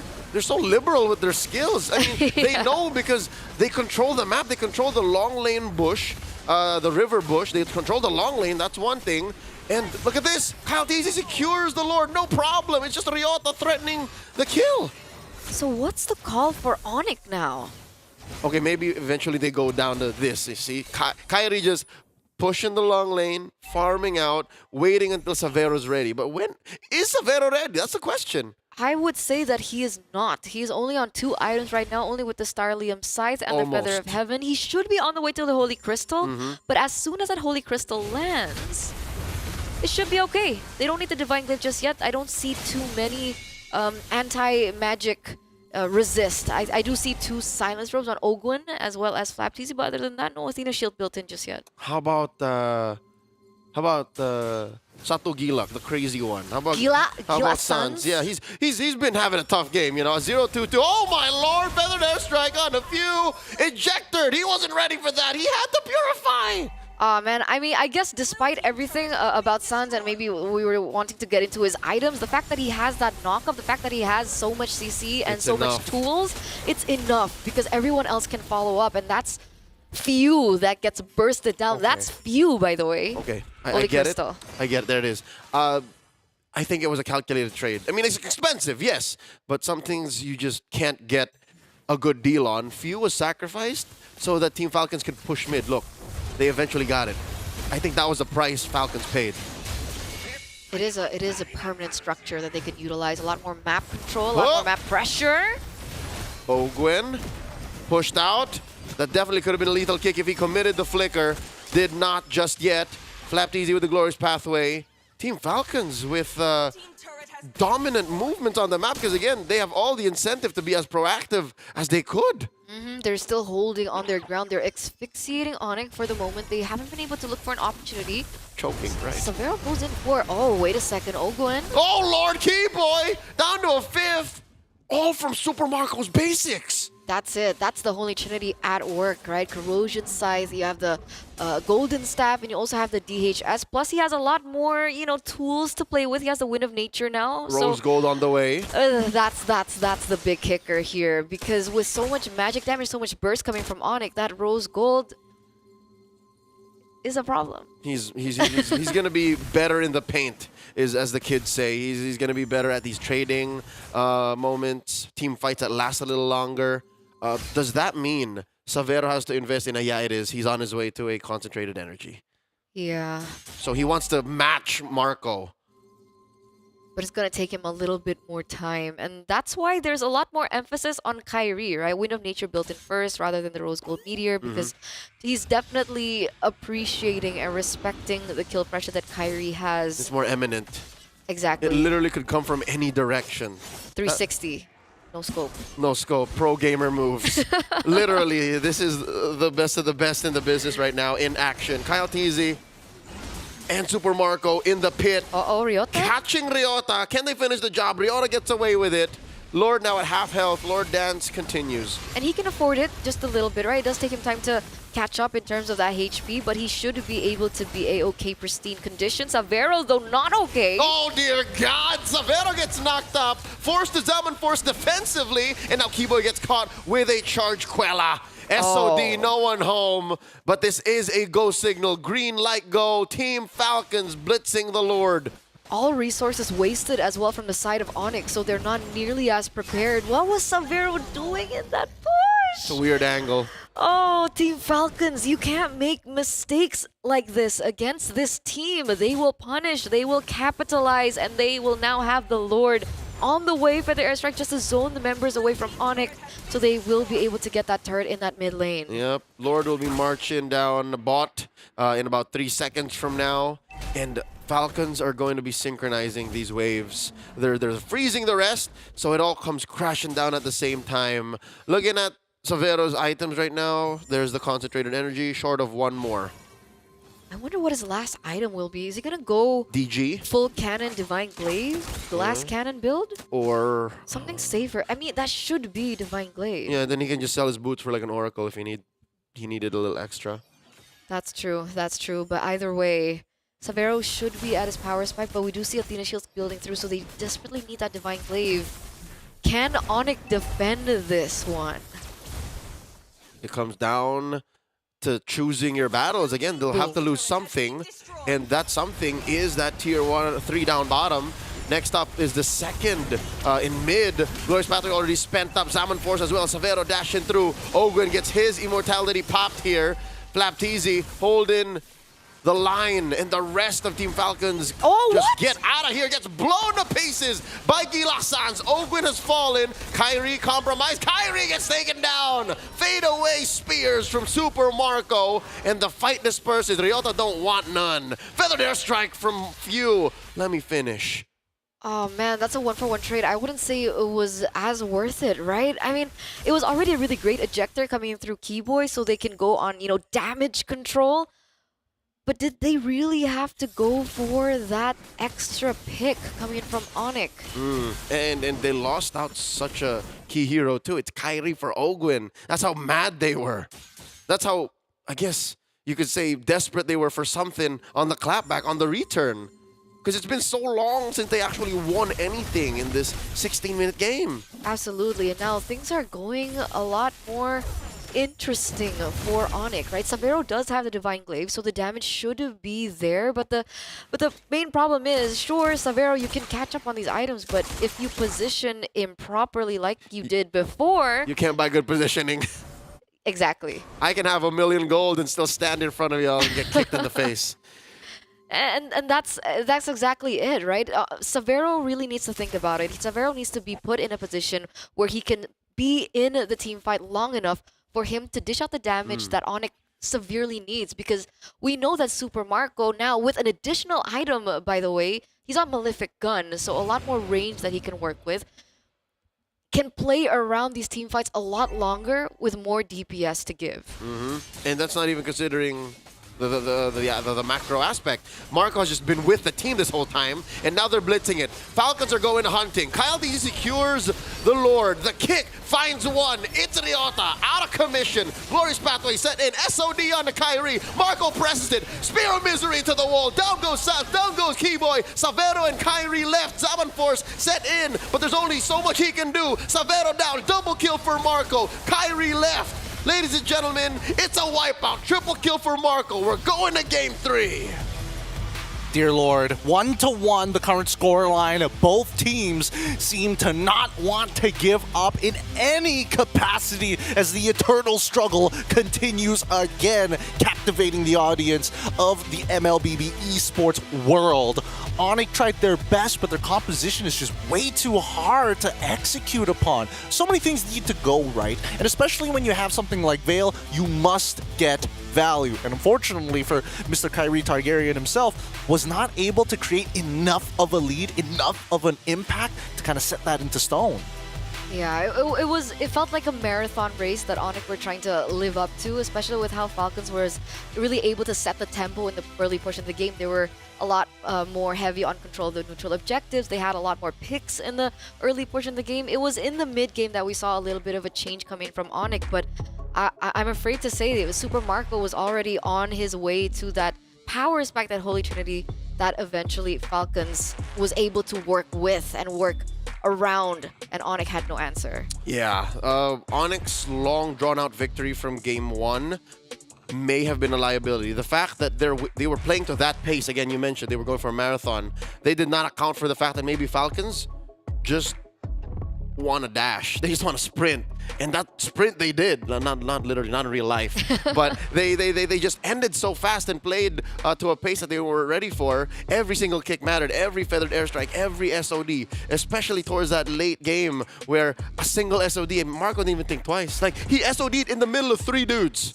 He got away with so much here, and that Kevlar vest was thick. He got penetrated only 2 times, but he learned very quickly from those mistakes. And I think, a lot of the win condition coming in from Onyx was heavily dependent on Sans being able to flicker forward and catch somebody with that wind blow. I think that was pretty much the only win condition that they had other than Keyboy catching Super Marco, and even then, that's a very big ask, because we did see Falcons, as you mentioned, look for that sprint, and they did it in a very similar fashion that Onyx ID did in game number 1. Convoy together, make sure you don't have those opportunities, and minimize the points of contact with Onyx.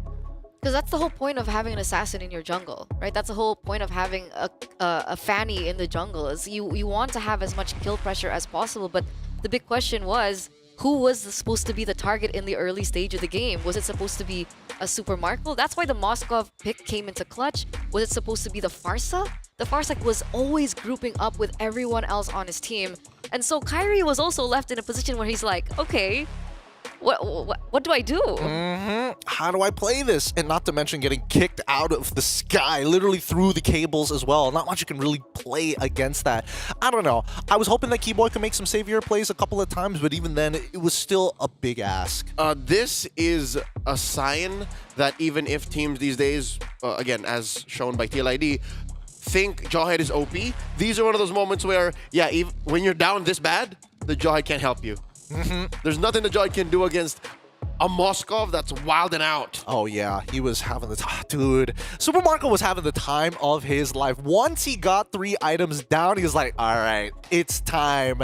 It's time to end this, and end it he did. Being bulletproof as ever, as always. But coming towards and thinking about game number 3, I don't think there's a very clear path to adaptation this time around, because again, I did feel that Onyx made a good amount of mistakes in that early game, didn't play as cleanly as they did before, and I think that Team Falcons, they played a much tighter game. Yeah, this is a clear sign of Onyx making mistakes they thought they could get away with, and then Falcons just punishing them. Definitely a sign of Falcons not just taking the L in game 1, but also learnings. So yeah, no, this is scary for Onyx. Game 2, game 3. I won't lie. Falcons have woken up. Falcons have warmed up their wings and they're ready to fly. Gotta roll the dice a little bit. I know my predictions are pretty much out of the water, but I can still hope that maybe Onyx has got this in game number 3 to keep my hopes alive in the running game. But until then, ooh, blue side seems a little dangerous now. Both teams have taken a loss on that blue side, and I think now Onyx really has to think about, like, what are we going to do about this gold lane? Because now that Moskov is such a prominent pick, it breaks that trifecta of, oh, just because you're playing Harith, you're safe. No, just because you're playing Granger, you're safe. Absolutely not. You know, personally, I just think it's a coincidence of this match. Coincidence? I think it's coincidence. No way. Because for the past 2 games that we've been seeing, it's a prio pick, but with so many loopholes around it. Yeah, it's still... Right? Jushin first pick, Fanny first pick. Yeah, it's still a matter of what you're trading for and if you can make it worth it. Yeah. In this case, like in this series specifically, they just couldn't. Oof, it's going to be a tough one. It is going to be a tough one. Guys, if you're wondering what these players are sitting on and you're like, I don't recognize what that chair is going to be, fix your sit today. If you're looking for the most comfortable chairs, but also meets that competitive edge you're looking for, please take a look at the Anthros. It's down right here on anthros.com. It's designed for humans, so aliens, get extraterrestrials. Stay away from what we built as the human race. And no animals. Wait, I wouldn't let my... I checked the price on one of these chairs. They're great. They are bang for buck. I would not let my pet on it. That's and I like animals to a degree. Imagine the destruction a cat would do. My sons... And how sad you would be. My sons can take the bed. I'm gonna take the Anthros. Boys. Daddy sits on the Anthros. Stop sitting. Stay away, sons. I wouldn't. I really wouldn't. I'm not kidding about that. Check out the Anthros. It is designed for the very best, and comfort meets competitive edge. We're going to go on a short break, and when we come back, we're going to conclude this series between Onyx ID, or Onyx eSports as they're more well known as, against Team Falcons PH. We'll see you right after the short break.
The Snapdragon Pro Series is brought to you by Snapdragon Elite Gaming and DHL.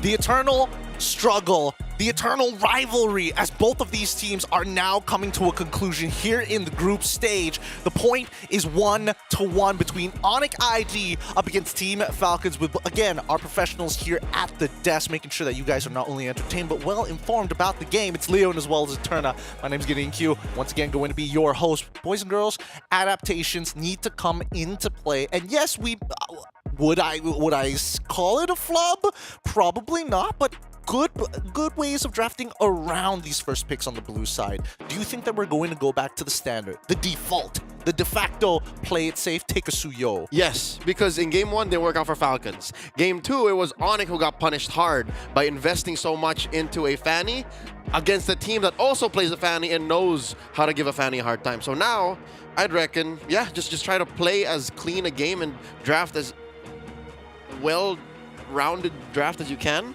and then we'll work from there. But also, we've also noticed that in this particular series alone, there's a certain pattern that we're looking at. Whoever has better mid-prio is usually the one to be able to take the game. Whoever has more aggression in the early stage of the game is the one who's able to take out the series. I love that you brought this up because that happened in game number 1, and we saw the punishment of it coming in from Team Falcons in game number 2, where they're like, haha, you thought Chill was going to cheese us in a different side? No, we're going straight for Sans. So that's something to keep in mind in this game, as the bans have already come through. Loyi, Joy, Jushin have been banned out for the side of Team Falcons, and Onyx have decided to get rid of the Matilda, the Fanny. They've got one more pick to go, and what is it going to be? If this isn't a Suyo, Team Falcons should pick up the Suyo, but remember, Kalea. Yeah, I think that's what Falcons was going for, is like, all right, you take out the Suyo, or else we pick another blue-haired hero that's pretty damn broken. And there it is. If Team Falcons are going the way we think they are, this should be the Kalea.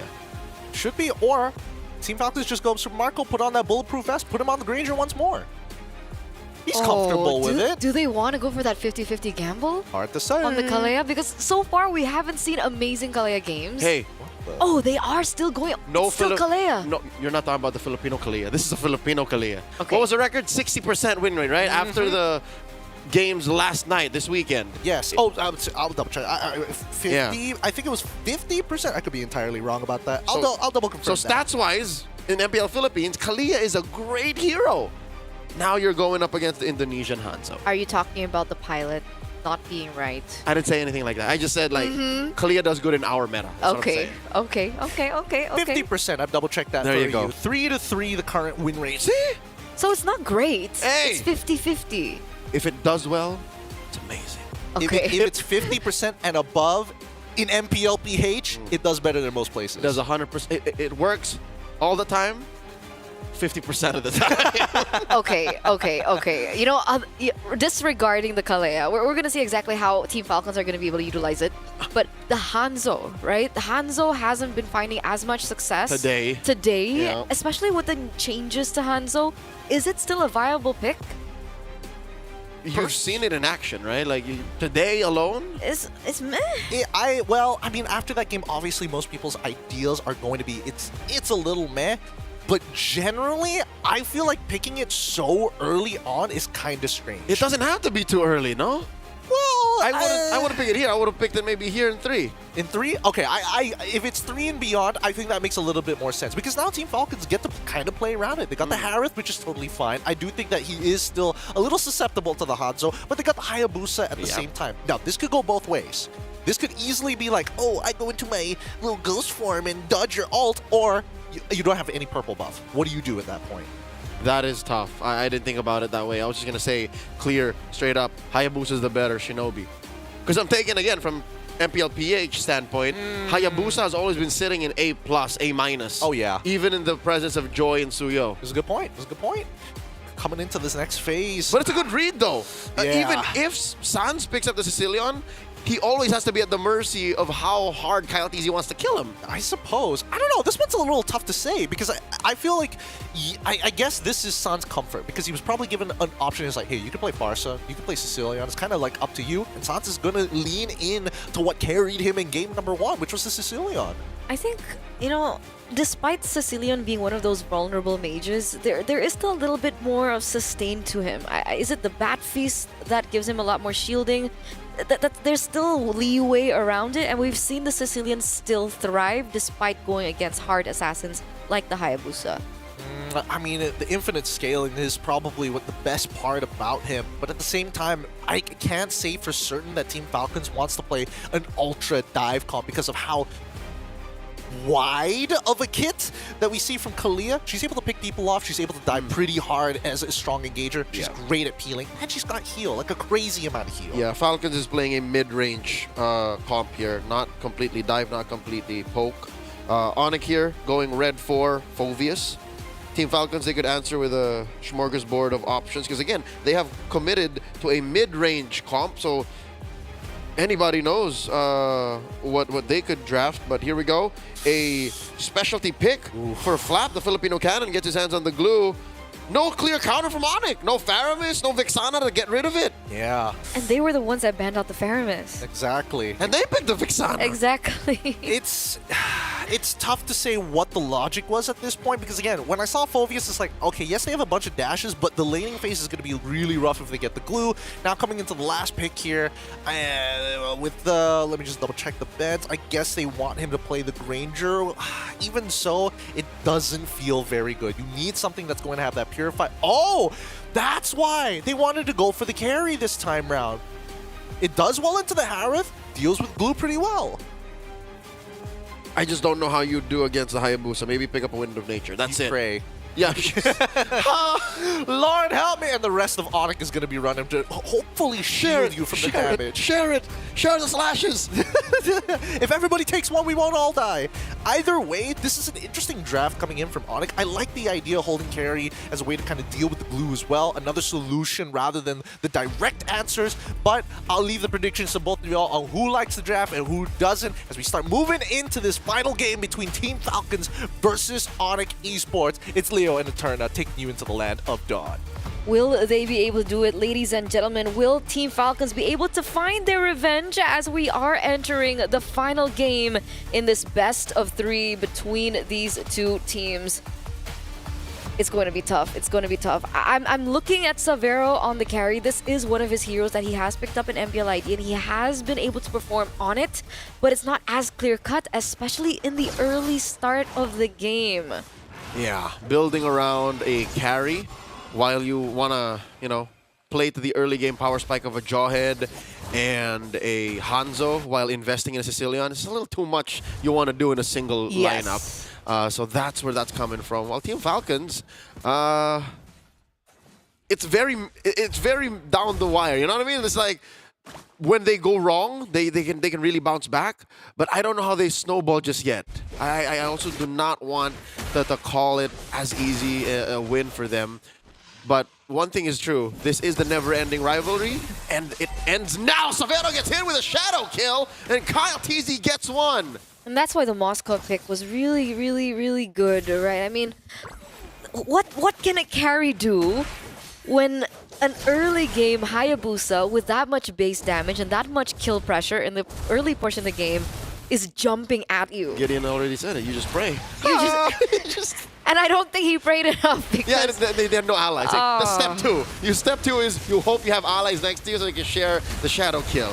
Now, Annabelle jumping in, point blank, Kinjutsu, Kyle TZ with the, again, arguably better mobility spell in the quad shadow, stopping the engagement. This is literally the performance that we were expecting from Kyrie on the Fanny in game number 2, and he's been able to do it really, really well. You can even see from his emblems, there's a lot more emphasis on, neutral, objective take, jungling. There's also a little bit more, just additional damage as well as attack speed as well coming in from this man. And how do they work around it? Oh, few though. Uh-oh. That's the superior range coming into play. I don't think Few was ready for it either. But now, up top, Turtle already started. Looking for an engagement. Sanguine Claws compromising Team Falcon's engagement. The split early on. And now the ride, the flicker. Ryota displaced, jumping into the skies. Slam dunking on dudes. Down goes Ogwin, but so does Ryota. And now Flaptease is gonna get popped here. Not enough healing just yet. Wait, the Sky Kings come back. Oh yeah. They strike back. Kyle Teasy is in the vicinity. Is he looking for a cheeky steal? And he doesn't get it. Kyrie with a sharp retribution. I think this is a smart way to approach the early game. Onyx should just isolate Savero, make as much trouble elsewhere, and then go from there. I guess that's the plan, right? Maybe in terms of kill pressure, maybe in terms of pickoffs, Team Falcons has a say in it, especially with how aggressive Kaltizi has been playing. He's at 2-0-0 at the moment, but when it comes down to these, these neutral objective takes, these 5v5s, it looks like Onyx have a lot more tools to play around with, especially now that we're in the 3rd minute of the game. Flaptease and Ryota, what do you think about this Glue versus Phoveus lane? I think it's a lane where they just both want to get out of there. Whoever gets out first is happy, and then they're just waiting for the next fight. Like, that's the story of that lane, and that's why you'll rarely see them there. You'll rarely see them fight against each other actively, because they want to keep their kit for the actual engagement. So yeah, it really starts in mid. It really starts with Ogwin, with Keyboy, and of course, what kind of ults and resources the junglers are willing to give up on and spend to get that advantage. That's why it's not so clear-cut who's in the lead. The turtle was scored by Onyx, yes, but the fights are still easier picked by Team Falcons. Absolutely, and even in terms of gold or economy, Onyx doesn't hold a lot more over Team Falcons either. You can even say it's non-existent at this point. Plus 90 only in gold for the first 4 minutes of the game. We're seeing Falcons trying to look for something else on the map. Doesn't quite find the right opening and starts to rotate elsewhere. But the same can be said for Onyx right now. Ogwin knows Keyboy is in that bush. Doesn't look for a push in. And it's a slow, passive game. Very different to what we saw from game number 1 and game number 2. Yeah, they both now respect that pivot point, that fulcrum of the turn of events wherein you just let go once and your opponent snowball out of control. Because both lineups can do that actually. Keyboy very lethal on the joint. Like just now with the ejector forcing a split from Flaptease and they flicker away, compromising one of the main engagement tools for Falcons, and Few just pops that quickly. Oh, Ogwin also needs to be very careful with his positioning right now. There is still damage coming through. Ryota jumps back in. Infernal Pursuit. Ogwin wasn't have any of it. Again, the sustainability on this Kalia doing work. Now this is a turtle still standing, approaching half health. Ryota pushing them all back. Zaman Force dropped in by Savero, dealing a lot of damage. Actually, it's from Marco. Savero pops him though. Oh dear God! They're all just going down. Still no one taken out from Onyx. Down goes Kyle Teasy, and so does the turtle, bowing down to the Sky Kings.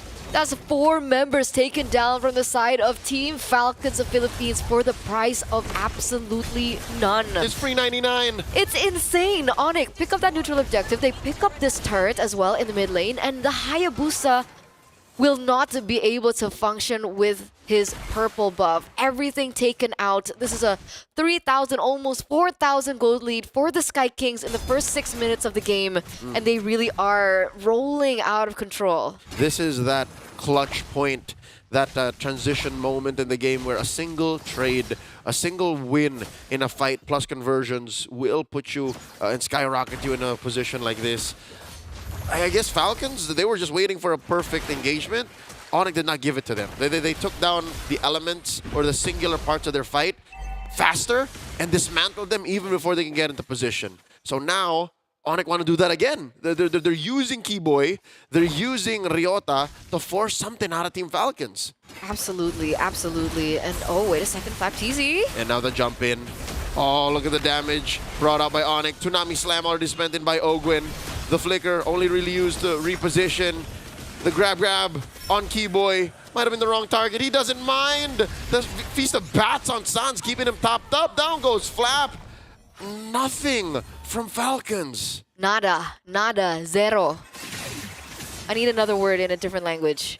That was a gratis kill. That was a gratis kill. That Or was kill gratis. That was a free kill, ladies and gentlemen. 4,000 gold lead for Onyx. And if we saw the items earlier on as well, Kyrie is so ahead right now. Even in terms of XP, he's sitting at 12. Oh my god, 503! Exactly, 503, 12, 2 levels up of Kyle TZ. So Almost even in 2,000 these neutral gold. objectives, it's going to be so different. Exactly. Oh my god. 2,000 gold lead, ladies and gentlemen, for Kyrie.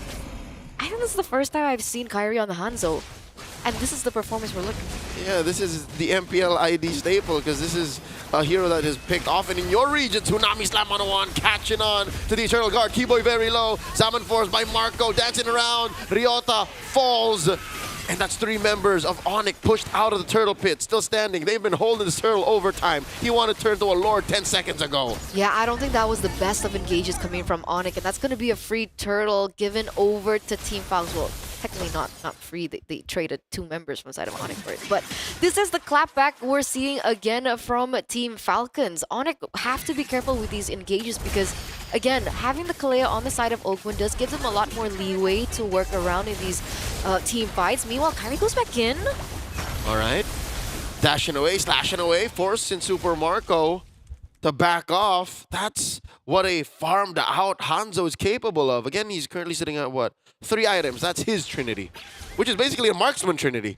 Yeah.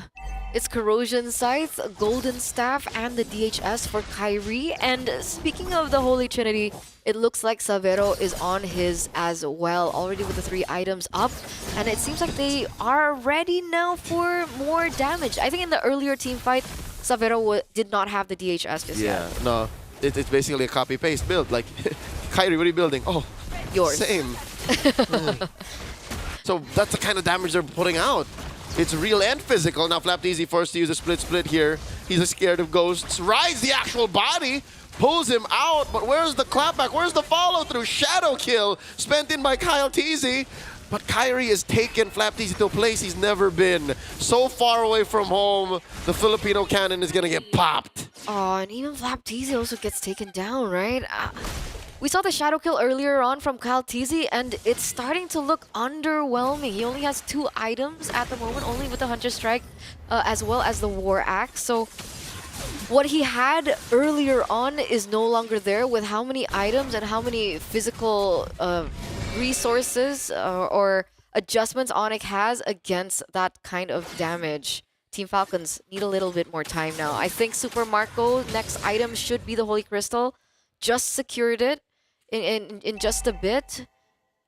And I guess that's what they're waiting for, that power spike? Yeah, it's all on Marco right now because I'm looking even at Few. He only has 2 items. I'm looking at Kyle. He barely has 3. There, just built the Malefic Roar. So they are down. This is a significant 3K, 4K gold lead, ladies and gentlemen. And finally, the Holy Crystal on Marco. I think that's go time.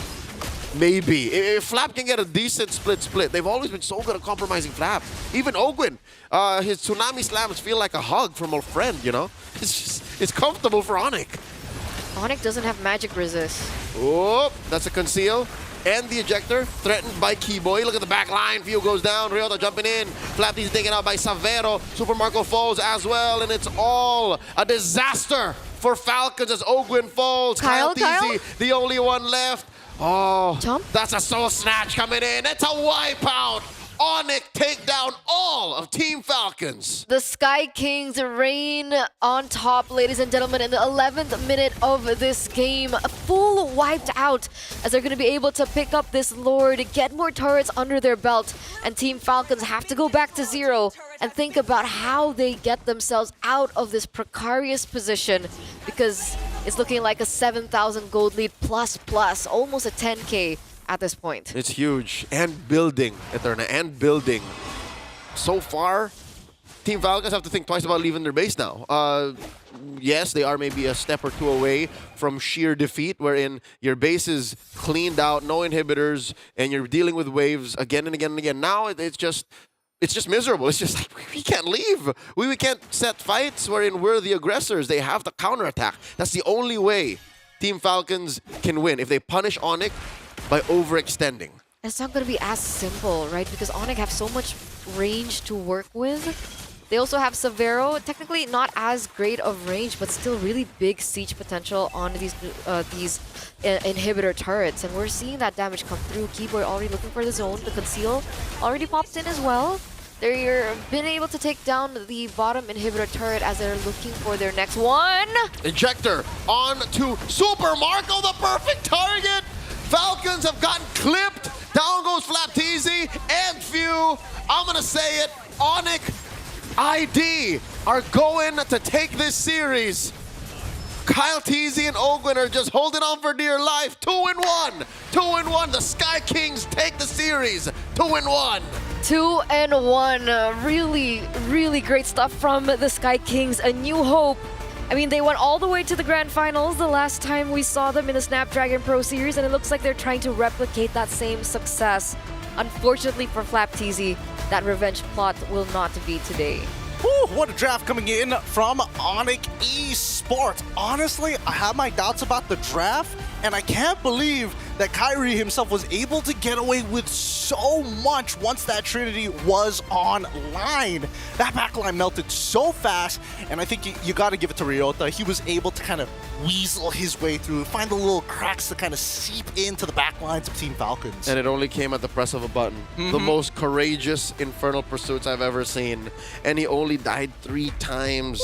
He made the most of those deaths. Oh my lord. Is this the first Hanzo win today? I think so. Yes, it is. Only Kyrie. Only Kyrie. Hanya Kyrie. Yeah, breaker of chains, kisser of mothers. I still can't get over Husbands will this. divorce and leave their families for this jungler. Kyrie Targaryen does it again. But I got to give a lot of props to Ryota here. Again, Fulvius in his... What exactly was his professional debut? He's played in the SPS before under many different banners. Fulvius, old Fulvius, was one of his signature picks. Coming into ARC, it really feels like Ryota, after being passed around, this feels like a team that can really make him shine. And for some of his older teammates, they have not found that same success. I'm very happy for him. Yeah, this is a homecoming for Ryota. He's worn these colors in the past, gone as far as the grand finals of the M Series, but here today, he's flying high as a Sky King. I love it. I mean, he's not the MVP. Obviously, his MVP is the first of his name.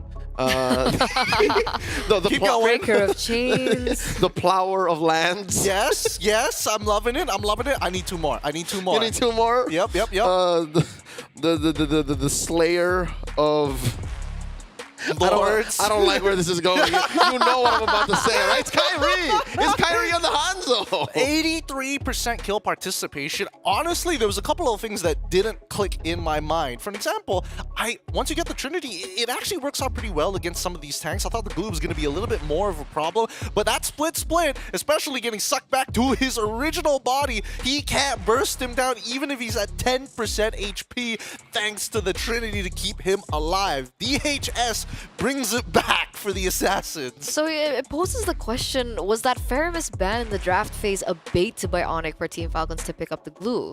I mean, the fact is they already had Sans on the Sicilian, Yeah. so it's just kind of like, stay back. We don't want you to have Faramis to ensure that Kyrie doesn't get those resets. Yeah. And also by banning out the Faramis, few could have picked that because the kind of damage profile Onyx has does not do well against a Faramis. Like, if you Netherrealm, you waste all of the potential. Like, imagine Infernal Pursuiting or, you know, I don't know how far they looked into the carry for this, but imagine a carry just sitting in front of like 5 dudes with 2 life bars. It's like resource based. Correct. I feel like I've seen this image somewhere.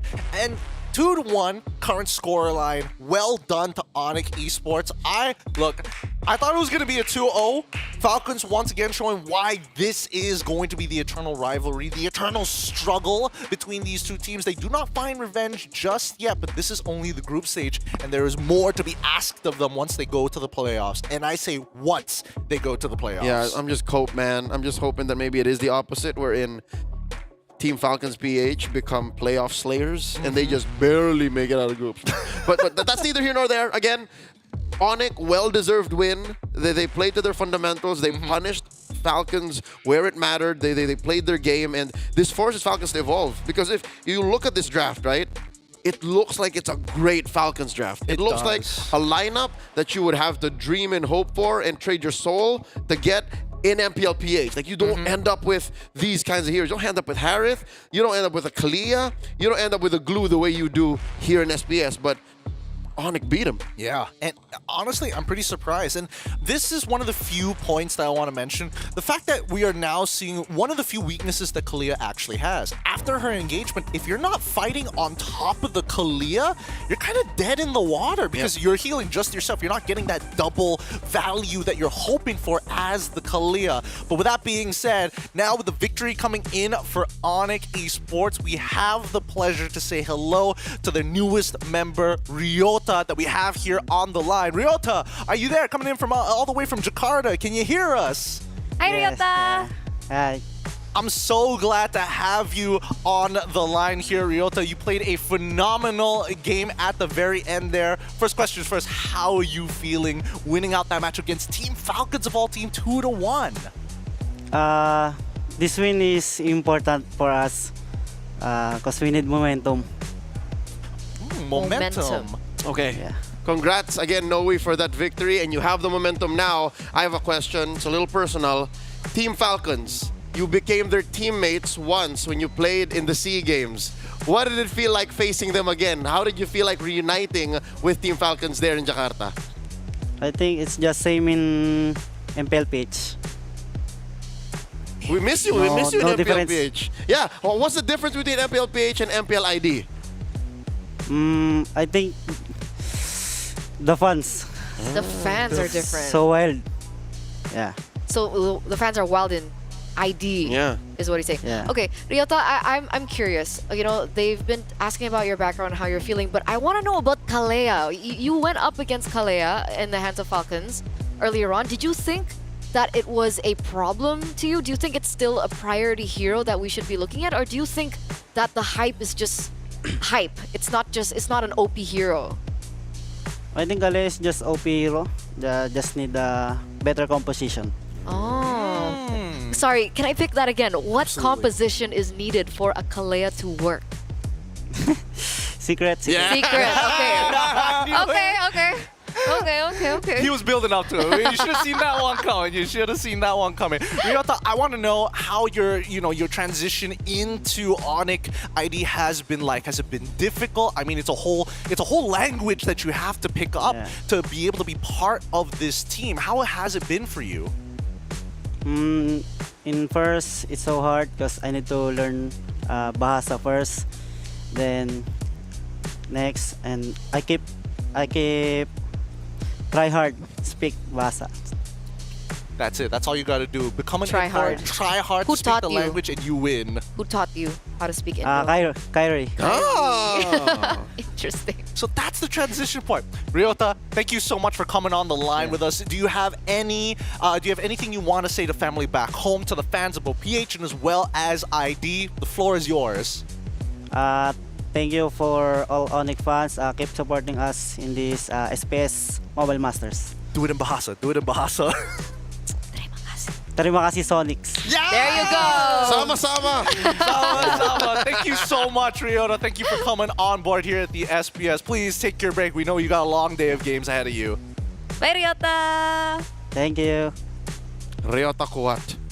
Man, I'm so happy for him. After having, so many years of just being passed around teams, he finally kind of finds his spot with a team that kind of fits his style. And that's, for a lot of players, a big ask.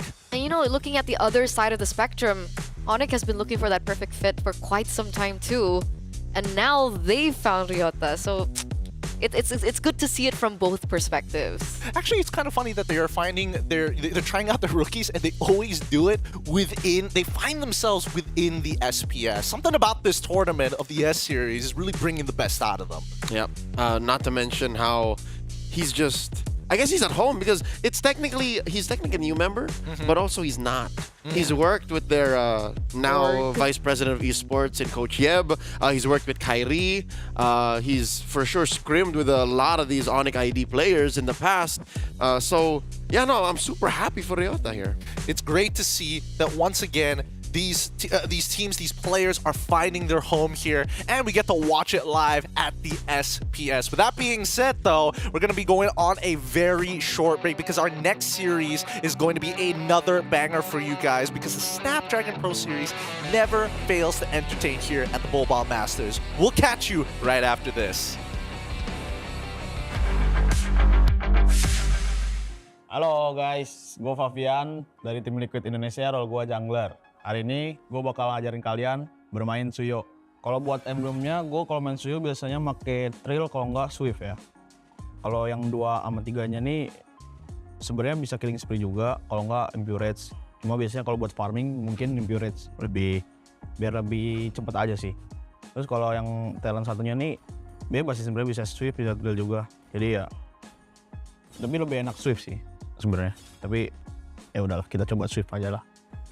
Ya paling kalau buat level 1 yang gini kita ambil skill 2 ya, karena biar cepet farmingnya.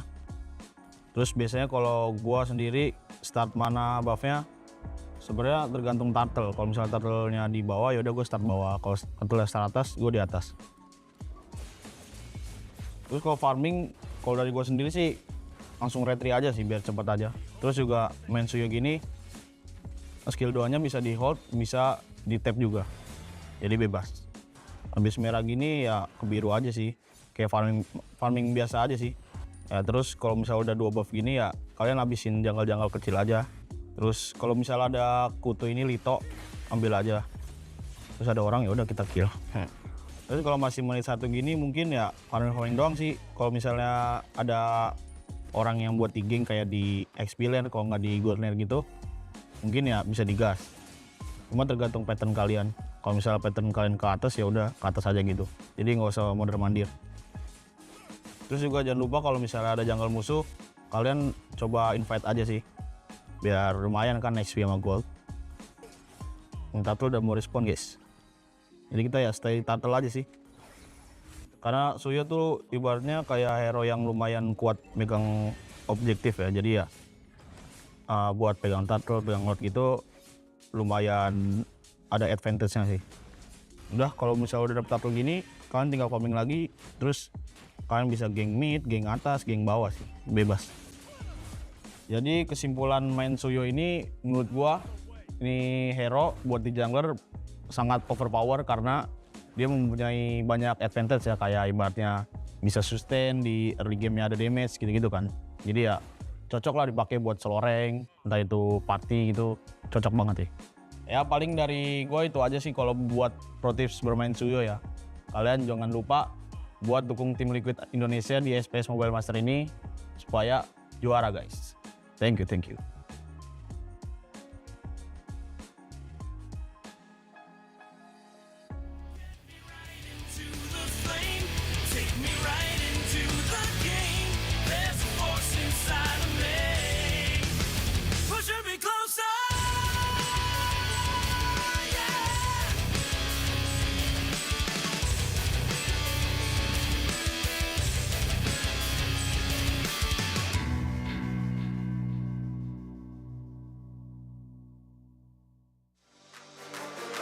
We on the way.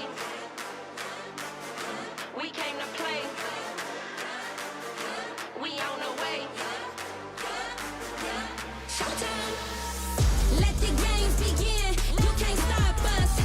I came to win. You can't stop us. It's only us in the end. You can't stop us. We the best in the world, and that's a promise. Let the games begin. You can't stop us. I came to win. You can't stop us. It's only us in the end. You can't stop us. We the best in the world, and that's a promise. When we think about Onyx PH, we think about the super family, the dominant performance that they had for the year of 2024. They were crazy during M6, and right now, can they deliver that same performance that they had for the previous SPS? During the challenge finals, they were the champions, and they're here to defend the title here at Mobile Masters, and we're gonna find out in the group stages whether they can do it or not.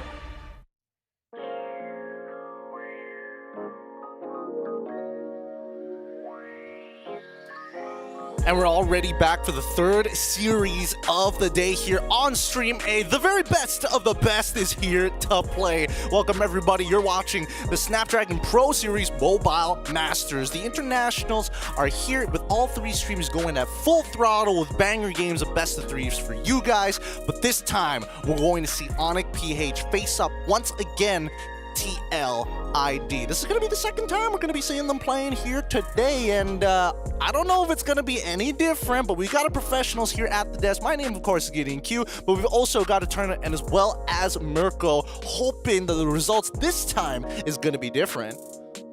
Boys and girls, do you think this is gonna be a group stage scenario like the previous SPS Challenge Finals where TLID beat Onyx PH in the groups, but then dropped the ball once again when it came to the playoffs? I think I gotta give it over to the Liquid fan first. Liquid fan, what do you think? If I had to choose, the best scenario, just drop the ball here.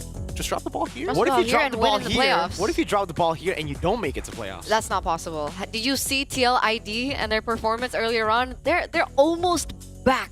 They're almost back. All right. All right.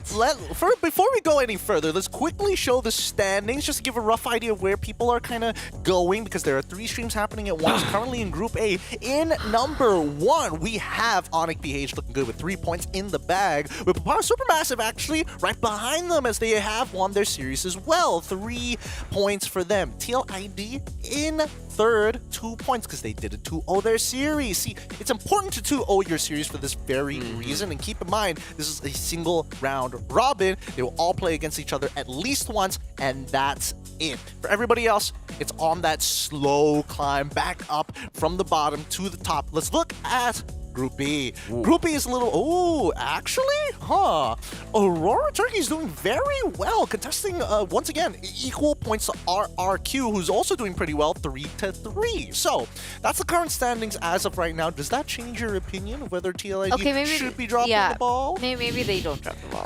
Like ever again. Just be perfect.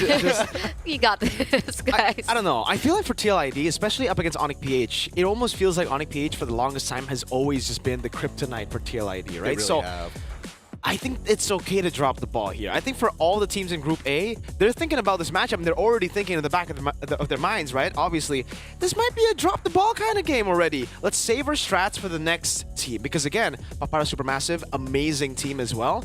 You gotta set up some solid strats. You gotta hide some strats for the other teams here to get wins to make it out. If you use everything you got on Onyx PH and ultimately still get battered by the KK gods, it'll be tough, man. I mean, let's see how much they're going to get squeezed this time around. Introducing your world champions, Onyx PH. These guys have set a new standard to MLBB excellency with Kirk, King Kong, Super Prince Brusco, and as well as Kelra, the Super Fam, as they are more commonly known for. I mean, technically, they're also the defending Snapdragon champs as well. Also correct. Right? So it's not just like the world champs, but they're also the #1 in the Snapdragon Pros. Did I say only? I didn't mean like that. The APAC champs. The Apex champs. There you go. There you go. There you go. And it has recently been said that they were looking kind of out of form in their own MPLPH, but it feels like they're coming back to... It's a very similar story to TLID, actually. They're almost back to their winning form once again. Yeah. Speaking of TLID, let's show the roster one more time. You already know them. You already love them. Team Liquid Indonesia, runner-ups at the World Championships. So close yet so far, are going to be contesting them once again with Aran, Fabian, Yehezkiel, Witty, and Aaron Shiki.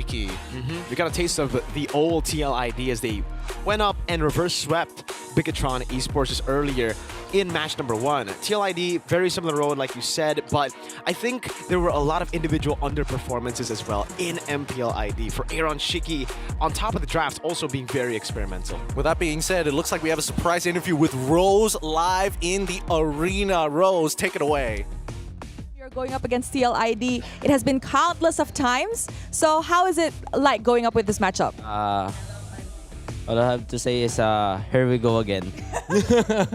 Jadi ini kan bukan pertama kalinya untuk Onyx PH ketemu sama TLID. Nah, gimana nih perasaan untuk Kirk untuk menghadapi match ini? Dan dia bilang, here we go again. Terjadi lagi. Here we go again, once again. Is there anything you want to say to TLID? Good luck to us and have fun. Oke, dia bilang good luck untuk mereka semua dan juga have fun. All right, thank you so much, Kirk. You know what? May the best team win. And with that, let's throw it back to the panel. You can see how done he is. It was just like, oh man. Again? Not Same again. group? And notice how he didn't say good luck to us. He said good luck. Oh, wait, he did. Never mind. I thought he meant, like- specifically translated to Indonesian, saying good luck, have fun, so that you would understand. Yeah, but I thought when he meant us, it's like good luck to us. Like just us. Not Well, like us in a Maybe good luck to grand TL scale. and have fun to that, maybe. Maybe. Look, We'll never know. Either way, in case you were wondering whether it's good luck to them or good luck to us, have a look at the fun facts here. Because since M6TL ID's only win over Onyx PH was in the Season 6 APAC Challenge Finals group stage. That was the only time they have beaten them in a series. Wow. Prior to that, sweeps. Sweeps upon sweeps, maybe a couple of game losses here and there, generally has been overwhelmingly positive for Onyx PH. And again, most people are thinking about like how do we shake this unstoppable super family? How do we shake the rock? The grand finals wasn't a sweep, right? It was 4-1. Okay. Yeah, they it's did pretty bad. put up a fight, but it wasn't like it wasn't a 4-3. But I agree. I feel like I don't know, for Onyx PH, it's so strange because we were talking about, you know, especially when they were shaky in MPL PH, that they have been read out. Their strategies, the way that they play, the way that they rotate, the way that they draft as well. But for the longest time, for me, it just feels like Coach Wynot was having fun with the players too. Like, they were drafting some really weird picks that I felt like was just pure cheese and disrespectful to a lot of their opponents. And in MPLPH, you get punished when you do that. Then they started to, you know, lock in again, and they're on another win streak. So it really just comes down to when they want to lock in. Look, since we've already got a talk with Arnold, let's have a talk with TLID. Rose, take it away. Pertanyaan yang pertama nih, kan ini bukan pertama kalinya kalian tuh ketemu sama Onyx Filipin. Kira-kira ada yang kalian udah persiapin gak sih atau gimana perasaannya Widi saat ini? Perasaannya kayak biasa sih, soalnya emang udah sering juga ketemu, cuma ya pengen kasih yang terbaik aja lah, soalnya persaingan kita kayak selalu cepat selesai gitu ya. Jadi kita mau kasih perlawanan yang terbaik sih buat kali ini. Okay, so it is not the first time that TLID will be facing Onyx Philippines. They are kind of used to meeting each other, but he thinks that they shouldn't be too comfortable, right? Because a lot of things happen in the game, and they're also very good. And you know what? I think I like that. Don't be overconfident. Just because you guys have met each other tens and thousands of times, don't be too overconfident, right, Widi? All right. Oke, tapi gini, Wid.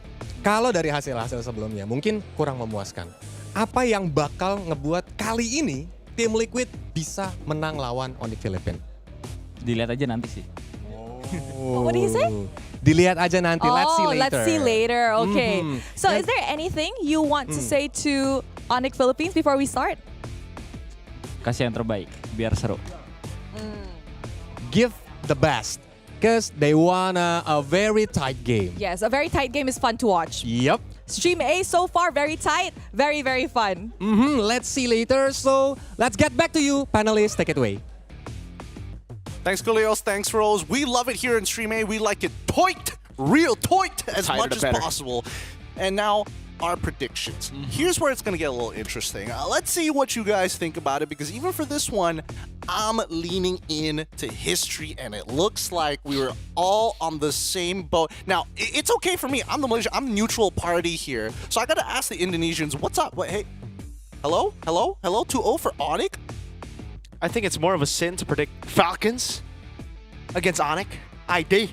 But this one, I don't know, man. History, we've seen through history, we've seen just the quality of Onyx PH, and I feel like Onyx PH, again, when they lock in, they look so menacing. It almost seems like the early shakeups didn't matter at all. I think I don't know. There's a bad taste in my tongue from the previous shakeups that we've seen in their own MPL. But then that one quote rings in my head. That final quote saying, "Hey, after winning the World Championships, being like, hey, MPL PH might have been a little harder." And that still sticks with me till this day. But what about you, Eterna? I mean, I made this prediction before I saw that first game, that first match that TLID were able to reverse sweep against Bigatron, right? This is the prediction that I had regarding the performance I saw from TLID during MPL ID, which is not great at the moment. Still very inconsistent, still very shaky, and that's why I went 2-0 even for TLID. Well, you could have just said that, I mean, you know, Onyx. Onyx just had better history. I could have gone with that one, but no, gotta go with history. on Performance this. matters, bros. Performance matters. And guys, don't forget, support your favorite teams in Mobile Masters. Scan that QR code and throw those votes down. And don't forget, check out ESL.gg in case you want to get some cool merch from ESL themselves. That being said, though, I do think, based on the games that we have seen, we've seen some pretty interesting drafts and certain strategies that have been kind of popping up in the meta. Do you think this is really shaking up what we think of the draft so far based on what you've seen in MPL ID, or is this just the tip of the iceberg? I think so far it's the tip of the iceberg, right? We've been seeing a lot of, for the drafts for the Indonesian teams, a lot of brawl-heavy playstyles. Again, we saw the Hanzo earlier, something that, again, has not found success at all in the Philippines, but has found success now in the international stage. I was talking to Ingan backstage, and he was even saying, maybe, because he thought that teams in the Philippines couldn't utilize the Hanzo because they were macro-based. Meanwhile, right now, I mean, Onyx were able to pull it off against a macro-based team in Falcons. Well, so maybe it was just a matter of other regions can play the Hanzo better than the Philippines. It's just the Philippines have to stick to their style. I suppose. I think if there's any team out there that could really utilize the Hanzo, it's probably Onyx PH. Because again, it's about team fight IQ at the same time, right? You can make some crazy macro plays all across the board, but if you don't have that team fight IQ of prioritizing your targets and the way the shape of the fight works, it can get a little hard for Hanzo. Speaking of which, TLID gonna be on the blue side, Onyx PH on the red here. Bans have already come through. Kalia is through as well. It's Blue Yo for TLID. Kalia instantly locked in with Hanzo. And that's why I really wanted to, pick Ryota's brain about this Kalea, because technically we've seen the Kalea a few times. Well, one time today, two times today, and it hasn't. Zero. It's been very underwhelming. It hasn't worked out. But there was a certain thing that Ryota said in the interview. It needs a very particular composition. Now, what composition was he referring to? It's, I think, similar to the Cho, right? When you want to pick up a Cho, you need someone to be able to also help and force out Purify so that the Kalia can finally get a Tsunami Slam somewhere in the team fight in the next one after baiting out the Purifies. And I think a lot of times, you just don't have the initial engage to make that pickoff work. Everybody just goes Purify, you go for the Tsunami Slam, and you're flying alone in the sky.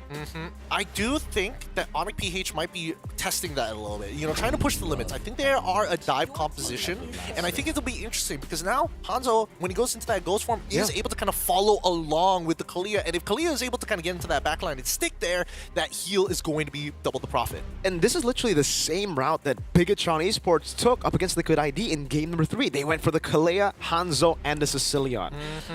We then saw the Hylos, I believe, but I think for Onyx PH, the Hylos would work really well now. They've already banned out the Jawhead. That was the big problem for Bigatron eSports when they did go for the Hylos after picking up these 3 heroes. The Hylos just could not open up the map, always getting flung out by the ejector and then punished by the rest of the team. Here's the thing though, TLID have brought an interesting answer. They're like, Kalia, if you whiff, we will punish you so hard. There is no means of escape once the Jushin is right on top of you with the Lantern Flare, not with the Crimson Lantern. There's not much you can really do about that. And not to mention that they also have the Granger to kind of slow down their targets to make it even harder for you to get out of those scenarios. Now coming into the second phase, I'm seeing the Khalid ban coming up from the side of Onyx PH. They want to make sure that Khalid can't just body check you, just man-to-man defense throughout the map. What I was really looking at was the gold laners, right? I mean, with the Granger already being picked up by Team Liquid, I would have thought that, okay, they didn't go for a gold laner in the first place for Onyx, and so the Harith was a really good potential pick for Onyx, but TLID sniffed that out. So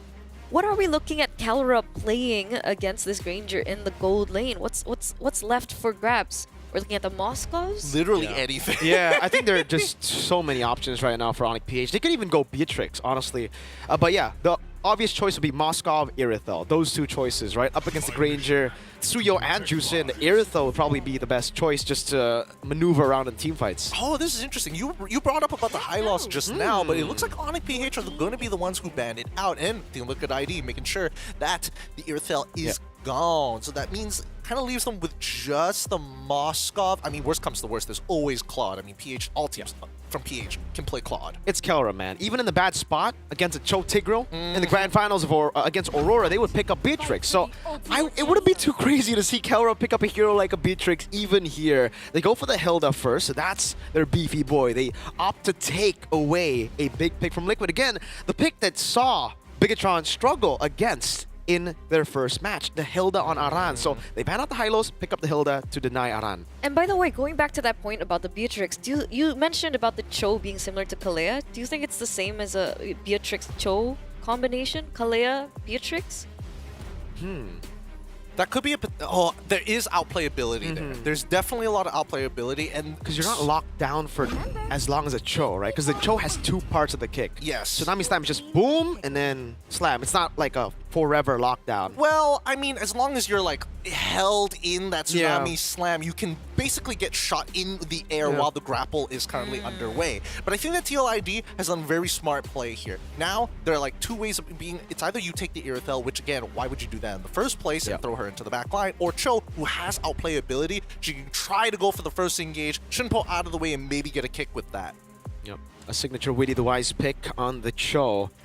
Safe choice would be the Moskov. They could go for the Beatrix, but it's probably the Moskov, right? Probably the Moskov. Just double dive them. They've got just kind of let Super Prince be that anchor. And if you go for Beatrix again against the Cho, it's not going to be the best choice. You can only go Flicker. You can't go for the Purify. It will be the Moskov. Last pick for Onyx PH. He goes Inspire. He's just watch me. I've been playing ranked game in this server, the Indonesian server, because we're in Indonesia. No, the Malaysian server. And why do you guys all go for Moskov Inspire, man? It's like you're asking me the wrong getting questions. so many easy games. Hit up DJY, man. He'll explain it to you. I have no understanding of our ranked servers. I just prefer professional play. I like to keep it a professional play. Keep it real. Keep it pro. What about you, Returna? What about Moskov? Moskov. What's wrong with Moskov? Inspire. Moskov Inspire? Yeah.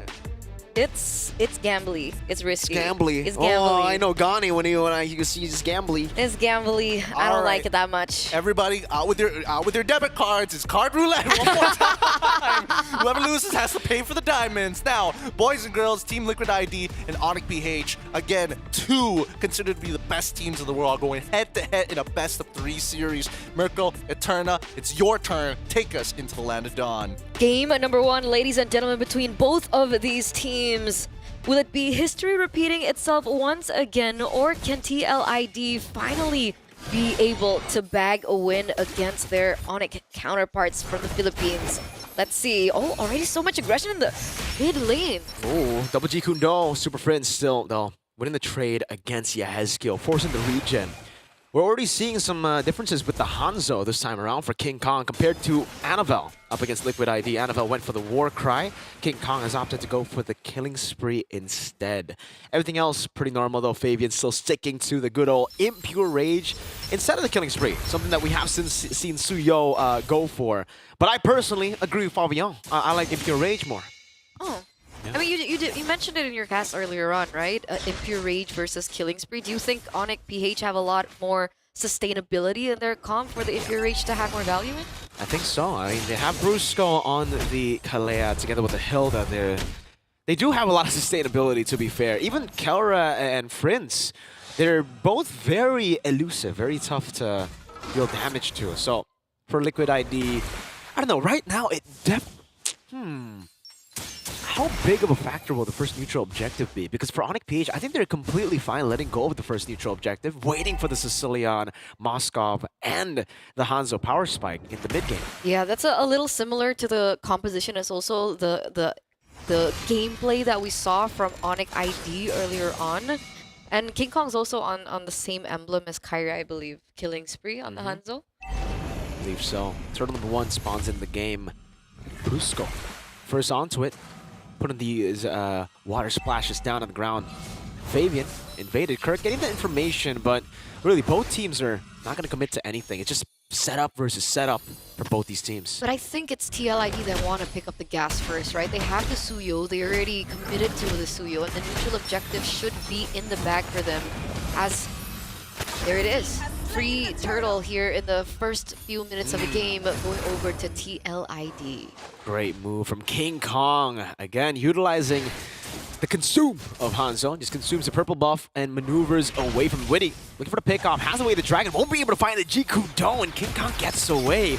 Loses a green cam in the process, but Prince is right there to punish them. Putting them in their place right after stealing that green camp. So they don't find the opportunity just yet, but TLID do have a neutral objective in the bag. And the big question is now for Onyx, what is the collab app? Are they going to be just saving themselves up until they find that point where they get the power spikes, or are they looking for a different trade across the map? Because technically, Aaron Shiki on the Granger has also still been left untouched. Very passive gameplay from both of these teams here in the first 3 minutes of the game. Yeah, for Liquid ID, again, they know that they have the control over the neutral objectives. There's no real reason to push the pace, to make those risky moves early on against Onyx PH. And for Onyx PH, it's the same. They know that they're going to reach their mid-game power spike if they just minimize the goal lead that Liquid can get. So trading on the map becomes better. It's just a case of both teams understanding their win conditions really, really well. And it's working out for them, right? TLID, despite everything that they've been able to do, only a 600 gold lead, and that's going to be another turtle taken over by TLID. Nope, not just yet. It was the first turtle. It was a delayed graphic, but it's okay, Eterna. Sometimes, in It's life, fine. It's fine. It's all right. The stream is delayed as well for the people watching back at home, right? So maybe we get a taste of our own medicine, getting that delay. Oh, that's not a delayed take on King Kong's corrosion, by the way. That's pretty quick. And down Kelra. quite low. Wow. That's pretty quick, man. And now they're just waiting for the turtle. Man, Onyx PH are just playing it so slow. And it works. It works for them. They want to take it slow. Prince is farming up a storm right now, and there's nothing Liquid can really do to force him in the fight. They're neutralizing the fight. Aran's walking up. Again, Witty walking up, Jikundo coming in as well. Now King Kong wants to go for the fight. Earthshatter coming out, that's away the Dragon that gets caught in the Soul Snatch. First blood coming in for King Kong. Fabian gonna be able to pick up the kill onto Kirk, that's a double. Onto Brusco, brawling it out. King Kong forced to return, gets quelled just a bit. Yeah, that's a 1-for-3 trade now, ladies and gentlemen, plus that neutral objective. And it's actually propelled TLID to a 1,600 gold lead and counting, considering they should be able to pick up this mid turret, plus the one up top by Aaron Shiki.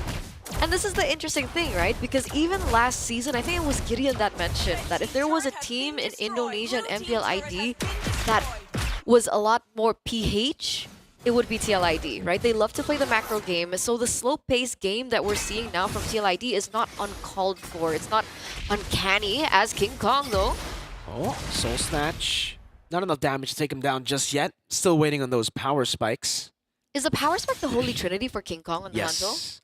It's the Holy Trinity, the attack speed items, Corrosion, DHS, and the Golden Staff that he'll be waiting to get. So technically, they'll need both their damage dealers, Kelra and King Kong, to hit that item power spike. And that's why usually Hanzo and Moskov, we don't see them together too much because they require a lot of resources. Add on to the Sicilian, another one that needs a lot of resources. So they're very resource dependent. And You would for call Onyx, this a greedy lineup. yeah, I would call it a greedy lineup. I think it is a greedy lineup. Something that very few teams can, utilize properly. And right now, Liquid ID are getting that lead in the early game, 2,000. Just because Onyx PH are more concerned about farming, waiting for Prince, King Kong, and Kelra. Kirk gets put back, Earthshatter not heading there, but the onward does land. No follow, Witty! Wait the Dragon, wrong side though. Flicker hurt. King Kong goes in, Cycling Claws catches on it too! Soul Snatch away with a bad impact, but there's not enough damage to take anyone down! Even SOD connecting Kelra, taking a turret tier 1 up top for free. All right, no casualties just yet, and this is going to be the next bout that we're about to hit. The neutral objective does get handed over to TLID without any more kills on the board. And despite the power spikes that we're talking about Onyx PH being able to get in the later portion of the game, they've been able to trade back really well, right? Sure, in terms of resources and in terms of gold, TLID hold the cake with a 2,000 gold lead, but these structures are falling down like flies. Kelra is busy looking for a lot more pressure on these side lanes, and he's actually a lot closer than you think to his Holy Trinity. Already has 2 items, the Corrosion Scythe as well as the Golden Staff. Just needs a little bit more for that DHS, but again, these side lanes, they're dropping for TLID. That's the advantage for Onyx PH. They have the side lane control, much better than Team Liquid ID, because their composition relies heavily on them just sticking together and looking for team fights, control over the neutral objectives, over the team fights. Meanwhile, for Onyx PH, they have a good way to split push with both the Hanzo and the Moskov. So they can constantly just push the pace over to the top side, but Team Liquid ID are doing a good job at responding to it. Again, Aaron Shiki, Aran, Witty down below, they're controlling the bottom side of the map, leaving the top lane over to Onyx PH. And in the end, I'd say getting a pretty okay trade here. They are in the lead, so an equal trade isn't really the best for them, but they gotta try to get what they can, right? Again, against this very, very side control heavy side control win condition of Onyx PH. They just gotta get back control on the other side of the map. Yehezkiel engaged upon. Crimson Beacon used up by Yehezkiel. Still all gonna be caught. It's Hanzo. King Kong walks up, Soul Snatch. Yehezkiel taken down. Witty gonna be taken out by Kelra too. They're getting collapsed on. Aran with the Primal Wrath, able to zone them away, but it's a 2-for-0 in favor of Onyx PH. Yeah, and that's not great at all, right? This tempo, this timing, the way that TLID was taken over by Onyx PH there. Remember, TLID, they're the ones that kind of on a ticking time bomb right now. They're on a clock. The Sicilian on the other side, Kelra getting to the power spike, King Kong getting to the power spike. There's a lot more on the line. There's a lot more at stake for TLID. So trades like that don't necessarily favor TLID at this point. Although now they do have a little bit more ground over the neutral objective. The first one there, a lot more information being able to be given. You can see Yehezkiel also giving information, opening up the map. But again, Kelra, always on the far lane, always pushing, giving TLID a huge headache. Oh man, it's just so ridiculous. When he walks up, trying to go for the Kudo, ooh, gets pulled back by the Sanguine Claws. Brusco will fall as well, but SOD does land. Kelra, will he take it? Kirk looking for an angle, coming in. Kelra will be able to take it now as he's going to be dealt quite a bit of damage. Around Shiki gets the damage done with the Sky Piercer. King Kong Soul Snatch away and gets put back into his real body. Team Liquid ID with a Lord win. And he gets out. Aaron Shiki was on a sliver of health, was still able to dodge out of all that was being put onto him. 2 members taken down, a Lord on the way, and this is despite Onyx getting to the, the Holy Trinity that King Kong is already on right now, and plus Kelra. So all in all, it's still a good idea, a good way, a good pattern now for TLID, as they're now going into the enemy bush. King Kong's looking to get it back. That purple buff gets taken though by Aran. Very close for Yehezkiel, almost taken down. You can see the items here for the team right now. Sky Piercer done, opting to go for the Malefic Roar for Aaron Shiki over to BOD just to get through those frontliners. Onyx PH's Hilda and the Kalea that, by the way, so far has been, quite underwhelming. Just like we've seen from the other games, the Kalea has been pretty bad. Red team turret has been destroyed. Very minimal impact. Very minimal impact. Now, would it be different if they were leading? Maybe the Kalea is not the best hero on the back foot? Oh, for sure. But I think most roamers and most heroes do better while they're ahead, right? I think, right? There's just no outplay potential from the Kalea, it seems. It just feels like you got a snowball in the game, you heal a lot, but once you fall behind, you can't really go for the Tsunami Slam on any of the frontliners. On the backliners. You can go on Aran and Witty, but there's a Shunpu to cancel the Tsunami Slam. There's Aran who can just take it as well, and then Primal Wrath over to the rest of the team, so it's not really the best target you want to go for. And for Fabian, he can always just skill one out of there. So there's a lot of leeway that I think TLID are holding on to right now. And the argument was, despite, having the Purifies on Yehezkiel, having the Purifies on Aaron Shiki, the timers on Brusco's skills should be a lot quicker than the cooldown of the Purify. Wait a second. King Kong finally gets his purple buff. So back to that point. But it doesn't seem like that's the case. It still seems like being able to get out of these skills is a big thing against Kalea. Yeah, it's very tough for the Kalea to really look for picks here, and everybody has to technically follow up on the engage, right? So if you go for the Tsunami Slam again on the front line, I'm not too sure Onyx PH are going to be too keen at just hitting the front. They have a Hanzo. They want to go and look for the backliners. They want to go for Yehezkiel, and that's what he's doing. King Kong doing a lot of damage. Forcing the Crimson Beacon out as Kelra pushes the wave. Good way to read out Liquid ID's rotation. Oh, Kelra. Gets caught though, gets shot down. There's no one there to follow it up though. It's a killing spree. They get the kill over. That is an amazing way right now to be able to look for that opportunity, right? Now we're gonna have to wait to see Earthshatter. I believe they are going for the Lord. And it seems like they are trying to go some of these kills. I think Lord? Speed started? Get the Lord, and there's not much of a contest. They got forced out. They got forced out quite a bit there. So pretty far forced out of the pit, sir. Absolutely, absolutely. And right now, we are waiting on the upcoming push coming in from the team. As it seems like, once again, this matchup is just so interesting. TLID versus Onyx. Wow, man. I mean, again, this Kalea has not been the best pick, really. For most teams, Bigachon lost with it. Earlier, we saw Team Falcons, I believe, trying as well up against Onyx ID, and I don't know. Not too sure. Underwhelming pick. Maybe that's why a lot of these teams have actually opted to leave it open. Maybe. Does seem like they are going to go to try to end this game. Oh, a big fight happening here. Base turret taken down.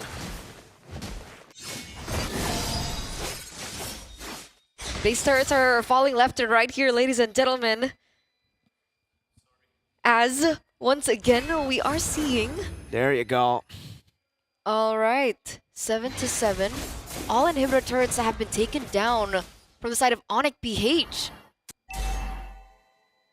Okay. 7-7, 14 minutes, all base turrets taken down. Onyx BH still able to keep themselves alive with the Sicilian and the Moscow. Great clear. And honestly, phenomenal discipline from TLID, a team known to usually go fights. King Kong diving into Yezkiel. Crimson Beacon not ready. Immortality. No, it's a winner crown from Yezkiel to keep him alive. So even though they're looking for these opportunities, they haven't been able to find it just yet. You can see, already, the dive in. Tsunami Slam coming down as well. Moscow, that's Kelra. Picking up the kill, King Kong in the shadow form. This is where it gets real dicey. This is where it gets real dicey. Late game, Moskov and Hanzo.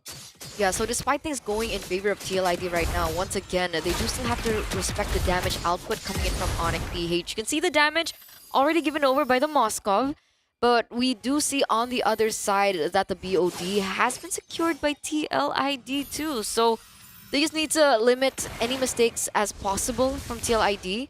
And they should have a lot more favor around these neutral objectives, considering that all three inhibitor turrets have been taken out. So these lanes should be pushing in favor of TLID. Okay. Ooh, an attempt from Brusco. Tsunami Slam! Finding the pick, and that's Fabian taken down. A big shutdown coming in as Aaron Shiki is able to find a trade.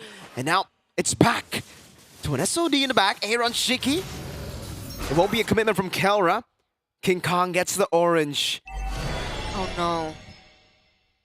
Oh no, they don't have retribution. No Fabian. Fabian's gone. They're 4 members up as compared to TLID right now, and they have the better favor. Look at him go in. Uh-oh, Aaron Shiki hiding away. King Kong has dealt enough damage. It's Kelra going to go for the solo against Yezkiel. Assassinated. A double as he goes and picks Aran out as well to get a free Lord. Oh man, this is going completely wrong for TLID right now. And this is the late game potential that Onyx BH has, and they're utilizing it very, very well.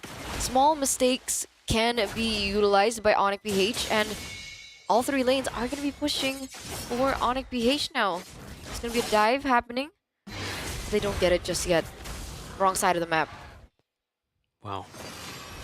Onyx BH. Looking for the siege. This is the comeback moment we were waiting for. 17 minutes. It took him a while to get here with no base turrets, but it's the ultimate comeback if they're able to pull this off.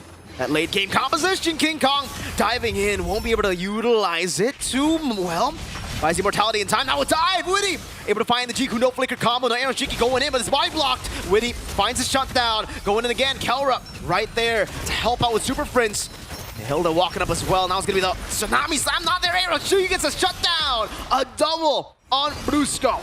Oh, they instantly turned it around back, right? Hilda was completely doing work. They're trying to do the zoning, but unfortunately, the rest of the members were not there when they wanted, and it looks like TLID are going to be the ones pushing this time around. 3 members taken down for Onyx PH. And now, only 2 members left standing.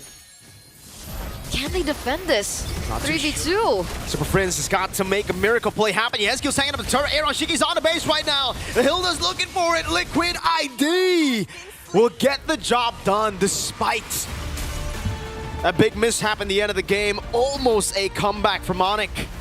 Not enough to keep Onyx PH afloat. Dear Lord, what a game this was. What a game this was. I thought maybe the comeback was there. Like, the margins were so close to each other. It was within that 3K. Wow. And then it just fell out of their hands. Really good drafting coming in from TLID. The Jushin, a big game changer here. Absolutely, absolutely. And at some point, there was a window of opportunity, but I think it just came in too late. And I think, you know, at that point, Onyx PH just blacked out. They did. They got knocked out completely, right? It was tough. When you have 3 base turrets taken down, it's like your lights get shut down completely. There's no setup for the neutral objectives. You just have to fight and brawl. It's like the switch just didn't flip on, right? It actually turned off, in a matter of fact. It's just difficult to say once you're that deep in the void. I think the TLID were able to at least hold on to their lead. Like in their previous series against Onyx PH, the many times they fought, usually they get that lead and then they drop the ball really hard in the middle of the game, if not the late game. And that's why it was on Weedy at that point, right? To look for that opportunity, because that moment when he was able to take down King Kong, I think that was the big turning point that they have there when they're like, okay, this is enough. I have to look for something. And then they were able to find their way from there. Hopefully, it should be enough, but at least there is a level of confidence for TLID fans that maybe they're able to take this series away. But I don't think Onyx PH is going to take that sitting down, if anything. Nope. They're going to stand back up and they're going to figure this out. But do you think it's going to be happening on the red side again, or are they going to move over to the blue? I think they have to go over to the blue, right? I think we have seen in Snapdragon as well here, Mobile Masters, the blue side has been able to find more successes. It's similar in MPLID. MPLID is just, we have been seeing more teams find wins on blue side here. It's mainly because of the Suyo. Mr. Flavor Flav told us in the interview, pick Suyo. That's what Satan DeLucas told us game 2 onward. Just pick Suyo, OP hero. And I agree with him, man. The Suyo is a menace. Fabian, even though in the late game, he kind of loses a lot of the value that he had in the early game, but it's really all about the early game. If you have such a big lead at the end of the game, with a base turret taken down, you've done your job as a Suyo. After that, you can just peel for your backliners, you can just trade on the map. You're everything a jungler wants to be. You have everything a jungler needs to be, in a matter of fact. So you are the jungle. You are the jungle. Sasuke. That's his character. That's his collab. That song plays every time you see a Suyo on enemy team. You're like, It's true. It's true. It's really difficult to play around him, man. Honestly, I really thought that King Kong was getting to that point. It's like, oh my goodness, he's hitting those item power spikes. Yeah. He's forcing Jushin to utilize that ult super early on into that game. And obviously, yes, the Lord Steel was definitely one of the few things that kept them going in the game, but those team fights were extremely hard to win. But the thing is, like, being able to take down or trigger those resources, especially for the Jushin, it's not a make it or break it ult. It's not like Farsa, who relies on the Feather Airstrike. The Jushin and her ult is just an additional tool that she can utilize, but it's not imperative to her overall kit. So technically, they weren't able to find as much value as we are gonna crown the MVP. All right, the untouchable himself, man. I mean, look, his KDA is something that people dream of, especially when you're up against a team like Onyx PH. So I gotta give him credit where credit is due, but it's not gonna be an easy road from this point onwards. Coming in to game number 2, the adaptations will make that difference. Whoa! But at the same time, it could be the sauce that Onyx PH needs to kind of make the difference here. And I think that number 1, the Jushin has got to go. If not, they gotta adjust their draft to make it have a little bit more, a little bit more burst to kind of pop that Jushin early on. Yeah. The Jushin, I'm telling you, it's a secret buff. The adjustment to Jushin is a secret buff. It makes it so the Jushin gets left open so many more times, and we get to see it. Especially for players like Yezkiel, who's been able to really pull out the full potential, utilize the full potential of the Jushin. We get to see it here again. It's so good at running away and also engaging. Kiting away has never been easier, and dragging someone down with you has never been easier. With the juice in, it's a Lantern Flare away. Pick them up, throw them back, get them into an Edith combo with the Earth Shatter onward. You're stuck there. You CC'd until you die. Yeah, I just can't really do much about it in general. But I hope this is going to be like a real cliffhanger for us, because I feel like Onyx PH ain't gonna make it easy, and they always come back from these types of scenarios. And I think even for Coach Why Not, it's something that he's gonna be thinking about too. With that being said, here at the SPS Mobile Masters, we're gonna go on a short break, and when we come back, it's going to be part 2 of this potential 3-game series or a potential sweep for TLID. Stay tuned to find out right after this break.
let's get it. Octane, high stakes, no brakes, got me in a whole different mind state. All day, dancing in the flame while the fireplace. Long range, I took that shot, now I got them rocked in a hard place. Please don't play with the card. I go 8 when I pop. CZ, I'm on top, sleeping. Yeah, I got bored from beasting. Tony Ayo, they can't see me. Going sicko, so unseemly. I can't be stopped. I can't be stopped. I'm leveling up. I can't be stopped. I can't be stopped. I'm leveling up. I'm the king of my realm, king to do it myself. I don't get overwhelmed, they can't get to my level. I don't know how to settle. I stay mashing that pedal, I ain't standing, I'm special. This is a whole other caliber, word of Excalibur. I put it into a challenger, gold in my calendar. I think I just hit my peak, ain't nobody sick like me. I don't ever tread lightly, I only emit lightning. Let's shift in the final gear. I can't be stopped. I can't be stopped. I'm leveling up. I can't be stopped. I can't be stopped. I'm leveling up. I can't be stopped. I can't be stopped. I'm leveling up. I can't be stopped. I can't be stopped. I'm leveling up.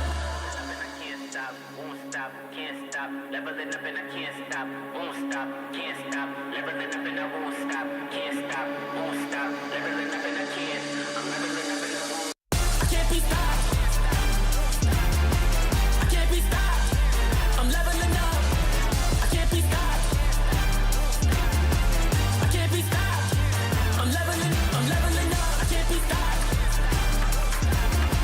I can't be stopped. I'm leveling up. I can't be stopped. I can't be stopped. I'm leveling up. Let them know. Let them know. Shouting from the rooftops. They must know.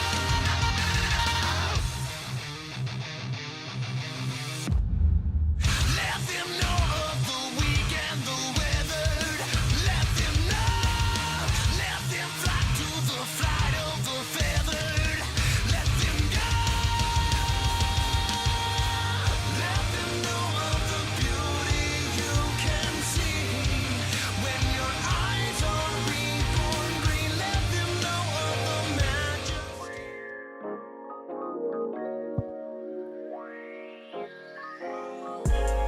Snapdragon Pro Series is back. The Mobile Masters currently under its way with the best in the world versus the second best in the world with a 1-0 victory for TLID. We're going straight into the draft because these teams will not wait to get at each other's throats. Onyx PH on the blue side, Team Liquid ID on the red side. We got the Turner and Miracle with us once again. Let's take us through the second half of this draft. Yeah, we're going in way past everything Yeah. already.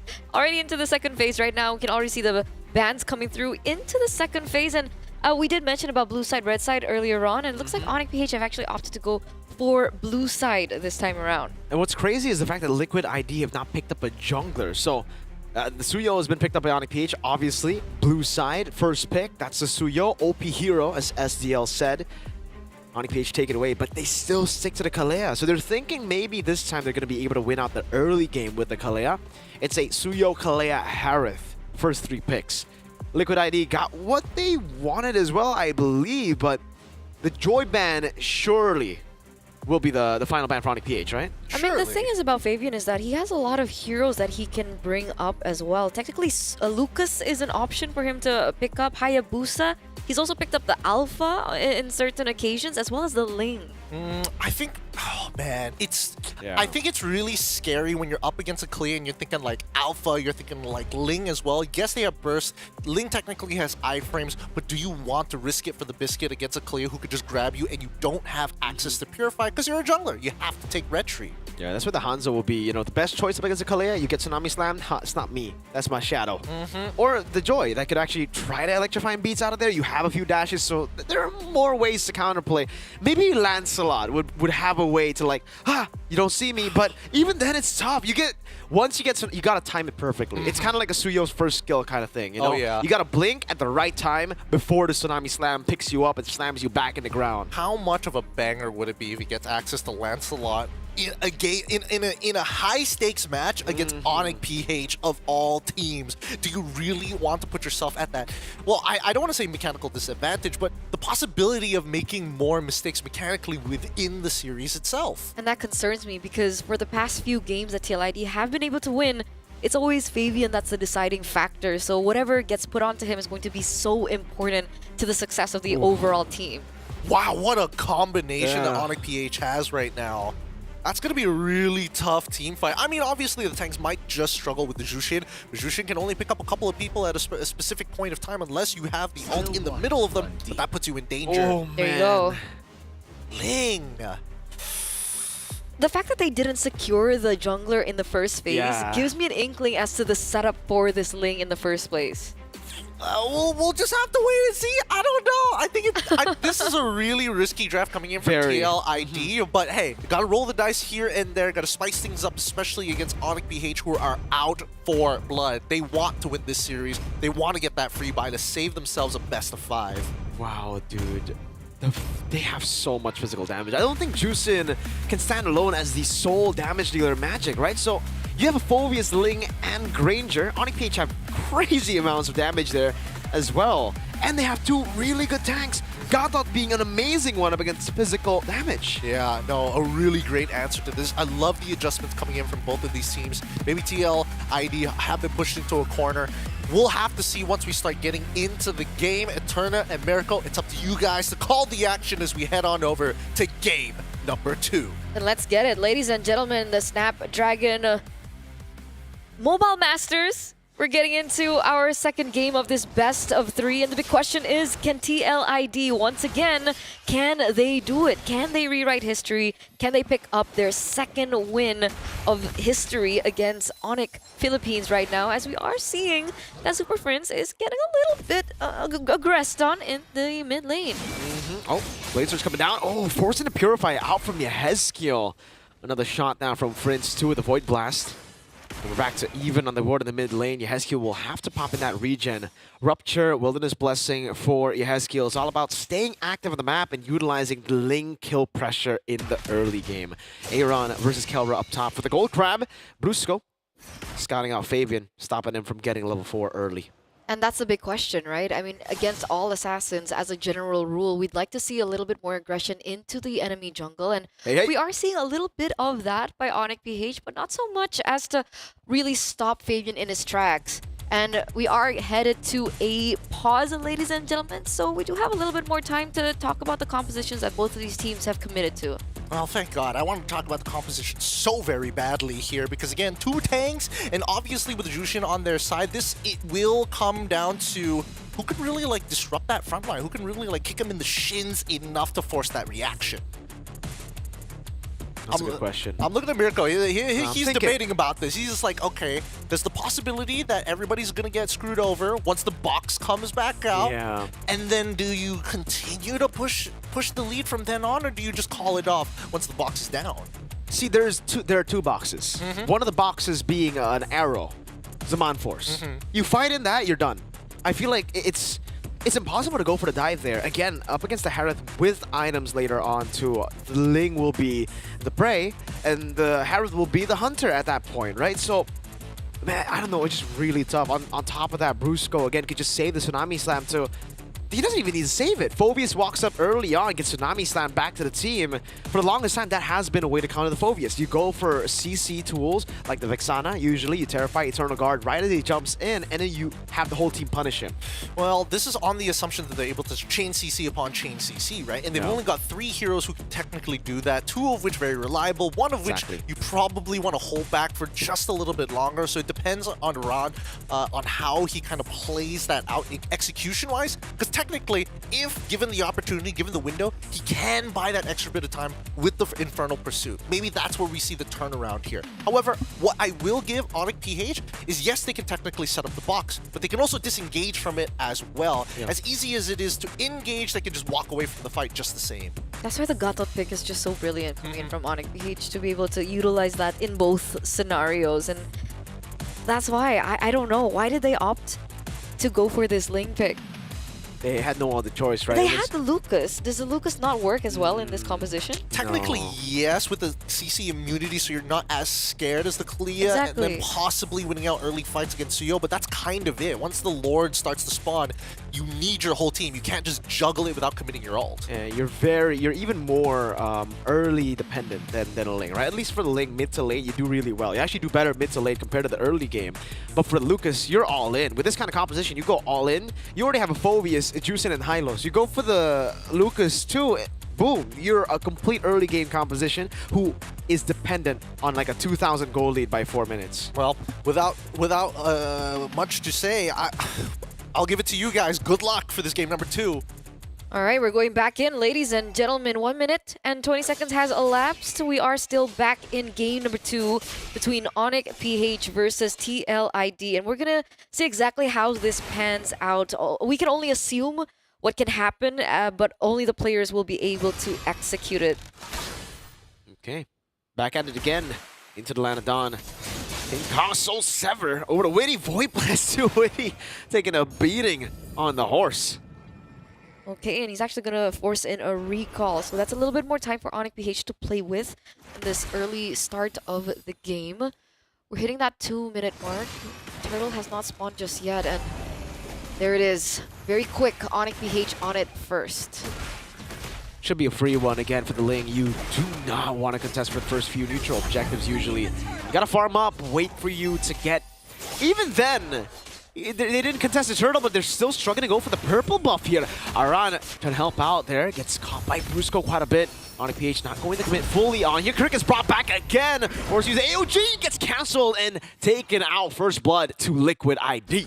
So technically, Onyx PH didn't really have to force that fight, right? And they do give a kill over to TLID to kind of trade in for the neutral objective that they were unable to get their hands on. And it makes sense, right? They're against the Suyo. A lot more prowess in around the neutral objectives as compared to Fabian, who was forced on the Ling.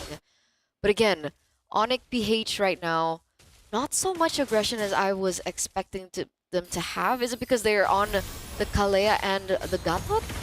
It's just the fact that TLIDs have ways to keep them at bay. Again, the Juice and the Hylos, the Phobias are great in the early game, and that's why they went for the Ling. They wanted to have someone who could carry them in the mid to late once he gets his items, and it all comes down to how good, how well he farms in the early game. That's why you saw the whole team just corral around Fabian as he went for the purple buff earlier, because had Onyx PH stopped that purple buff take, it could have been real bad. It would have stopped what TLID have in mind in their win conditions. Oh, and they don't get the gold crab either. Brusco goes back in. Tsunami Slam, that's the punish onto the Phobias. Fabian looking for the pick over to Super Prince, jumps in with the Defiant Blaze, but not enough damage in the early game. Aran already taken down, Thames Blaze coming down as well. Super Prince, oh, Fabian does not get the second blade, it's on the wall. Finally finds it, but will just be quelled and sliced by Mr. King Kong. A Purify baited out from Yehezkiel. Huge outplay. Super Prince gets out as well, and Fabian is the one that gets traded in. Say goodbye to the purple buff as King Kong is already quick on it as well. So even more disadvantages coming through for TLID in the first 4 minutes of the game. And this was the concern. Meanwhile, in the top lane, you can see that Kelra is having a much better time on the Harith against the Granger as well in the lane. You hate to see it, man. To all the Link players out there, you know how it feels. To pop into Tempest of Blades, having your blade on the wall, and getting stopped by that wall, not getting the reset. But it just happened here. Happens to the best of us, even Flavor Fave. King Kong and the Suyo, though, just the old reliable 2-0 start. Perfect turtle so far. And we saw what we were talking about for Aran and the Phobias. It's as easy as that for Brusco to just lift him up, slam him back in the ground. Yeah. Very difficult for him to find his proper entry, and that's a big problem because that's how Aran usually functions. So now TLID have to figure out a way very quickly in order to combat around this. Kirk, though, gets punished.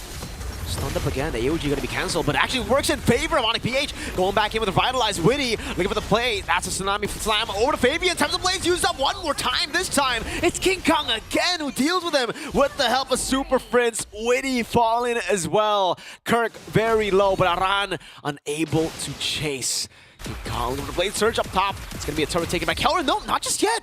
A flicker out. Aaron Shiki looking for the kill in the bottom lane. Aran does survive that skirmish. And Aaron doing a good job at keeping that turret alive.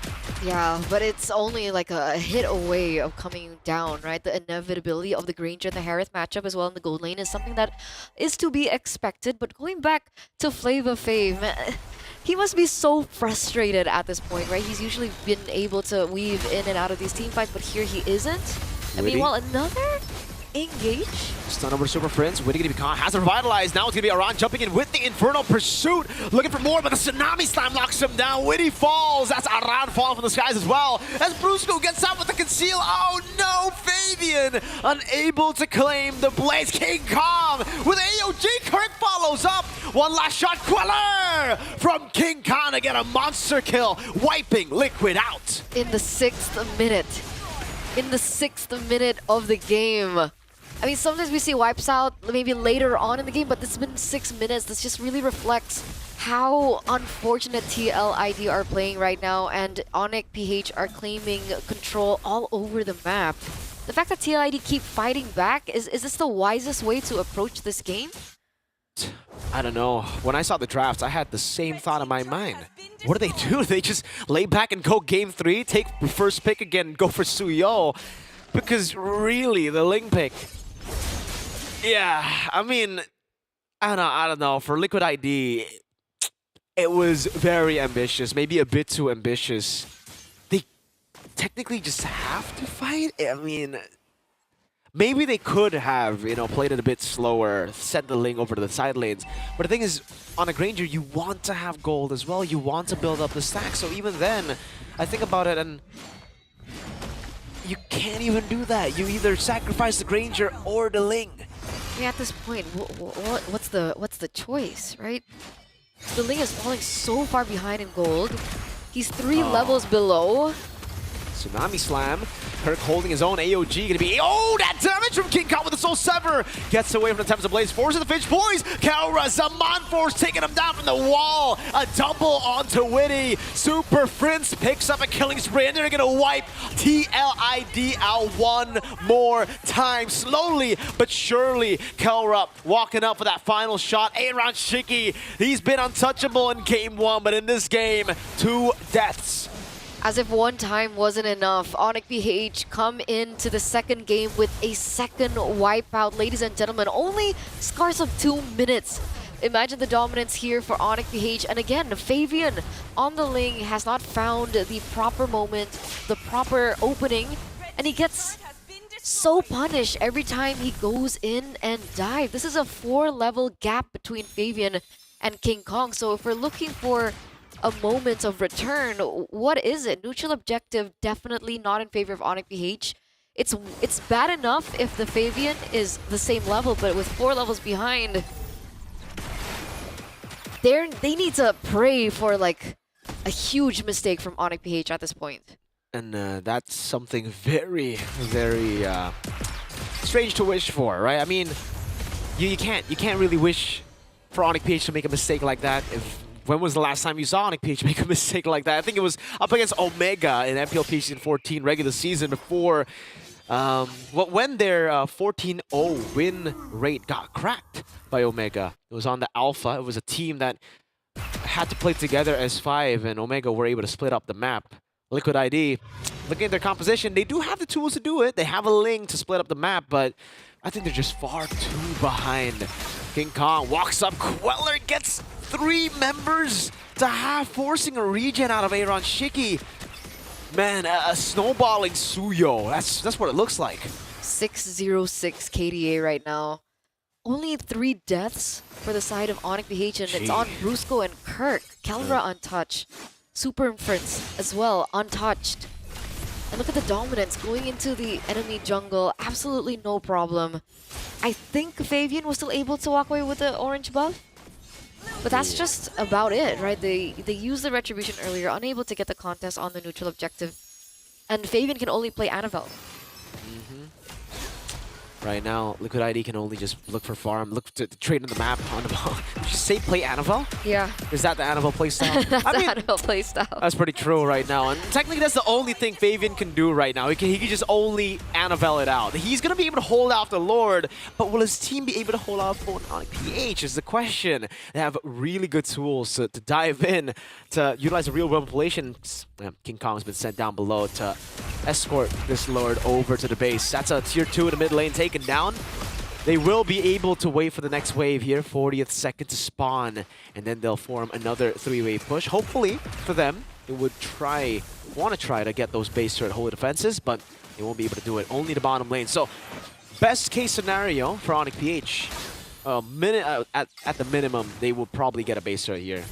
Minimum base turret. And it sucks because TLID committed with the Jushin as well for their mid laner, so they don't have as much wave here as you would want as compared to something like the Yve or the Farsa or the Vexana.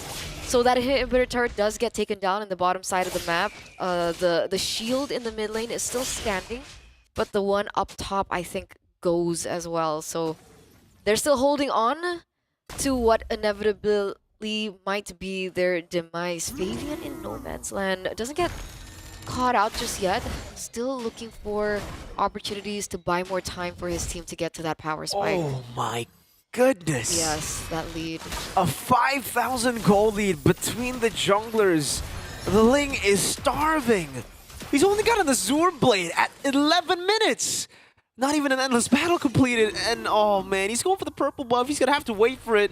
I think he'll get it. Oh no, he won't. He has to recall. He has to help the team.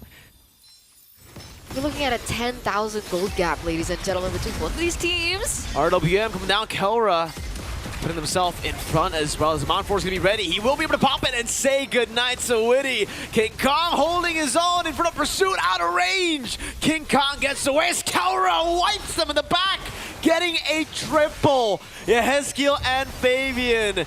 Good night in Game 2. There's nothing they can do about Game 2 going to the hands of Onyx Philippines.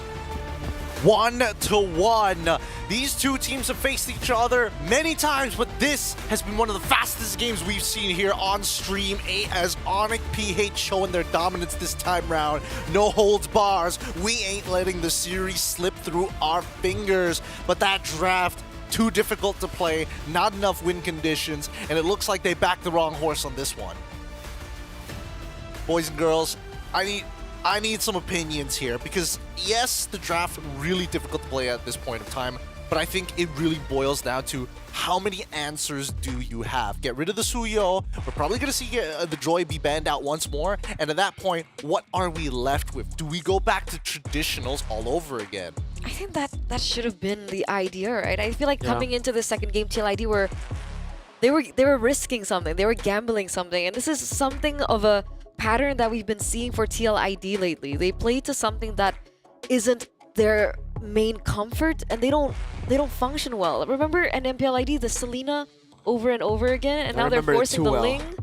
Yeah, I don't like remembering it. Yeah, I don't know. Therapy. Yeah, TLID fans will definitely need therapy after the 4 Selena games. The only game, also, the Selena was kind of irrelevant, but now the Ling. We have the Ling. Ah, dude, I don't know. Not picking up a jungler in the first phase after seeing a Suyo on the other side has got to be studied. Like, that is crazy. I don't think any team has done it. Correct me if I'm wrong for the Stream Bs and Stream C viewers. Stream A, we have not seen it. We've seen always a jungle picked up. If it's not the Suyo, I mean, if the Suyo's already picked up the Joy, the Hanzo. Or Hanzo, yeah. You gotta pick what... I don't know. Yeah, I don't know. When it comes to like the teams having the same level of play, if we're talking about same level here, the drafts impact the game so much. So when you're already at a disadvantage early on, your clear isn't as fast. Your mobility, I mean, with the new river turtle change, it kind of matches up. Even with your Finch poise, you're not that much faster compared to a Suyo. No, I totally agree with you. That was quite the blunder in the draft coming in from TLID. I think that at the end of the day, yes, if they want to push their limits, sure, but that's the only game they can give away. Next next game, they've got to buckle up. I think Yehezkiel, unfortunately, didn't have as much space to play with like he did in game number 1, but that's obviously due to the fact that Onyx PH literally square off a side of the map and say, you don't get to play here no more, sir. No play here, sir. No. Stay And that's back. why it was a valid point that Mirko brought up. We're looking at 2 boxes that the Jushin really needs to be worried about. And again, mid-trio prio definitely not in their hands. Yehezkiel unable to clear as fast. And so everything just felt like it was going right for Onyx PH. Tempo-wise, neutral objective-wise, side lane pressure. They had no winning lanes. Yeah, it was so unplayable. However, at least there's a couple of principles that do overlap from game 1 and game number 2. If we're expecting Kalia to be coming out on the opponent's side, TLID like to have Jushin on their side to maybe look for a bounce back, a way to kind of push the tempo forward, because Kalia likes to stand in one place and Jushin's like, nah, that's not gonna happen. We're gonna move you away. No, yeah, it was just really, really tough. We get to see it again, in case you want to see it again, folks. But I don't want to watch the murder again. Oh man, the only like win that they got TLID was the purple buff fight when Kirk overextended. The whole team of Onyx PH overextended when they didn't need to, right? Yeah. They got punished and they adapted real quick. They were like, all right, let's just fight on our terms. Let's fight inside of our boxes here. And once they got that, yeah, King Kong started to really, really take control of the game. It was crazy how much damage he was doing, bro. Like, every time they would jump on him, boom, boom, boom, half HP. Guys, he's at 975 GPM. That's Exactly. abnormal numbers. He was like 4K ahead, 4K ahead, and that was like crawling up to the 11th minute of the game. It didn't even matter. Look at this. Gone. Just see you later. It's too brutal to watch. Oh man, that's why we're talking about the adaptations. That's why you have to focus on the future at this point. But Onyx PH coming up with this draft is already pretty interesting. I am curious to see that if they got the same 4 heroes minus the Suyo, would we have the same results? I'm not even 100% sure, but I feel like yes, Suyo is a very big proponent of eliminating and staying on top of your enemy jungler, kind of like getting into that wrestling sort of like keeping you down, pin you down for as long as I can so the rest of my team can do work. I don't think it'll do the same without the Suyo. I do think that this team composition that wants to fight is deadly around its circle, but it really depends on your opponent. How exactly do you want to engage? Finally, Kalia works, by the way. Hey, first Kalia win. Let's go. We thought Kalia was bad. Well, turns out Kalia just didn't have that snowball in the early game. Once you do, the healing was pretty crazy, right? We did see the healing a lot of times. TLID got these members low, but then Kalia kept splashing, and you kept getting the HP. And it's so detrimental to someone like the Ling, who wants to get that final kill in. So the amount of miscalculations that were made by the Kalia alone with the additional healing was also one of the biggest problems that I think Fabian had to face as well. I do feel like it's going to come down to whether or not TLID will be like, ban out Suyo, ban out the Kalia, but at least stay comfortable, at least have that extra bit of edge. Hey guys, don't forget to fix your sit every once in a while, man. Check out Antheros here, because they're providing the best seats for some of the players back in Jakarta. I wish we had him here. Zipper, can we get some Anthros? Please? Ooh, gotta be one letter off from making that terrible. With that being said, we're gonna go on a short break. When we come back, the conclusion of our 3rd series here on stream. Good luck to both of these players as they think about adaptations. The SBS will be back, Mobile Masters, with all the action right after these messages.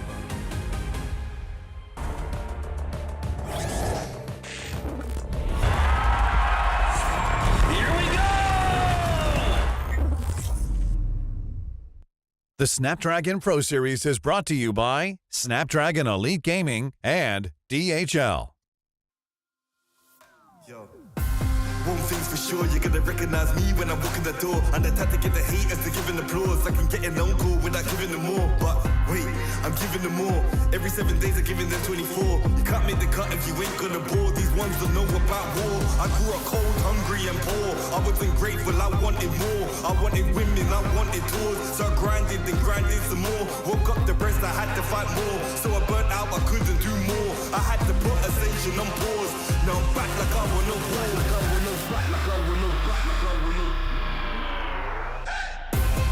Winning again, I won't stop till I'm winning again. Winning again, I won't stop till I'm winning again.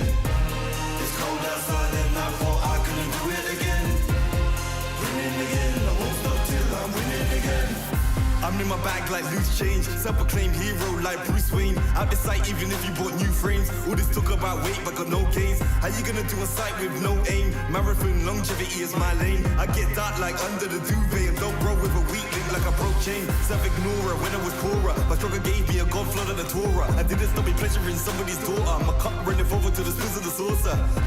Call me Drew the author. My battle plans rather terroristic torture. These hands can bend water. Boom boom exploring like Avatar Korra. Avatar Korra. Avatar Korra. Avatar Korra. Avatar Korra. Avatar Korra. Avatar Korra. Avatar Korra. Avatar Korra. Avatar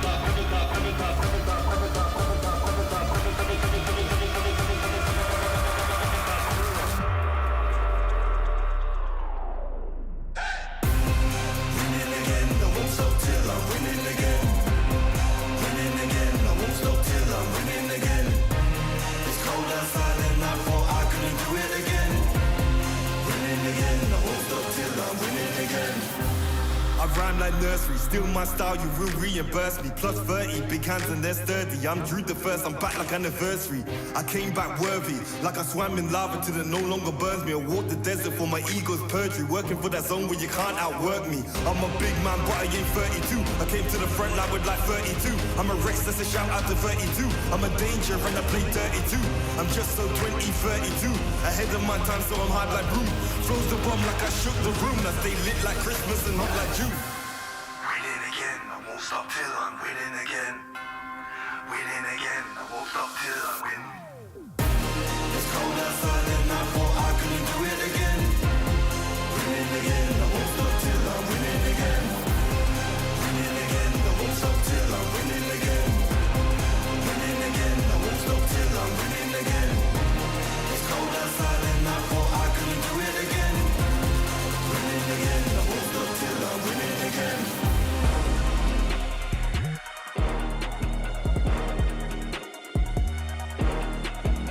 Anything can happen here at the Snapdragon Pro Series Mobile Masters. Here at Stream A, best in the world versus second best in the world. 1-1 with one final game to decide it all. And this could be a make it or break it for either one of these teams. Although they won't be getting the maximum amount of points, but those drafts are so important as Onyx. Resilient, and they want this comeback. They want to make sure that they stay on top. Speaking of staying on top,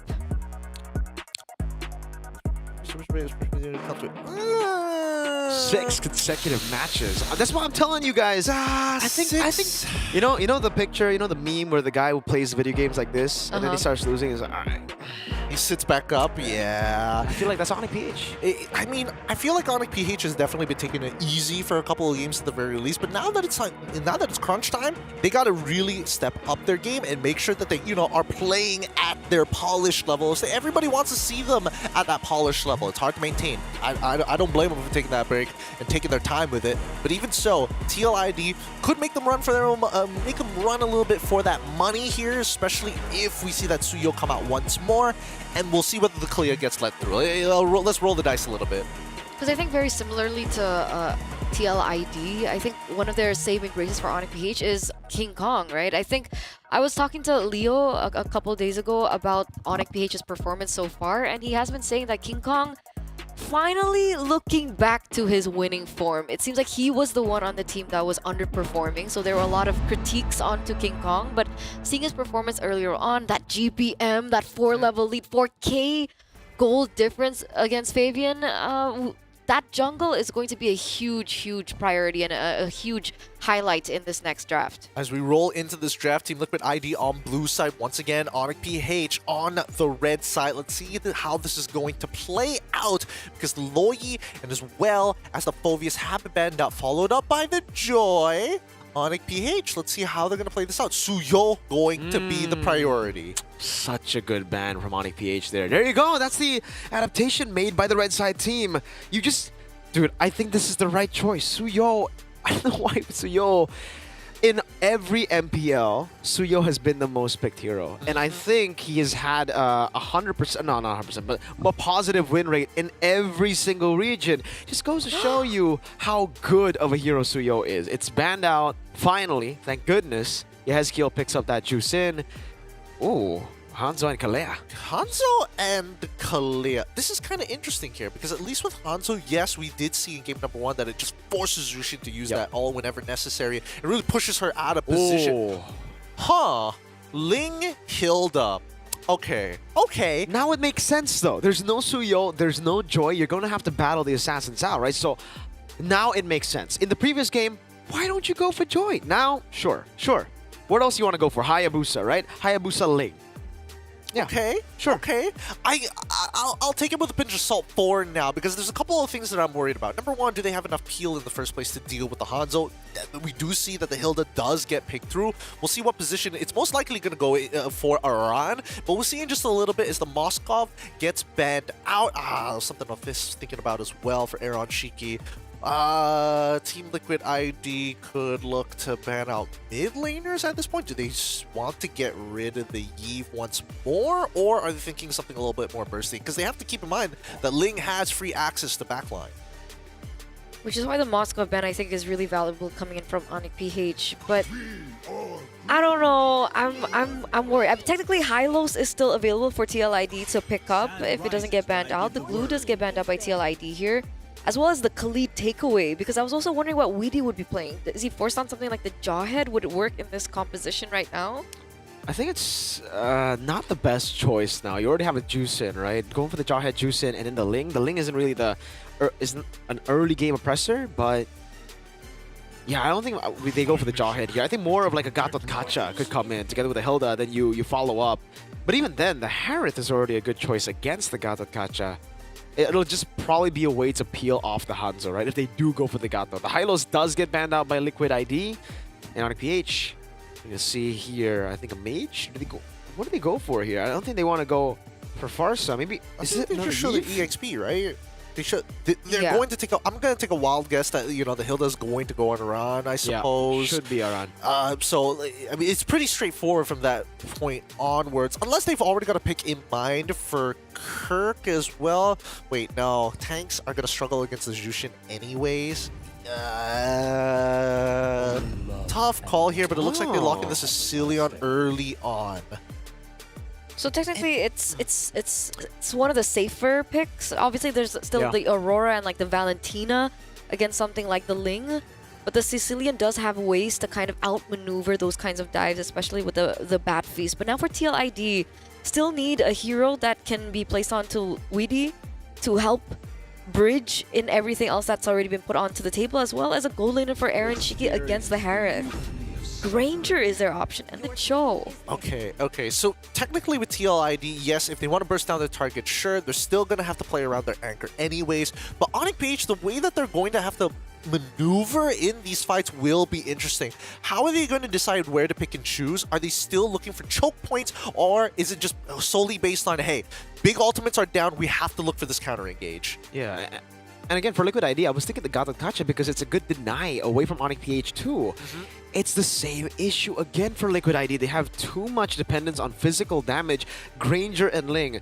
Gatot comes through here with a Revitalize. That's additional sustain together with the Kalea, and they already have a Harith, Hanzo.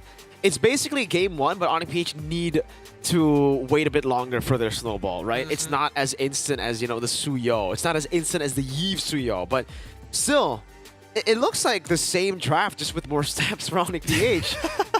It does, I'm not going to lie, but I think even the scaling for Onyx PH is looking really good as well. It's going to be tough. Ouch, Miracle. Viva RQ. Cascute is such a good coach. I think, RQ, I've always been a fan. Always been a fan. Always been a fan. We'll leave it at that. We'll leave it at that as we come to the conclusion of TLID versus Onyx PH. I'll leave it up to you casters to take it away for game number 3. It's Turna and as well as Mirko, game number 3. Thank you so much, Gideon, as we are going to take a look at the finale of this highly anticipated matchup. Drafts already coming in hot, already committed into. We're going to get an Assassin Showdown to close things out as we enter our final game in this best-of-3 series for the Snapdragon Pro Series Mobile Masters.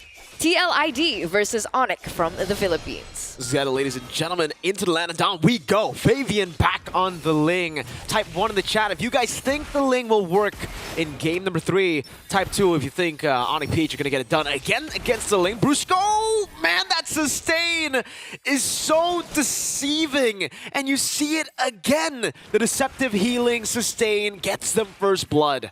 Miscalculations. That's what healing offers, right? And looks like they do have a little bit more of an advantage. Okay, a little pickup here coming through, but Super Friends is still able to get out. Meanwhile, we are going to be taking a look at the emblems. All right, nothing too crazy. Everything really just the same thing as well. The Warcry from Fabian, the killing spree for Hanzo. It's different, no longer Suyo killing spree, but it's a Hanzo killing spree. It's something we did see in game number 1. Didn't really work out too well for King Kong, but it was up against a Suyo. Now it's up against a Ling. Why do you think different? The Fabian, why do you think the Ling doesn't do well on killing spree? It's always been just Warcry for Fabian. You deal more damage with the Warcry, yeah, right? Like right as you deal consecutive damage, you will be able to dish out more. On the killing spree, I think a lot of times for the Ling in the early game, if you want to look for Snowball, you gotta go for Warcry. If you play in Ranked, I think Killing Spree would be the better option. Again, because you should be able to Snowball in Ranked a bit easier. Up against Onyx PH, especially with the sustain, you need the additional damage over just, the Killing Spree that you get, because you don't deal enough early. There are a lot of stoppers right now. King Kong. Yeah, there you go. Forcing out types of blades. And that's the early Ling for you, man. Not enough damage. Definitely needs help for the emblems. And Onyx PH, I think with that, they get a free turtle. That's the types of blades already taken right before they go for the neutral objective, but it looks like TLID are still committing to this. Look at that healing coming down as well. Picked up a Lantern Flare, but it is a win overall for Onyx PH. They are able to fend off from this purple buff. Fabian has got the purple buff as well. Super Friends will clear out the wave to set up for the turtle. Exactly, but on the other side, it looks like TLID are also buying a little bit more time, maybe, for TLID to come back. I guess the call is on Fabian now. Do they want to go for the 50-50 against King Kong on the Hanzo? Whoa. Diving in on Super Friends. Lantern Flare coming in as well.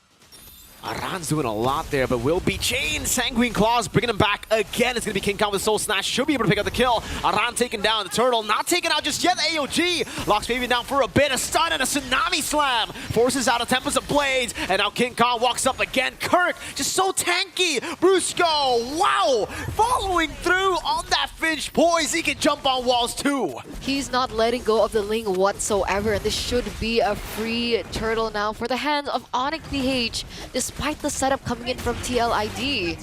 Who would have guessed Brusco Kalea being the answer towards Fabian?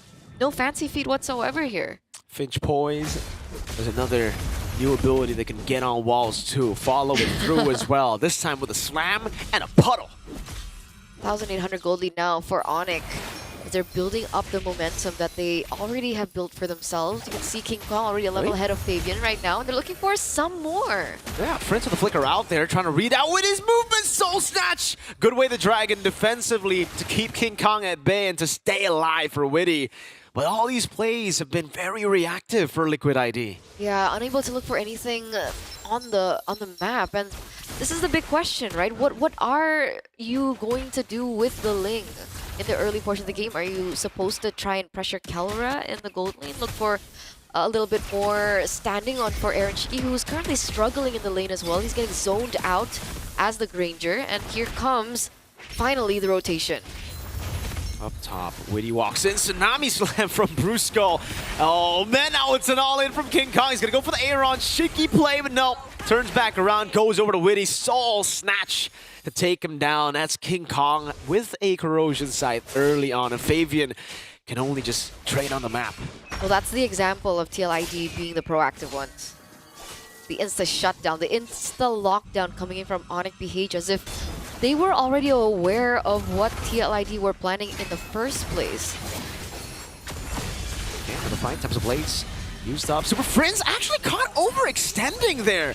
Finally, a Lantern Flare there for Kirk. That's the way the Dragon locking him down as well. Kirk, oh, that's the same with the taunt too. One last hit should do it. Up top, Kelra gets a kill out of nowhere. That's a kill over. I don't think it was a solo kill. I think Super Friends was in, sorry, King Kong was in the vicinity. But Brusco and Weedy in a 1v1 situation right now. King Kong is on the way. Weedy. Tsunami slam down to the ground. Boom. Soul snatch Witty. Cut down by King Kong in the Hanzo. He's at 0-3-1 already in the first 5 minutes of the game. So he hasn't been able to scout as freely as he would like usually on the show. And they are playing and they're working on with the lack of information that they already have. A little bit of, damage onto Kelra. He's good. Fabian wants to go for the dive, but look at the response from Onic. Kirk with the AOG preemptively.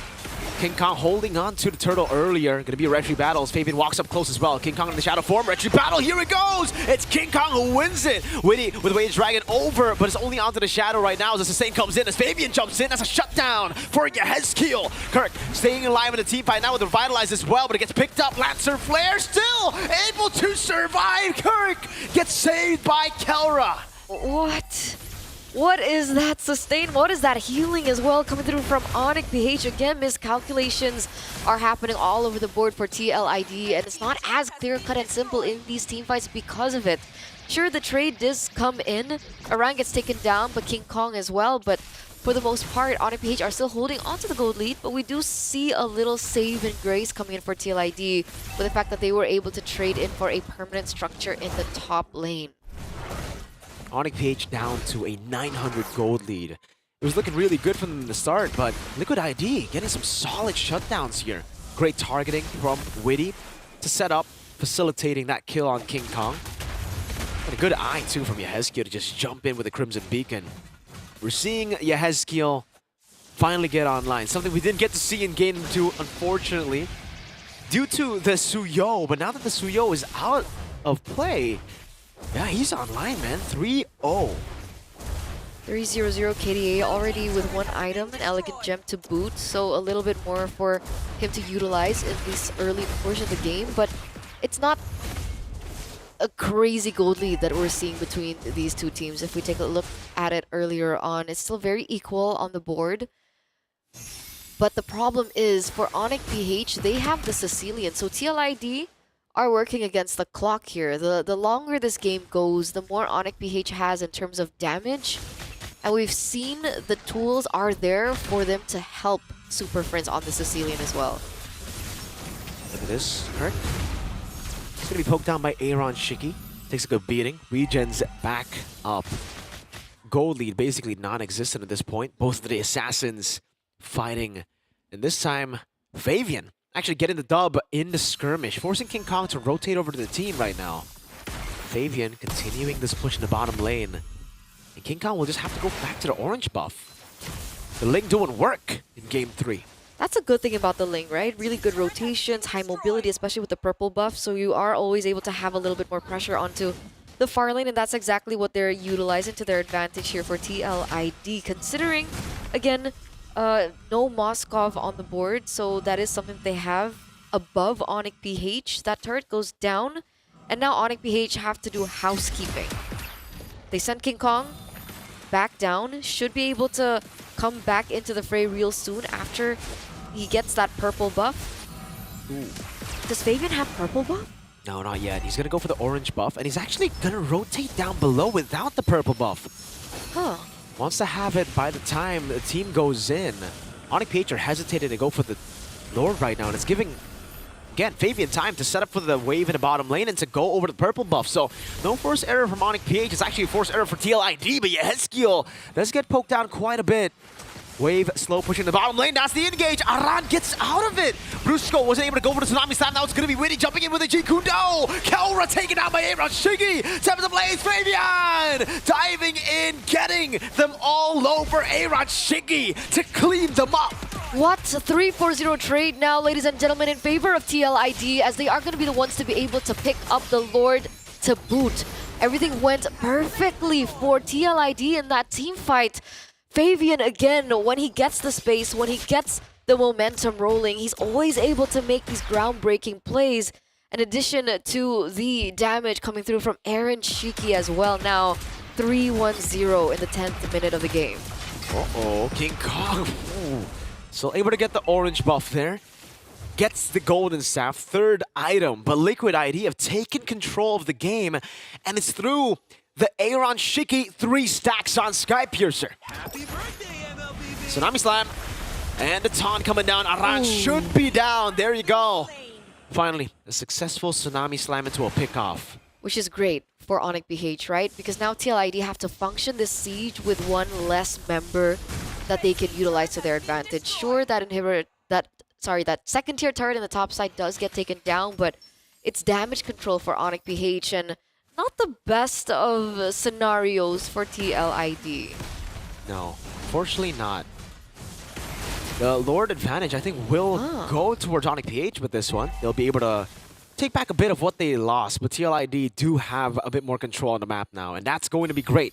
Look at Fabian, a complete different, I mean, almost 180 from what we saw in Game 2. It was a 5,000 gold lead for King Kong. Now it's a 1,500, a respectable amount of gold that Fabian has over King Kong and the Ling. And it's been because the Ling has been able to clear out the waves in the side lane better. Better side control equals a better farm. Oh, that damage though, with a crown already. Fabian wants to go for the dive, doesn't have that witty. Forcing out the Purify. Kelra with his Bond Force putting down damage now as Fabian dives back in. Top of the blades, now used up. The Tsunami Slam, not enough to take him down. Barely enough to get him out, Fabian. Whew. But this is the turnaround point, right? This is the concern. The longer this game goes, the more Onyx PH will be able to get to that power spike. And we saw from the items reflected earlier that King Kong already with the Holy Trinity, right? We see Kelra already with the Holy Crystal as well. So TLID, they've been able to find that much success because they have earlier power spikes, right? With Fabian, we have Aaron Shiki as well. But the longer this game goes, the more difficult it is for TLID. And I think Onyx PH have been doing really great at holding their own, only limiting it to a 3,000 gold lead after 12 minutes. Oh, Fabian go for the solo on King Kong, has the shadow to keep him alive. King Kong gets him out of there. 20 seconds though on the Lord. 12 minutes in and Liquid ID are gaining the momentum. Fabian about to hit his final item, that's the GDS as his 5th. But what do you think about that? Like, what do you think about the timers for both of these teams? Timers of the power spike? Yeah. I think it's great for TLID. They have a 3,000 gold lead right now in a 12-minute. For Onyx PH, they still have to wait up a bit for Kelra. He has the Holy Crystal, but he is going to have to get the Divine Glaive perhaps right now to deal with Aran. He's been such an impressive force, just walking up forward, soaking in the damage of Kelra. And again, getting space for Yehezkiel. Once you get CC'd by Yehezkiel, it's going to be tough because you're going to have to bait out the Purify. Oh, Aaron? On the tough spot. Oh, that's an all-in over to Aaron Shiki! Brusco finding the angle, getting the conceal on as Kelra gets the Demand Force to burst him down with King Kong. 1-0 trade already. Aaron Shiki out of the picture, and this is not looking great for TLID this time around. Perfect opportunity for Onyx PH to step on the gas. You see King Kong. Way the Dragon to lock him down. That's going to be the Shadow already dealt with. Recalls for Onyx PH. They got to deal with this Fabian Ling up top, and it will be Super Prince sent to deal with it. Kelra is Zaman Force coming down. It's still going to be, wow, Aran soaking in all that damage, getting a kill in the process, walking back in the bush and surviving, buying so much time for the team. Fabian has the retribution. King Kong is down, the Lord very low. It's going to be Aran still finding a way to survive for quite a bit, landing or not, getting away from the bad impact. Now Aaron Shiki looking for the play onto the Lord. Fabian retrieves it, comes in time to steal it away from Onyx Philippines. And this is the way this game goes. This is where the story lies in. TLID, despite losing 2 members, have been able to trade it around with 3. Aran, despite getting taken down, bought so much time for the rest of the members to kind of tunnel vision onto him. And the rest of the members for TLID were able to keep their eye on the prize, which was the Lord that they were able to secure. This Ling, causing havoc in more ways than one. It's not just the kill pressure. Oi! That's a lot of damage. Pinch poise over, Tempest of Blades used up. King Kong wants to go for it again. The Shadow's right there. Fabian could have gone for it. Kirk was right there to stop him from doing so. King Kong on the back foot again. The Lord in the mid lane marching down as Fabian deals with the wave up top. They're going to have a 3-way push. They are, and it looks like it's going to crash down really easily. The saving grace now for Onyx PH is the fact that they do still have the Sicilian to go in for the clear. They do still have King Kong for the clear as well as Kelra. But it all depends. Can TLID look for a momentum to crack open this base? King Kong back at it again, this time over to Aran. He does have the Soul Snatch. He will go over to Aran. The wave in the mid lane to be dealt with as well, but Witty dove a bit too deep and will get punished. TLID, unfortunately, unable to crack the space open. That was the thing, right? The fact that Onyx PH still have Super Friends on the ceiling, they have the range, they have the wave clear. It all depended on TLID looking for that opportunity, and I think Witty was looking for that, but it's not as simple because Kirk is still around, right? They still also have Brusco in the vicinity to properly peel for their team and be a proper protective layer for the team. So unfortunately, they're not going to be able to crack open the base just yet, but the fact is, TLID will still be able to work with Fabian on the Ling, who can cause problems on these side lanes, especially now that we're looking at Onyx PH and how they're always grouping up together. It's really tough for Onyx PH. They don't have that side lane control that they had in Game 1. Game 1, we saw almost a comeback happen through the Moskov, having the control in the side lane. And the Hanzo, though you can try to, hold the side lane, you can never really commit onto it like the old Hanzo, right? There's a certain amount of range, and even if you get picked off, the Ling can actually follow through. Your body isn't too far away from your shadow now. So we've seen that a couple of times from Fabian. He deals with the shadow, and he pinch poises towards the real body. That's why Onyx PH now are basically going to have to wait for, I don't know, play around King Kong. But it kind of forces them to play in the box. This time they only have one box, that being Kelra on his Aman Force. And TLID have so many ways to disengage. Fabian. Tsunami Slam is ready! That's the Tsunami Slam, and he gets locked in! Tempest Ablaze! Oh, Fabian getting away just with 1 HP! Pinch poise! And they get baited in the bottom lane! Aaron Shiki looking for the dive, going for the kill, but will be picked up as well. 1 for 1, both gold laners fallen. Soul Snatch over to Aran. King Kong looking for the kill, won't be able to do so onto Aran as Fabian deals with the wave in the mid lane. Onyx PH unable to get the trade that they were looking for. That nearly was so well played by Onyx PH, right? They knew the pattern coming in from Fabian and they utilized it to their benefit, and it should have worked had Fabian not outplayed that entire situation. Aaron Shiki unfortunately was at the wrong place at the wrong time, so the collapse didn't land as perfectly as they would have expected. But again, TLID still holding on to the control, considering that they didn't lose Fabian in the process, and now the Lord has just spawned into the Land of Dawn. Sky Piercer for Yehezkiel. Very late Sky Piercer, but better late than never. I guess that means they have 2 Sky Piercers. That's pretty greedy if you ask me. But Liquid ID have lost quite a bit of stacks on Aaron Shiki. Maybe they just want these members to die. They've been able to get a lot of these members low from Onyx PH, but the final blow has just not been revealing itself. I think mainly due to the Revitalize of Kirk and those splashes from Brusco. And now we're finally seeing the value of the Kalea, right? In these particular skirmishes. It's been so difficult going with a pick-off centric kind of playstyle or a skirmish heavy playstyle against the Kalea is not as straightforward as you would expect. Fabian! Another attempt. This time unable to get the Tsunami Slam in time. So he pops in a Tempest of Blades, reads out that position. King Kong walks up to Witty. Going for poke, but not much poke there. Brusco walks up, gets poked down. Kelra! Zaman Force over! Rashigi! Solo killed by Kelra! Surprise from the bush! Best setup that they could possibly imagine for Onyx PH right now, and it looks like Fabian, understanding this, is going straight for the global pressure, going onto the side lanes, but King Kong is there. Is this a reset? Onyx PH, Aaron Shiki's not there. They don't want to step on the pedal? Too risky. Fabian can again push in the top wave. King Kong is the one that gets sent to deal with it because I think he's the only one that can. Aran walks up, trying to buy some time now, jumping over to Super Prince. Yes, Keel caught in the bad spot, has the Crimson Beacon, still holds onto it. Fabian recalling in the bush. Doesn't have the purple buff. This is an angle of attack for Onyx PH. Aran looking to open up this Lord. King Kong is in the vicinity of Fabian as well. Retreat battle coming in. King Kong winning it out. Tempest Blaze used up over to Kirk. Still the AOG to escape. Aran won't be fortunate enough to run away this time with the immortality being popped, with him being isolated from the team. It is Kelra with a Synchro Fission to take Aran out with the Evolve Lord marching down below. Big, huge advantage for Onyx PH right now, ladies and gentlemen, as we get into the 20th minute of the game. And remember, with these pushes coming through, it is going to be heavily favoring Onyx PH. 20 minutes in? How many stacks does a Sicilian have? Not too sure right now. He's been stacking up a storm. He's only been taken down once, so not a lot of time, seeing that gray screen. He's just been popping off, farming everywhere. And that's going to be something that TLID have to deal with in addition to everything else that's been launched at them.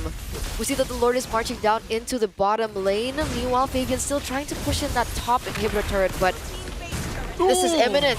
The inhibitor turret has got to go, and that's the damage now of a 21-minute Sicilian. Look at Zaman Force gone already. Witty will lose his immortality. Super Fritz gets a bad impact, finding Aaron Shiki. Now it's all up to Fabian, but he won't be able to dish out enough damage to take Super Prince down. Yehezkiel putting the Lancer Flare down, trying to zone them away when Zaman Force comes back up. That's a Lancer Flare to pick him up, but Kelra's going wild again on the Zaman Force. That's another Aran falling. Fabian has the immortality, but not for long as Kirk slams down on him. Super Prince will survive, buys the winner crown in time. Yehezkiel has the Sky Piercer. That's a lot of low HP bars, and he gets one. Prince down, but it's still 4 members left to deal with. It's a jump over to Yehezkiel. This time he doesn't have that Purify, and it will be Onyx BH claiming the reverse sweep against TLID.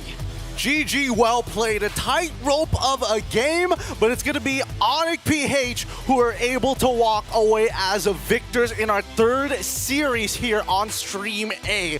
What a match between both of these teams. The short tunnel visions, the expanding of the mine. We definitely saw a curvature, a pure adaptation within the game. A little frustrating for TLID, but I think they got the full experience. This was quite a fun watch overall, despite, we all thought the draft was looking pretty good for Onyx PH, but we saw moments of brilliance from TLID. It was a great way to really handle Onyx PH's win conditions at the start of the game, right? For Fabian, it was all about farming, but they had such an oppressive trio. Do we call it trio mid? Trio mid's with the jungle. Usually. A trio with the XP laner instead. Aran held King Kong back so many times so that the snowball didn't happen. In the end, it was TLID who got their own snowball through, again, side control and forced errors. But, man, that adaptation, like you mentioned, Gideon, from Onyx PH was just phenomenal, man. I think they figured out that as long as he doesn't have that Tempest of Blades, he's going to be a little scared. He's going to be, hiding with his tail between his legs. And I think they had some really good calls. I'm not sure whether TLID should have given them the space around the Lord to kind of figure that out, but at the same time, there was a good chance that there could have been a squeeze. It was also just a tunnel visioning of TLID. At the start of the game, all the way to the late game, they only really thought of King Kong being a threat to Aaron.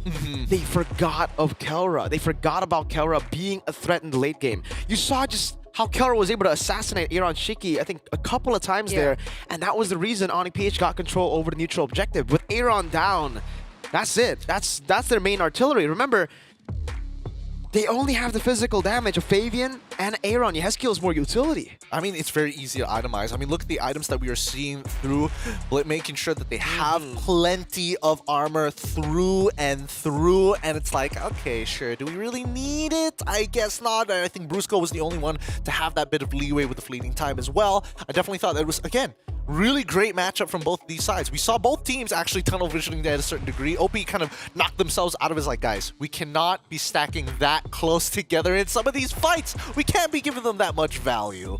And that's why everything just panned down really interestingly and specifically, right? Because when we looked at the composition from TLID, we were also thinking about how things will go out in the late game, how things will pan out as they go and group up for neutral objectives. And that's why TLID had a little bit more leeway to work with. They had the link to be able to pressure in the side lanes, but at the very end of it, it all came down to timers. And I think that was what OP had over TLID, timers. The fact that it was already, 21 minutes into the game, the damage from Sicilian was already there. Harith was already full build. And then we're not even mentioning King Kong at that point. Yeah, I mean, just look at this graph, right? 10 minutes of the game, it's like, yes, we've got everything we've ever wanted. Oh, no!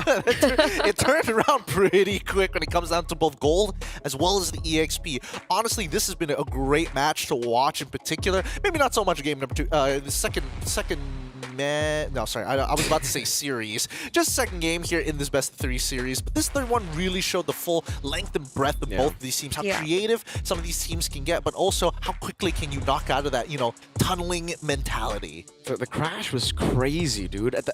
That big crash at the end was Aaron Shiki getting picked off. They still held the advantage.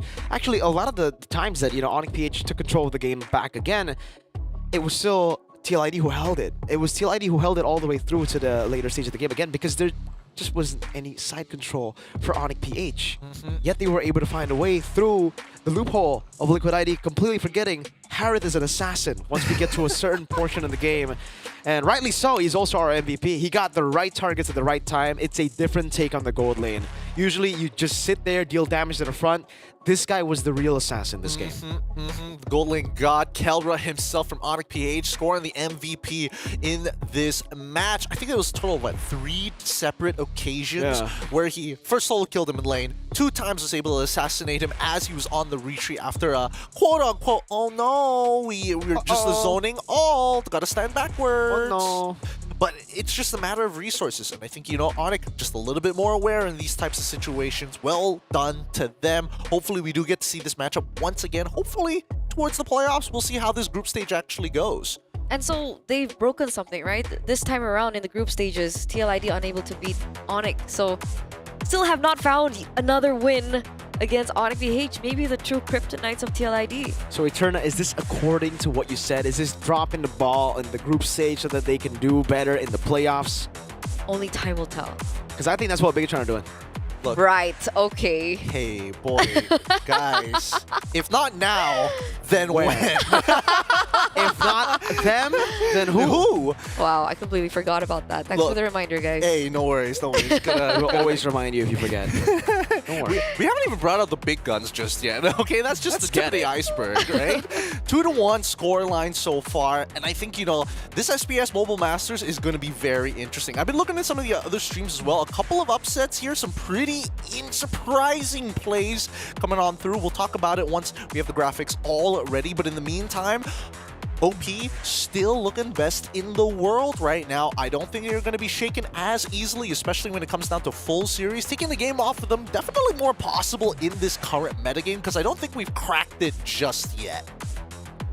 There's a reason why they're the tournament favorites, and we get to see why yet again. In a world in the Snapdragon Pro Series where the Kalea has not worked out, we're seeing Bruce go on this exact same pick and find success on it.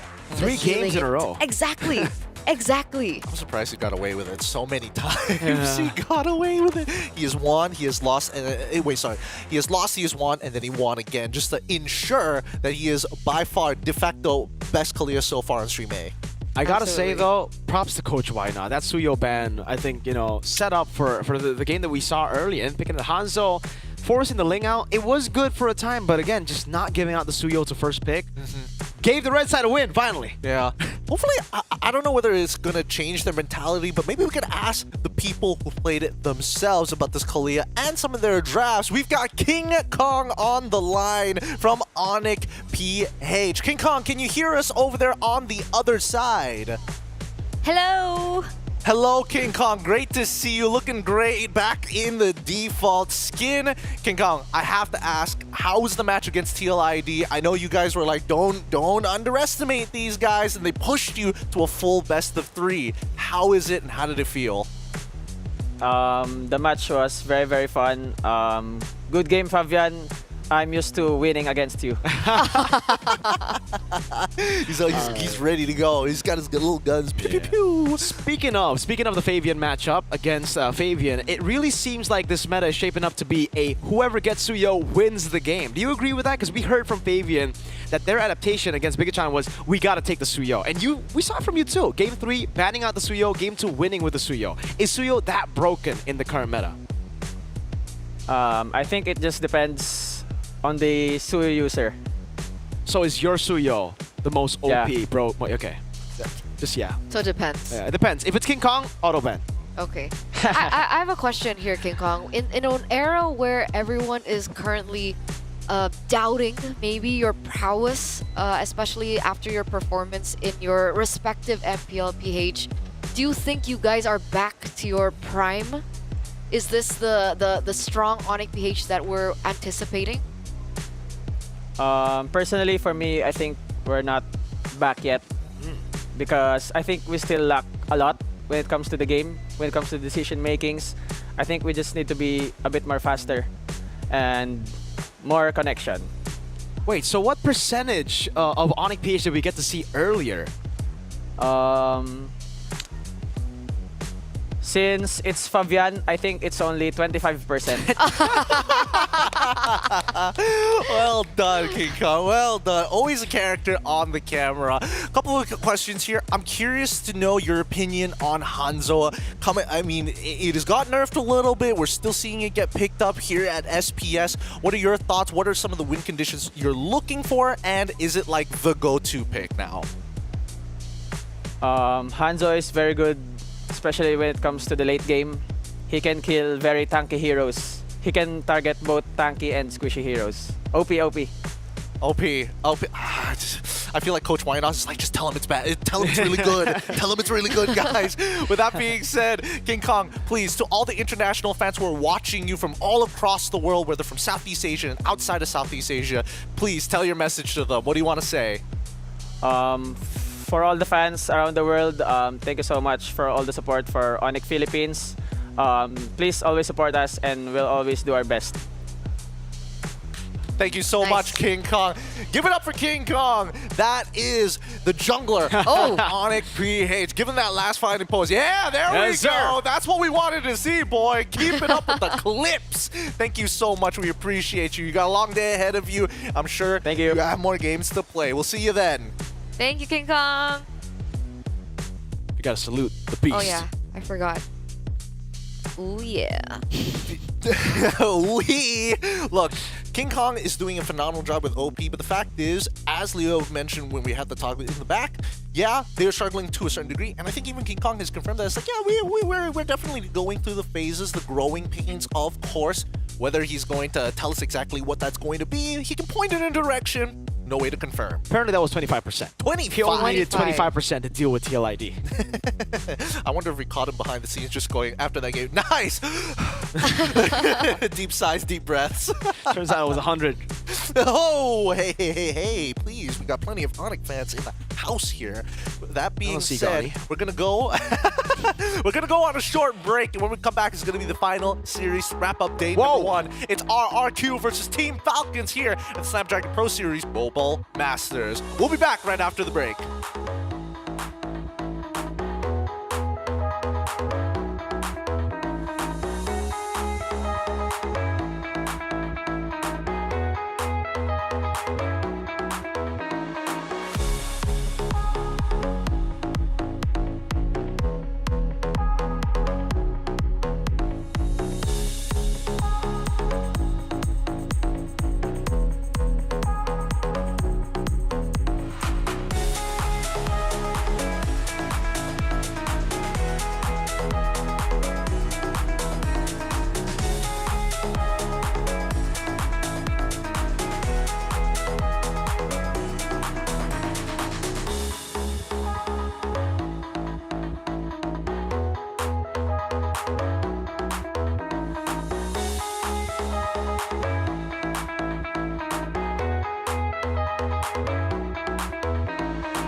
I rhyme like nursery, still my style, you will reimburse me. Plus 30, big hands and they're sturdy. I'm Drew the first, I'm back like anniversary.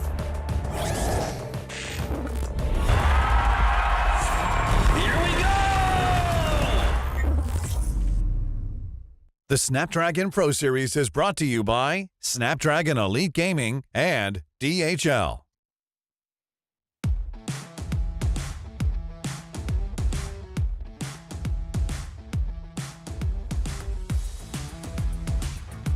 We're finally at the final series of today. 2-1s all across the board for Stream A, but the Mobile Masters will provide you with one last series to end it for day number 1. Welcome everybody, Mobile Masters here with the Snapdragon Pro Series. Of course, we've got RRQ against Team Falcons Mina. Of course, we've got our professionals back onto the desk here. It's going to be Mirko as well as Leo to accompany you guys once we head on into game. But now we get our first taste of one of the international teams coming all the way from Mina. It's Team Falcons Mina 1.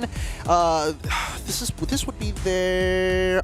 You know what? I'm going to save that for later. They played a couple of games already. They're still looking for wins. And against RRQ, last time we checked the tables, they were sitting right on top. Yep, this is us welcoming Falcons Mina into Stream A. A-side. We've seen a lot of... A-side, what's up? A-tap. We've been seeing a lot of Southeast Asian teams. And again, that's why the competition has been so tight. 2-1s all the way. Quality. These teams know each other, right? Very well. So now, this is the Kingdom saying hi to a powerhouse team from the Middle East.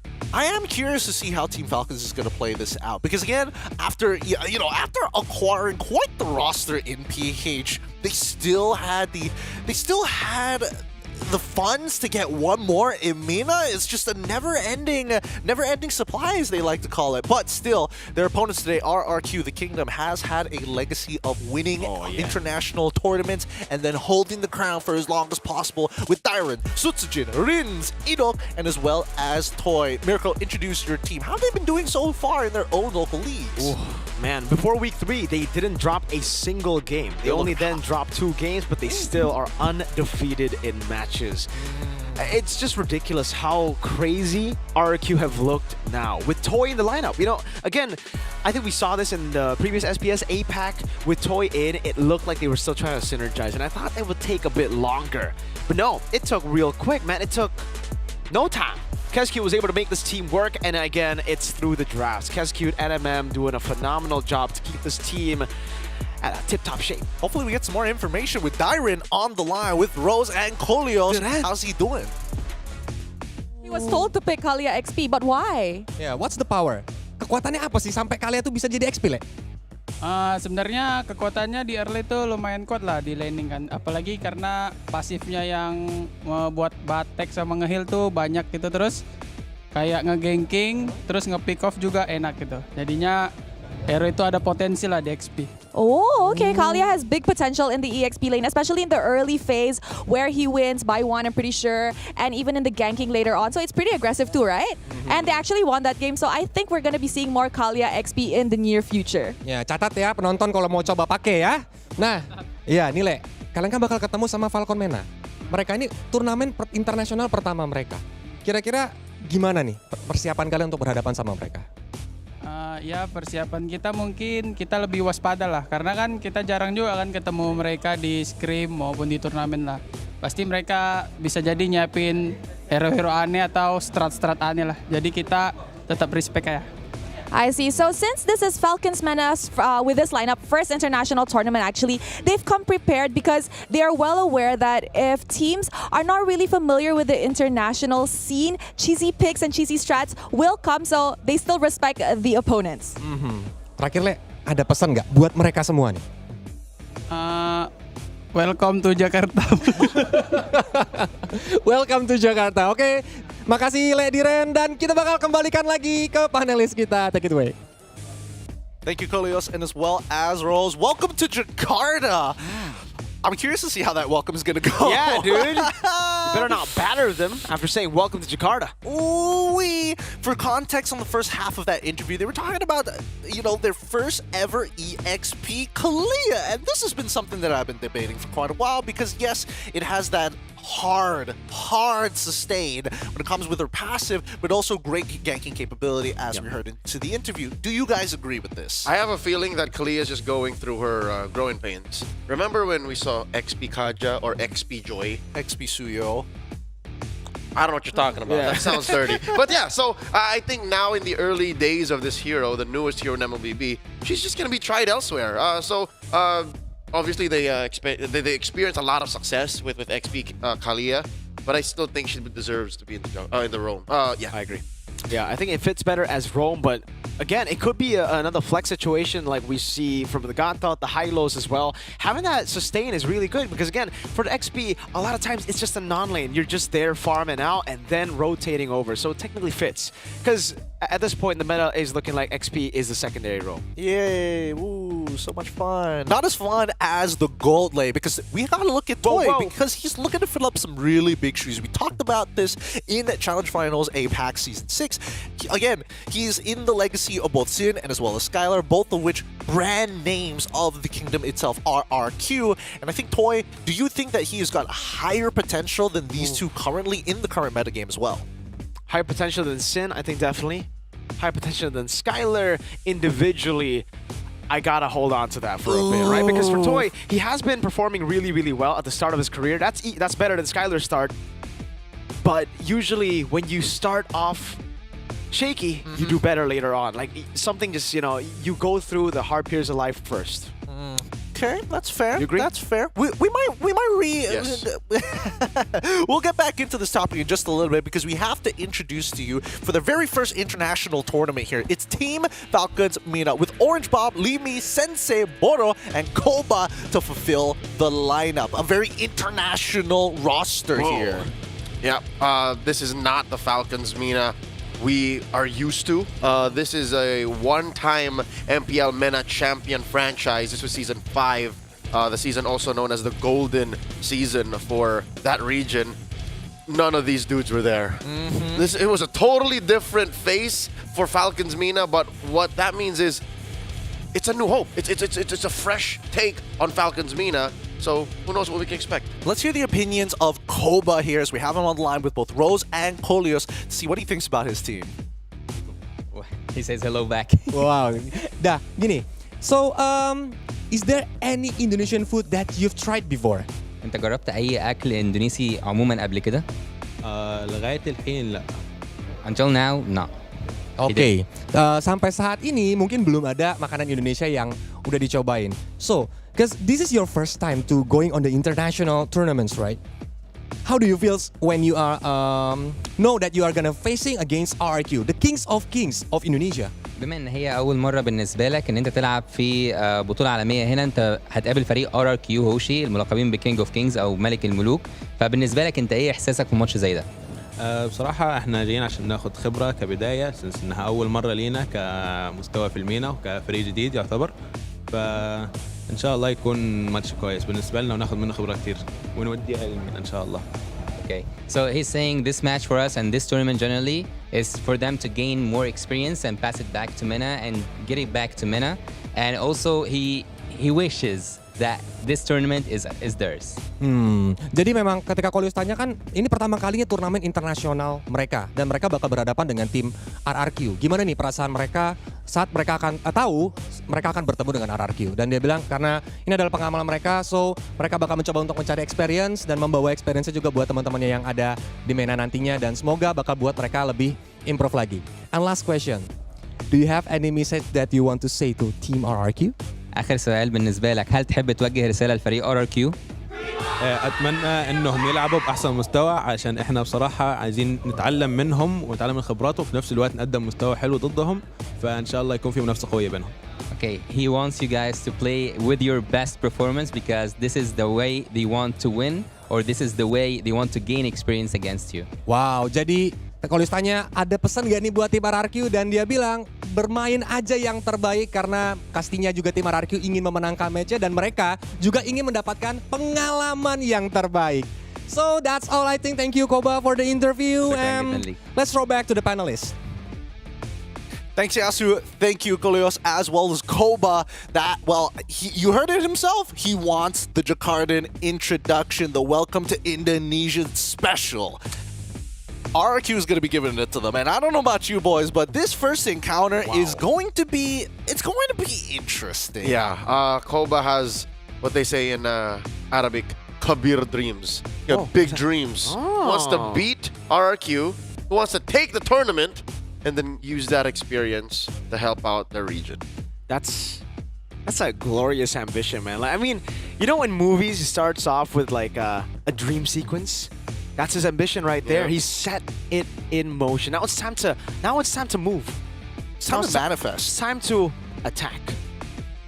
The Kingdom is not going to be easy, and honestly, this would be a pretty huge upset if they were able to steal the entire series away from the Kingdom themselves. Or even take a game. I think that it kind of depends. Kind of depends on this one. Actually, I want to double check. Well, how's the consistency of RRQ? Are they I mean, previously not the experimental type, but no, they're clean. Crisp, clean, every single game taking it seriously. There was one game where they experimented, but even then they won. So it's like, yeah. I think they might be cleaner now than they were at M6. Yep. I'll say that. Yes, I think that is a guarantee for me. Okay, that's a good benchmark that we can play off of for now. The drafting is going to be starting in just a little bit. I am curious to know what they are playing over in MENA. I don't know if they take inspiration from Southeast Asia. They play a normal MLBB. Like, weirdly enough, like I hate to say that because sometimes you play out of these regions that are so far off of Southeast Asia that you expect something exotic or different. No, like they hate Zushin. They like their Hyloses. Do they like Suyo? Oh yeah, for sure. They like their. They know the gold jungle trade. Bangers all across. And don't worry, our predictions are going to be leaning into our RQ here. The expectation is pretty high for them, but let's see whether Team Falcons MENA is going to, shake things up. I don't mind being wrong on this one of all things, but we're just going to have to wait and see their default normal MLBB in the draft. Let's jump right on into it here, boys and girls. This is going to be an interesting one. I can't wait to see this. RQ Hoshi going to be on the blue side up against Team Falcons MENA on the red side, and the bans are looking good so far. Yep. Again, normal MLBB. Red side, banning Zushin, banning Fanny. Harith. I don't find this surprising, especially since the man behind Team Falcons MENA right now is a familiar face. That's a Filipino coach. That's Coach Link. Previously seen in the pro scene. He was previously seen with RSG. He was the assistant. He was the assistant coach to Coach Panda then. I see. All right. So Team Falcons MENA, I wonder if they're gonna take the Onyx Philippines route of banning out the Suyo on red side here. They ban out the Joy instead. So I think this is a guaranteed first pick for Suyo. I believe on Stream A, all the Suyos have won. They've been doing a good 100%. job. 100%. The winningest. The winningest, the hardest. I think it's always blue side too, right? It's always first pick. Blue yo. I want to say yes. I'm gonna double check before you. I'm gonna double check for you. So far, 75% win rate in the tournament. 6 times being picked, 15 times being banned out. This will be interesting because now I want to see how Team Falcons MENA is going to handle this. Right? Usually you would leave out the Joy in some scenarios to kind of play the duality of the jungles. But now, Kalia, all right, you might just call it here, Leo. Yeah, I'm thinking Kalia Granger. If not, they better have a plan. Yeah. They better have a reason why they're not picking Granger. Because the thing is, they kind of shot themselves in the foot with the Joy ban, right? Like, Suyo gets, unless they want to go for the Hanzo, but if they don't go Granger here, the Harith is already banned out, so there's no Harith to be. Maybe they want to go, Phobius, they want to go Irithel or Moscow, but then one of the other roles, like you pick a jungle, the gold lane's going to get attacked. You pick a gold lane, the jungle's going to get attacked. So it's kind of a lose-lose situation. This is for sure going to be a Granger. It's a signature pick for Toy. It's something that he has been able to utilize so well. 100% win rate on MPLID. And RQ Hoshi, I think they did their homework. They're stealing the Hylos here. How do you know? Just watch. Just a hard prediction here out of nowhere from thin air as well. Yep. That's a Whoa! Your team is There it is. Man, they really did their homework here. Oh my goodness, the abysmal win rate so far. Oh man, wow. Granger's that low. It's pretty bad. It's a matter of sample size. He just played a lot over and over and over again. I suppose there are 2 other streams that are happening at the same time. That's Games true. happening at the same time. That is not the response I would expect. Now, say goodbye to Moskov and Irithel, and the Alpha without the Mathilda. I don't think it's too bad because you got Kalia to kind of support you in that sense. I suppose because, again, it's like, oh, until you have your items, you're going to be that much of a threat, and then Kalia's kind of going to help buffer you till that point to sustain through until you get them. Okay. Have a glass half full. I'm taking the glass half full here because they're already banning Eve, and I think it's a pretty good idea. All right, so goodbye Irithel, goodbye Moskov, that's for sure. Which leaves them with what for the gold lane? Beatrix. Claude, Beatrix, Carrie. Carrie looks okay, like pretty decent. You just have to survive the early game and the mid game, and then, you know, you melt down the Hylos. I don't know. I think that Claude might just be a little bit better because at least you can like keep up with Kalia as well as in the Infernal Pursuit as well. Yeah, that's true. You have a bit more ways to dive in together with the team, but yeah, at the early stages, the laning phase against the Granger is definitely going to be a tough matchup to go up. I mean, to try to make work here. Yeah, no matter what you pick. Yeah. Well, we need to see at least the mid laner coming up from Team Falcon's meta to help that process out. If you can't win the lane because of your draft, at least have help from your mid trio. Rotate over, make it a little difficult. We saw it with Iman just getting pounded against TLID. Oh! I just want to say this is a perfect time for RQ to go for Edoc's signature Tigreal. Because, man, we've seen him on Tigreal a couple of times in MPLID. He gets 4-man, 3-mans out of nowhere. Even up against Purifies, he's lethal. And right now, looking at it, Alpha Phobius, those are some juicy targets for a Tigreal. Really good targets, I'm not going to lie. That could be the call here. RQ Hoshi instead. Oh, Rins! That is a Rin special. Oh, and the Hylos roam, the flex utilize CC. Yeah, they want to Alpha and Phobius. They want to answer the Phobius. Yeah, but they also want to make sure that this Phobius is just a non-factor. You're always going to be late. You're always going to be a little low. Infernal Pursuit with like 20% of your HP is basically you're dead in the water. So I'm wondering now if the CC is going to go for Purify, because Dyron was the first CC to go for Purify in MPL ID when he's up against Cho. Usually we see Cho as a way to beat the CC. This is a Kalia, I think, quite similar in a way. You walk up, if you use Vengeance, you're going to be brought back to the rest of the team. I think it's a good shout here. Pretty good idea so far, but a pretty high level of execution coming in from RRQ here. They didn't necessarily have to go for the Kadena, and now Team Falcons go for the Beatrix. They want to go. They want against to the Kadena. They want to use the Kalia as a impromptu Kaja or Cho. You know, bring them in, combo whip, blow somebody up. Or, a la Ube, kind of like an Estes. Like just have her hunker down and keep firing. Again, the only real threats to the Beatrix at this point are, again, a legit threat itself is the Kadira. Like, that's the fairest way to get to the Beatrix. I think Falcons may have put up a solid front line. I think it's all going to be based on the Kalia ult. It's going to be a huge deterrent for our RQ Hoshi. I'm going to leave it to our casters here, Mirko as well as Leo, to lead us into this game, our very final series of today. For the first time in history, Team Falcons from MENA will be facing off against the Kingdom in RRQ Hoshi, who, by the way, is in their best shape yet. I wonder if the high-flying Falcons from the Middle East are ready for #1 seed in MPL ID here today. They brought a spicy draft, a few heroes that we're not used to, and I can say the same for RRQ. Mirko, what do you think of Kadita's Rins? Because I'll tell you now, I like it.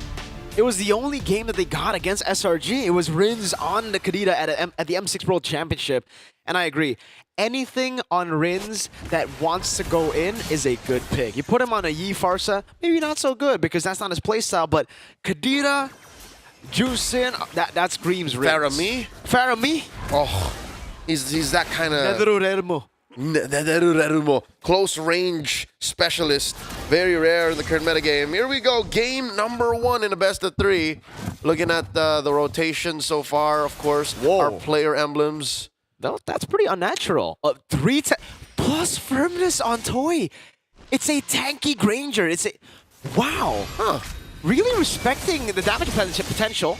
Blade Surge just to poke him down with a Queller to say goodnight to that laning phase. Tyron doing a good job at zoning as well. And Sutsujin gets the XP grab. I'm still trying to make ends of Toy's emblem build, but I guess anything to really give that Beatrix trouble. Oh no! Breath of the Ocean. Oh, Spirit of Alpha used defensively. Now gets caught on the Blade Surge again. Still able to get the sustain down, but that's first blood for Sutsujin, the mercenary. They just dogpiled on Leave Me. He couldn't do anything. So that's mid. Definitely an advantage already for RRQ. Checking out the gold lane. Uh-oh. I don't see Koba crossing the river too much. And Orange Bob, oh, he's in trouble. Oh, they actually do not go for the dive. Interesting. So, respecting Orange Bob, having the flicker, could be an outplay potential there. They go straight for the turtle right now, but Sutsujin not going to have the level lead here. We'll just start it out. Yep.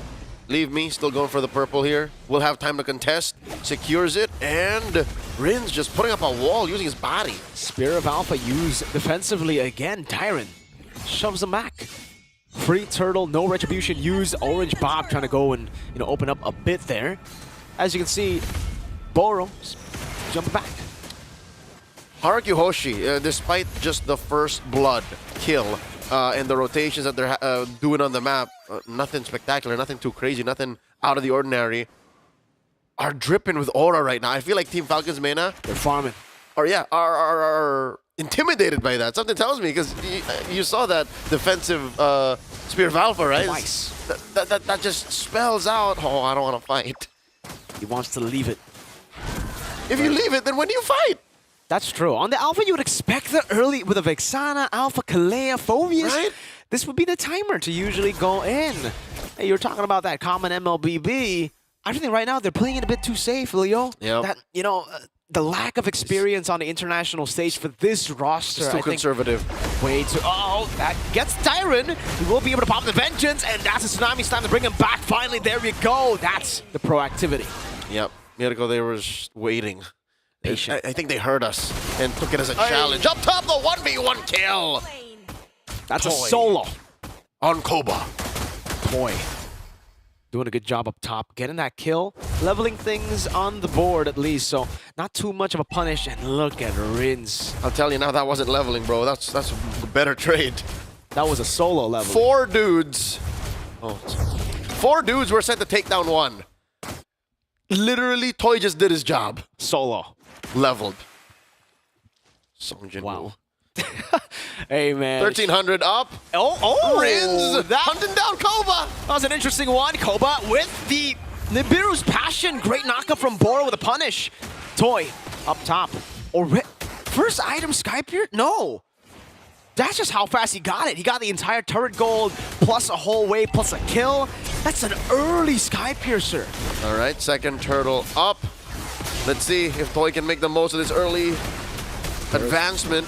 Glorious pathway, the Spear of Alpha used up. Sutsujin able to claim it just like that. Edok gonna be able to survive as well. Sutsujin gets caught very low, taken down by Koba as he walks in forward. These awkward clashes favoring Team Falcons Mena. Yes, in the short term, but look at the gold lead, Mirko. 2 turtles going over to the kingdom, 2 turrets as well, top and bottom, and then approaching the 2K gold lead. I think the kingdom have figured this out. The kingdom have calculated these trades and are happy with the results. They're very, very happy. It's a 2,000 gold lead. I think this is still the optimal lead that they want. And again, Toy has a Skypiercer. Yep. It's uncanny to see a Skypiercer so early in the game, and for him to get a solo kill with firmness and tenacity. Usually you would see like a Master Assassin, maybe Thrill coming down as well. Again, I think it's that emblem diff. The fact that he could take punches when Koba couldn't. That means every 2 or 3 bullets Koba throws out, Toy throws 1 out too. Okay. And then he just outlasts him. It's attrition. Look at this. Edok from the back. What's the plan here? Interesting move from Edok. He's covering the Eternal Guard. Edok! There too with Rhapsody. Now it's going to be Diamond pulled back by the Tsunami Slam. A big win for Team Falcons Mena. 2-0. RRQ Hoshi not respecting Team Falcons Mena's damage output and their capability to just clump up and deny the pickoff.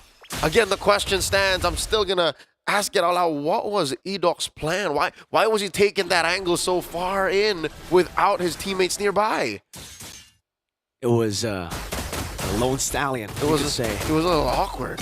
It was very awkward. Maybe it's just the awkward nature of a lot of these team fights getting to Edoc. He's like, where are the brawls? Usually they meet me head on, man. They're not used to this. They're not used to it. It's too peaceful. It's too, like you said, MLBB. It's common MLBB. It's common MLBB. Team Falcons Mena are out commenting Araki Hoshi. But still, the objective battle, it just looked amazing for Araki Hoshi.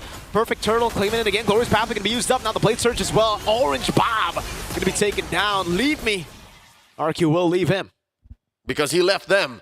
Again, another defensive maneuver from Team Falcons Mena. Hey. Off camera. Watch the angles, because Koba might get caught once more. He's at half health. Uh-oh. Oh, I think they're making a play for the purple, and then the turret.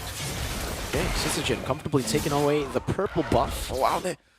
Again, even with Team Falcons Mena slowly crawling back in, I think they're still intimidated. They didn't even fight for that buff, bro. Telling you, man, RIQ, they're aura farming. Edoc, look at the...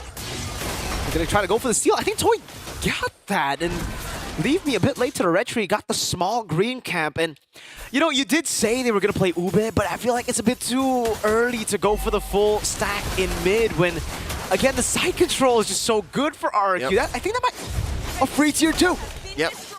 And this is the price you pay when you Ube. You lose out on EXP. You lose out on economy. Wherein you should be splitting up, autonomously farming your lanes, taking your resources. Instead, you're all clumped up like this. And I don't blame him. Again, Team Falcons Mena, together strong. But when you split them up, like, you can't.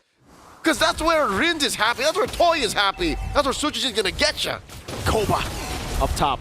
Clearing the wave. He's doing good, by the way, for a team that's struggling with almost 4K down. 3-11. Wait, and all in onto Edoc. That's the roll. Oh, the Spear of Alpha. Miscoordination. Rins with the rough waves in the back, finding the Petrify. It's a double for Rins. Sutsujin gets the kill, and there you have it. Falcons Mena. Oh man, leave me. Left the team. This is the perfect situation for Araki Hoshi. Again, Team Falcons Mena, it's clear as day. They want to Ube. Edoc drop the glorious pathway. Nuh-uh. To get to your teammates, you got to cross this line. If you can't, you're dead. Either way you try, you're going to die. They lost so many bodies along the way. 6K gold lead now and counting. Leave me struggling to take care of his lane, protect his turrets, take his buffs. Look, I don't see Suchujin anywhere nearby, and this purple, this orange is gonna go. Oh man. Oh, a free lord as well. Leo, I don't know if you saw that earlier. Edoc was tsunami slammed to the team. The Spear of Alpha brought him away from the team. They gotta synchronize a bit better here. That's a Nambo. That was playing pickleball. That was an anti-synergy. A hot potato with Edoc. Oh man, now it gets tough because they're still sticking together, and slowly but surely, oh, Petrify, Breath of the Ocean! Rins gets another onto Sensei, and Toy is looking for the kill there in the back. It's gonna be Sutsujin cutting him down. Still a knockup from Boro. Look at Edoc! He's just walking him down. The DOT, not enough to take him down. Koba, he still stays alive. But look at his friends, look at the base, look at the game. 10 minutes in, Ibiru's Passion coming down as well. Breath of the Ocean and Sutsujin takes him out. RQ with a quick 9:59 finish. Under 10 minutes, a single attempt at an inhibitor into a wipeout. Something tells me the few times that RQ Hoshi stumbled, they were just limit testing. They were just seeing how much they can get away with. And they got away with so much. They got away with everything, Leo. Let's be honest here. Those kills that went over to Team Falcons Mena should have been more value to Team Falcons Mena. They should have been able to find more value. Those kills. No conversions. Tempo, but like you said, they were intimidated by the aura. That's it. Do you agree, Gideon? You saw the aura farming that RQ was doing? Hey, after what Rins did in the gold lane earlier, I was like, hey, what happened to respecting the what was that? And RQ, they got away with it. And honestly, these guys are the Kingdom's being a little slick right now. Yeah. There definitely was moments where Falcons Mena, they clearly know how to press buttons. They know how to team fight. They've got a rough idea. However, when the going gets tough, and especially when RRQ just decided, you know what?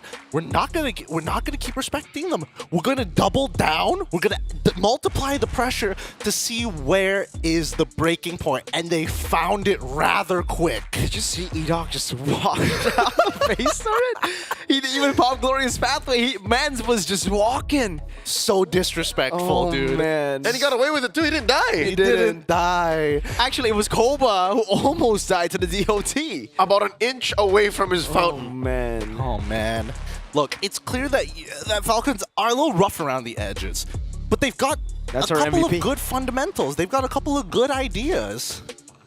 But again, when your concepts crumble in the face of, the simplest of attempts, then there's a lot of work to do. Hey, again, I mean, there's a reason why Southeast Asia has had this dominance. We've been in this scene for a lot longer. We've gone through that phase. Yep. MLBB did not look the same during M1. I'll tell y'all, even the Philippines look very different in M1. Yeah. Right? So, Team Falcons Mena, Koba did say in that interview with Coleus and Rose that they wanted, and Coleus and Yasu, that they wanted experience. So here's that experience. Absolutely. Welcome to Jakarta. As Dyron said, Mr. Lek Dyron. Ah, boy. I do want to see Team Falcons really start taking advantage of RQ Hoshi. Because again, there were some botched attempts. And I didn't feel like they clapped hard enough to be like, no, stop it. They didn't whip out the belt. Yeah, Stop it, man. It's a little messy. There was a little bit of mess. It was messy, tough love. Messy. It was tough love. They were making it messy. They were jumping in. That Petrify earlier, like you said, Gideon. Petrify waiting a solid 4 seconds before popping the breath of the ocean. And then getting the Viru Passion. It was an interesting sight to behold for a team like RQ again, who just looks so clean. Don't worry about it. That's supposed to be toy. Okay, We're giving respect where respect is due. 80% kill participation. Keep that. There you go. Okay. I was like, wait, was it swapped? Even at 1-0-8, the game ended on Toy's lane. Yes. The games began and ended when Toy said so. Yes. Dude, he got the Sky Piercer. He got that solo kill, and that's it. No Sky Piercer stacks at all. He ended the game with a solid 0 stacks. Yeah, just one, literally. They didn't even get one. No one was he bought it after. He bought it after.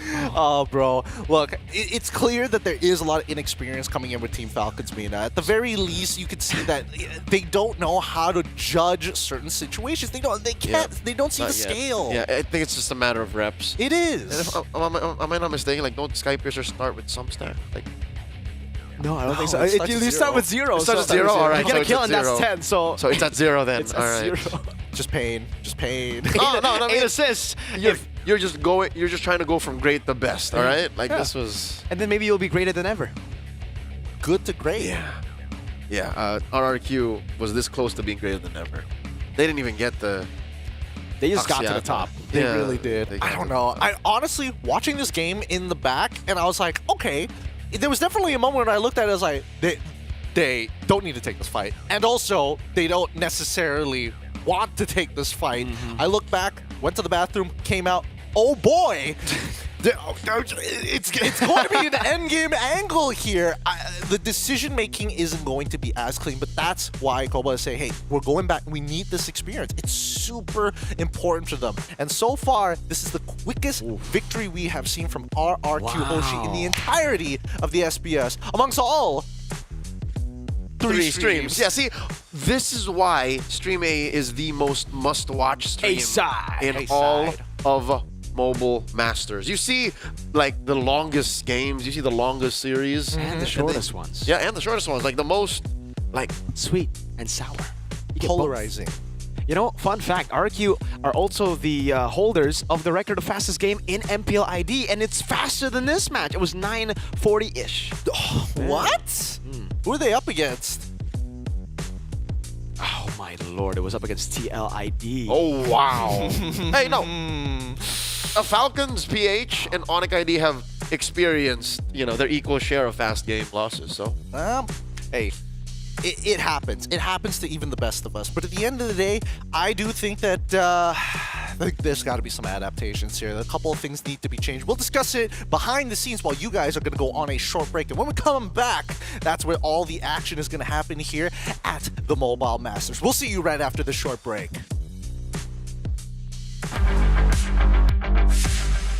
Halo guys, gue Sutsujin dari RRQ Hoshi sebagai jungler. Gue sekarang bakalan bagi tips ke kalian cara main Hayabusa.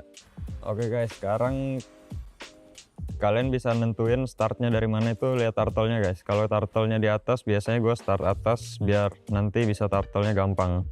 Kalian start biru pun kalian bisa rotasi ke gold lane juga nantinya biar bisa bantu gold kalian. Nah pas start jungle gini kalian bisa suruh roamer kalian buat bantuin jungle biar lebih cepat rotasi. Kalau enggak midnya kalian bisa suruh freeze hero di mid kalau nggak mau bantu jungle. Pokoknya Haya harus 2 buff dulu guys biar bisa biar bisa ganking enak, nyari level 4 biar bisa ada ulti ya. Nah kayak gini guys, kalian bisa suruh tim kalian kayak aduin aja terus nanti kalian datang geng. Sambil scroll map juga kalian bisa lihat limit. Kalau posisinya kemajuan gini bisa kalian bunuh guys. Jangan lupa skill 2-nya harus kena ya guys. Biar makin sakit. Di menit 2 turtle ya guys.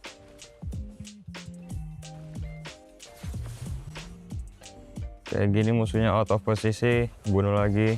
Kalau udah snowball kayak gini kalian udah gampang, kalian tinggal masukin buffnya. Masukin jungle-nya, jangan main di jungle kita terus. Ya pokoknya kalian kalau main Hayabusa kalian rotasinya harus bareng trio mid kalian. Terus juga kalian harus ganking kiri kanan, lihat yang mana bisa di kill. Terus sama maksimalin skill 2-nya sih biar shadow-nya itu harus kena guys kalau mau main Hayabusa.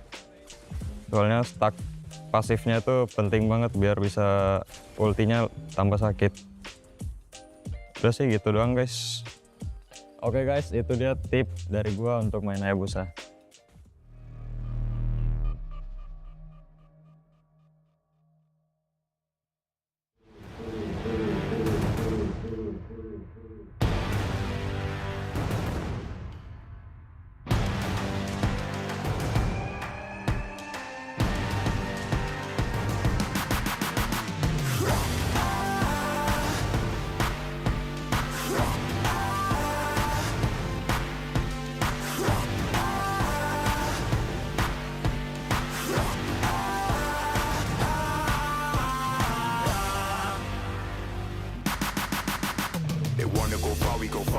working hard, we're working smarter. Where they're gonna go, we go harder. Hit every swing, roam like a king. Every dream in your head getting bigger and bigger. Isn't it time we start pulling the trigger? Shoot for the clouds, let there be no doubt. We're flowing without any drought. Baddest the baddest, just call me rolling. Playing with folks for the serotonin. Placing your best, yeah, we're going all in. It's somebody calling my destiny. Betting on me, you don't wanna be my enemy. Wait and see, lay on the waist. Taking a victory, not just a taste. Laying on fire, we're storming the gates.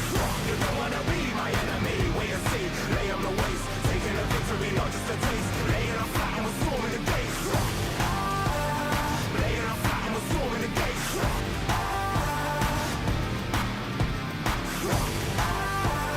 Laying on fire, we're storming the gates.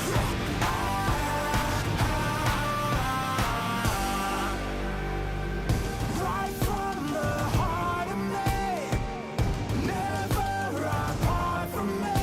It's all I had and all I ever need. Way too close to call it. Taking a leap and we're going all in. Baddest the baddest, before we rolling. Messing with folks for the serotonin. I'm betting on me. You don't wanna be my enemy. Wait and see, lay on the waist. Taking a victory, not just a taste. Laying on fire and we're storming the gates. You don't wanna be my enemy.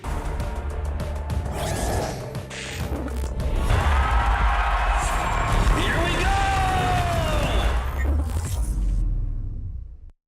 The Snapdragon Pro Series is brought to you by Snapdragon Elite Gaming and DHL.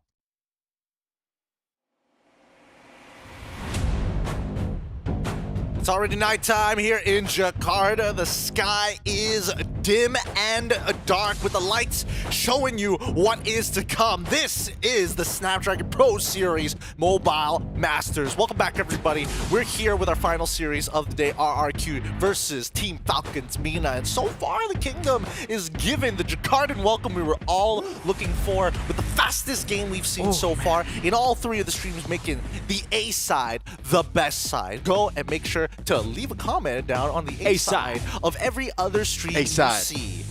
A side. Wow.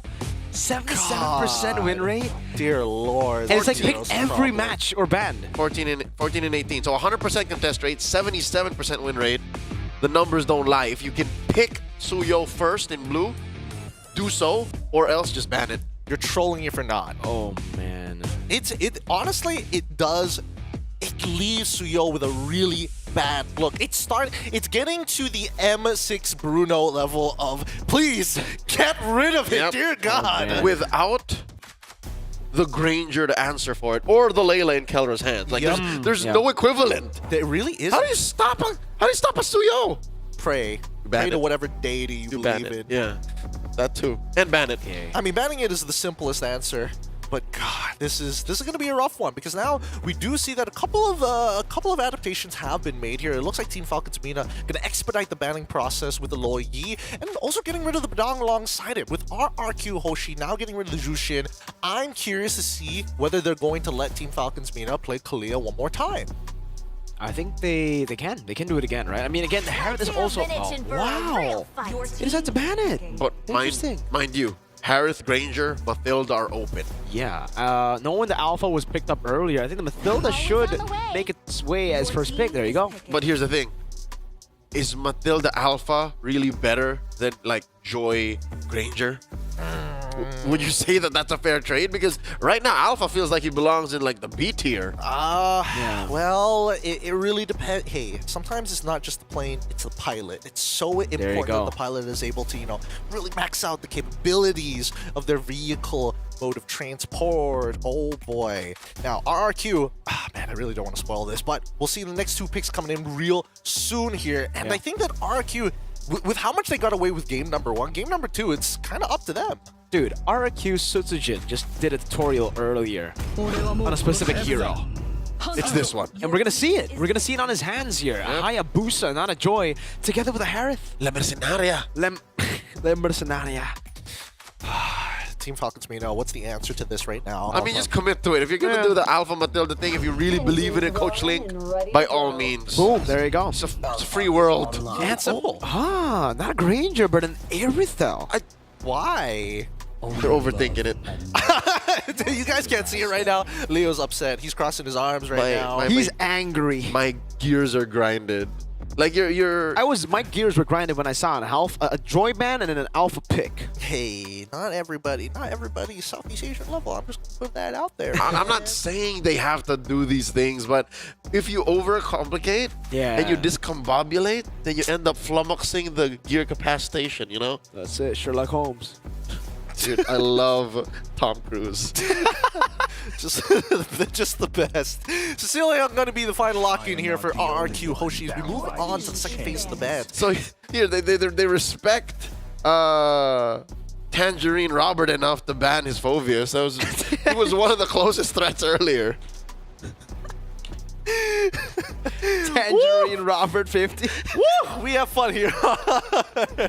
We have fun here on the A stream. That might have been one of the key picks. Like, imagine if Falcons Mana got their Alpha Matilda combo with a Phoveus. Like, that's infinite re-engages. I mean, that's one way of taking it. Yes, sure. But I do think the mid laners need to have a closer look here for the side of Team Falcons. Because at the end of the day, what are they going to do? What are they going to do to stop it? Unless this is going to be a Matilda flex. Then no way! Oh my God! Mid Mathilda? Oh, that's some Super Friend stuff, bro. How epic would that be? Dude, that would be so epic. That would be pretty epic. That would be Sensei level epic. I bet Coach Link couldn't wait for the press con to try and explain why the flex happened. Because, all right, folks, just beside the fact that we know where draft could go because of certain ways that the meta evolved, like there's no reason to flex when The way is clear. Hey man, some people believe in what they believe. Exactly. Hey man, I tell them to think otherwise. That's true, man. You gotta see the glass. Just see the glass. Yeah, You don't even need to see it half full, half empty. Look at the glass. There is a saying that love is blind. Love, that's true. Got the Kacha gets banned out as well. That's an interesting one. With they're just protecting the back line here. Okay. In case they dive in, but Falcons Mena, XP. Well, what's left for Mr. Man Tangerine, or are we gonna go with Orange Bob? Orange Bob. We just go way back at the time. I'm allowed to call him that. Oh, okay. I just want to say. Wait, what? Like we're waiting for a ban. No, listen. RRQ, when they beat TLID, fastest game in MPLID, it was Edoc on a Franco. All right. In the long line of legacy roamers that Rins on a system line. that RRQ have built up, there it is, following in the footsteps of Vin, of Naomi. Edoc is here to prove himself. Some of the greats from the kingdom who has made a name for themselves. But this does mean that Team Falcons Mena could look for some counterplay. They've got high mobility on their side. They just got to be a little careful of when that Bloody Hunt is up in terms of cooldowns, and more importantly, so the distance. Are they comfortable understanding the distance of that Iron Hook? Whoa, for me! For me? With another realm? All right. So now we're cooking. I just don't know if what follows through in the EXP is going to be worth it, because now this confirms and, of course, denies the flex, thank God. So there it is. I think we will see here the pick for EXP. Is that what we want? I think that's okay, because this is, again, I mean, I'm going to say that at least for Onyx PH, this is the go-to blind pick of like, is there anything else to play? Edith, because Edith is the Swiss Army knife of the EXP, brings a lot, is able to buy a lot, and not to mention the ultra sustain that Team Falcons Mena have with their mid duo alone. But RQ Hoshi responds with their own highlights. They want to go fast, they want to go hard. Solid draft, honestly, from RQ Hoshi. This is, again, dude, glimpses of what they did to TLID. So Cillian, just to put it into perspective, got a triple kill at the second minute of the game. It's very possible here, because at the second minute, or what, the third even, you're pushing it, NetherRealm isn't online. Yep. The full alpha combo in and out is just not ready. Well, we'll see about that. Maybe Team Falcons Mena could surprise us against the Kingdom and bring it to a 1-1. With that being said, as we head on over to game number 2, I will leave you with the voices of our professionals, Mirko and as well as Leo. Please take it away. Away we shall. In just a few moments, we'll be heading into the Land of Dawn for possibly the last game of this series. Again, RQ Hoshi at match point up against Team Falcons Mena, who, you know what, I'll have to admit, had a solid second half of the draft. That was so much better than the first, despite all of the flex that they did not have to show, but instead went for anyways. The Faramis and Edith are good coverage for that EXP and mid lane high initiative frontliners. All right. So also no purifies on the board. Rin's already stacking up, getting 2 on the Sanguine Claws. Orange Bob 25. Edoc's walking for the hook. Will be able to find it. First blood to Dyron. Bob! That's what I was hoping for, actually. I was still pretty shocked at the lack of Purify. I was expecting Sensei and Boro to at least have it. So, are we going to tally up the hook rate for Mr. Edoc here? So far, what is he at 1 now? of 1. So 100%. 100%, 1. Okay. Oh, he's going to be looking for the Edith again in the bottom lane. Look at this.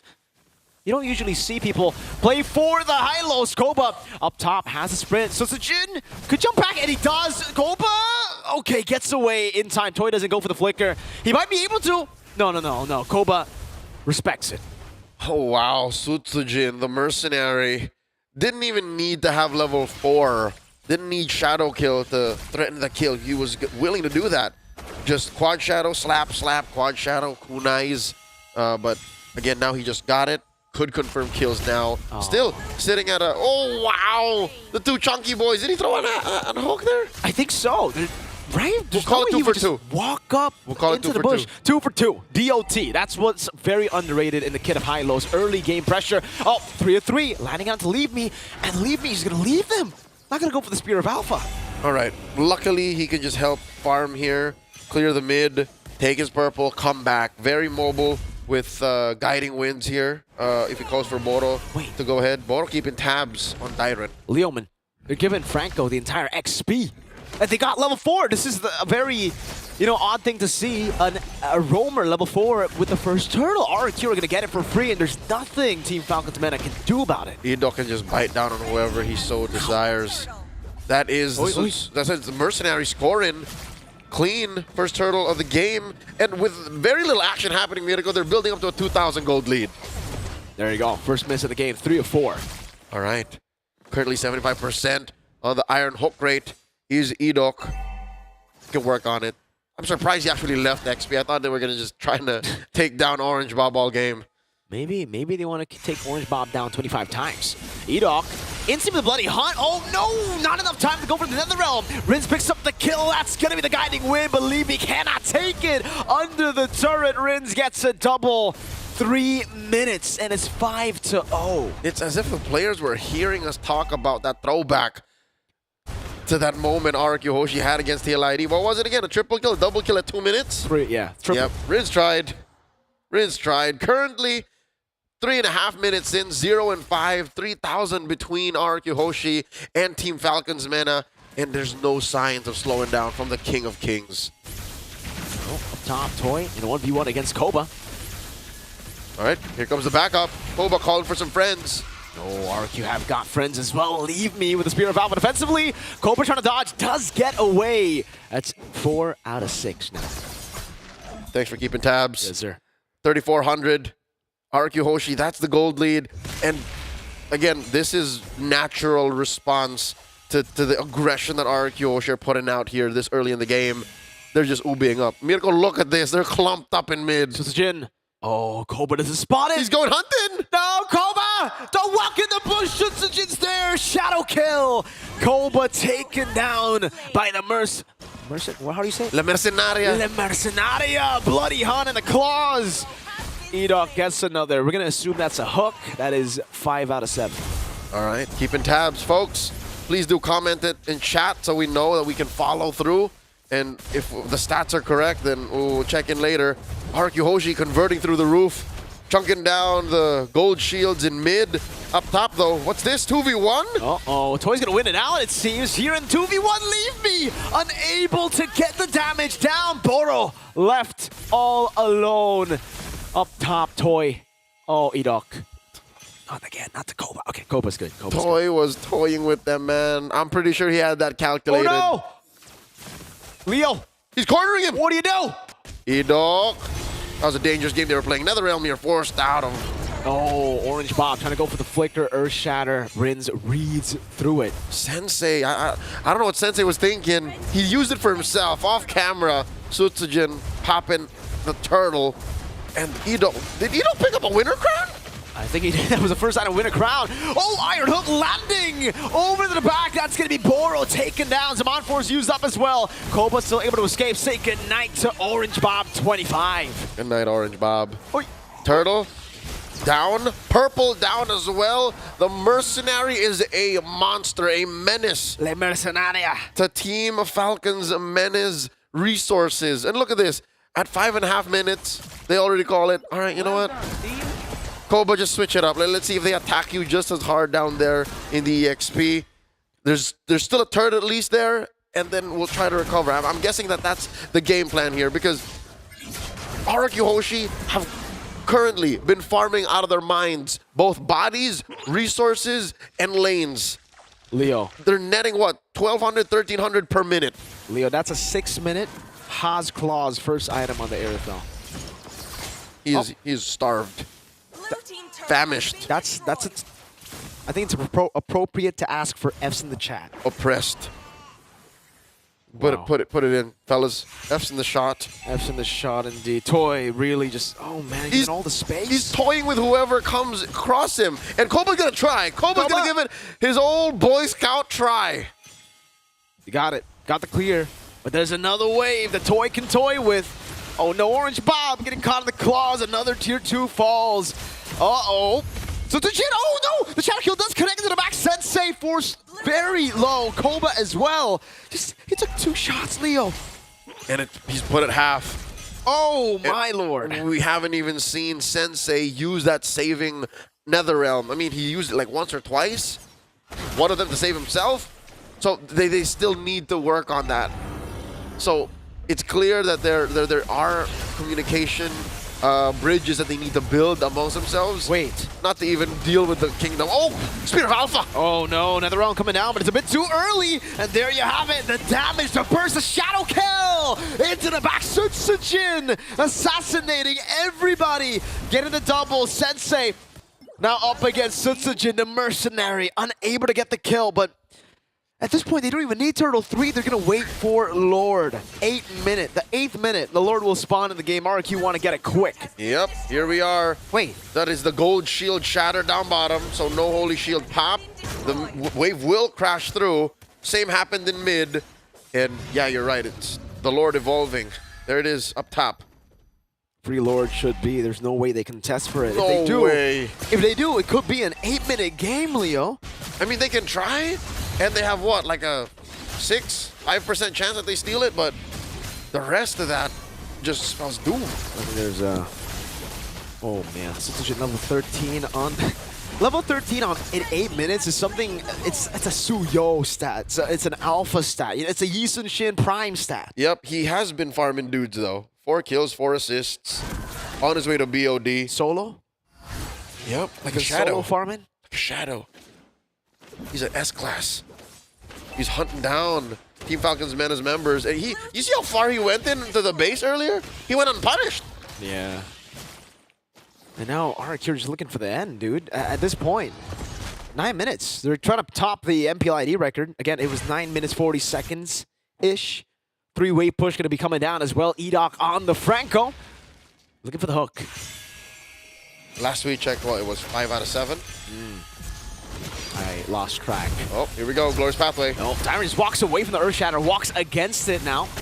Still, oh, look at the damage. The Mod Force coming down with the Holy Crystal to Orange Bomb. Taken down. Sutsujin with a double. Only 2 members left standing. Edoc flickers forward, gets the kill for Sutsujin. 9 minutes and 30 seconds in Game 2.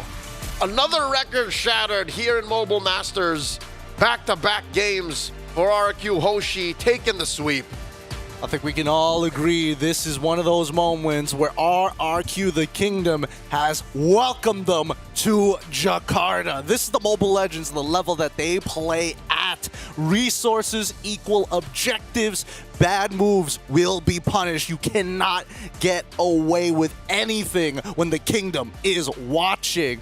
Boys, thank you for the cast just now. It was really rough, really rough. You could definitely see that Edoc definitely aura farming at a certain degree. You could feel his killing instinct, his presence, shooing away the members of Team Falcons, too afraid to actually deal with him. And this all began in the draft. Again, how can you deal with something you don't even have the tools to comprehend?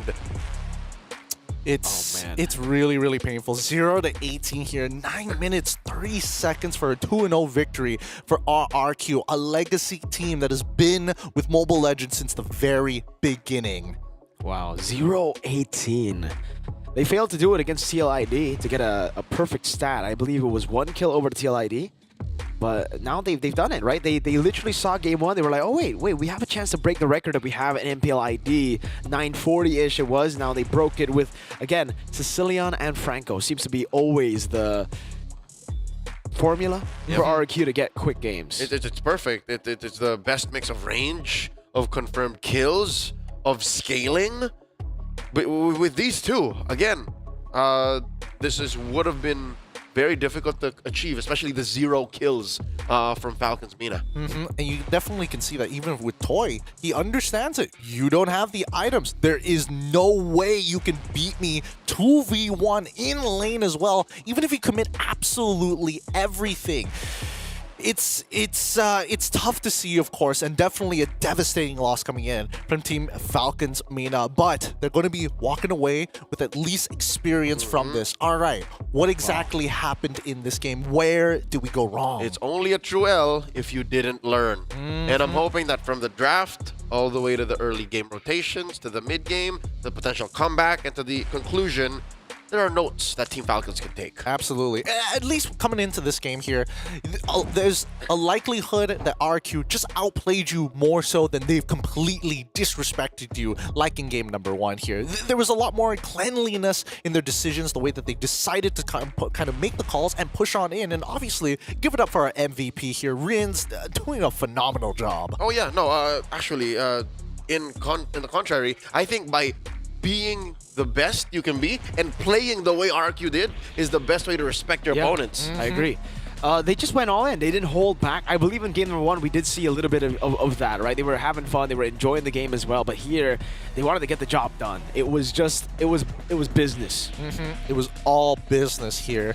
Oh, there's a lot of things that Team Falcons Meta can take away. At the very least, they need to understand some things just do not work. A lot of key concepts, especially when you're holding on to key ultimates and how your draft works all together. Not to forget the amount of vision you're able to obtain on the map. There is no fog of war here in MLBB that is per se visually seen when you play the game. You just got to know the angles. Yep, technically we do. The fact that you don't see certain parts of the map is that fog of war, and Koba did not expect Hayabusa to be there, for Sutsujin to be there, and that's why he walked into it. Oh my god, playing it back in my head. He walked into it, allowed a couple of free basic hits, and then the shadow kill. So, you know, fundamentals like that, like, I don't know where the Hayabusa is, so I better check first, I better ask, and then, but, you know, case it out for the next match.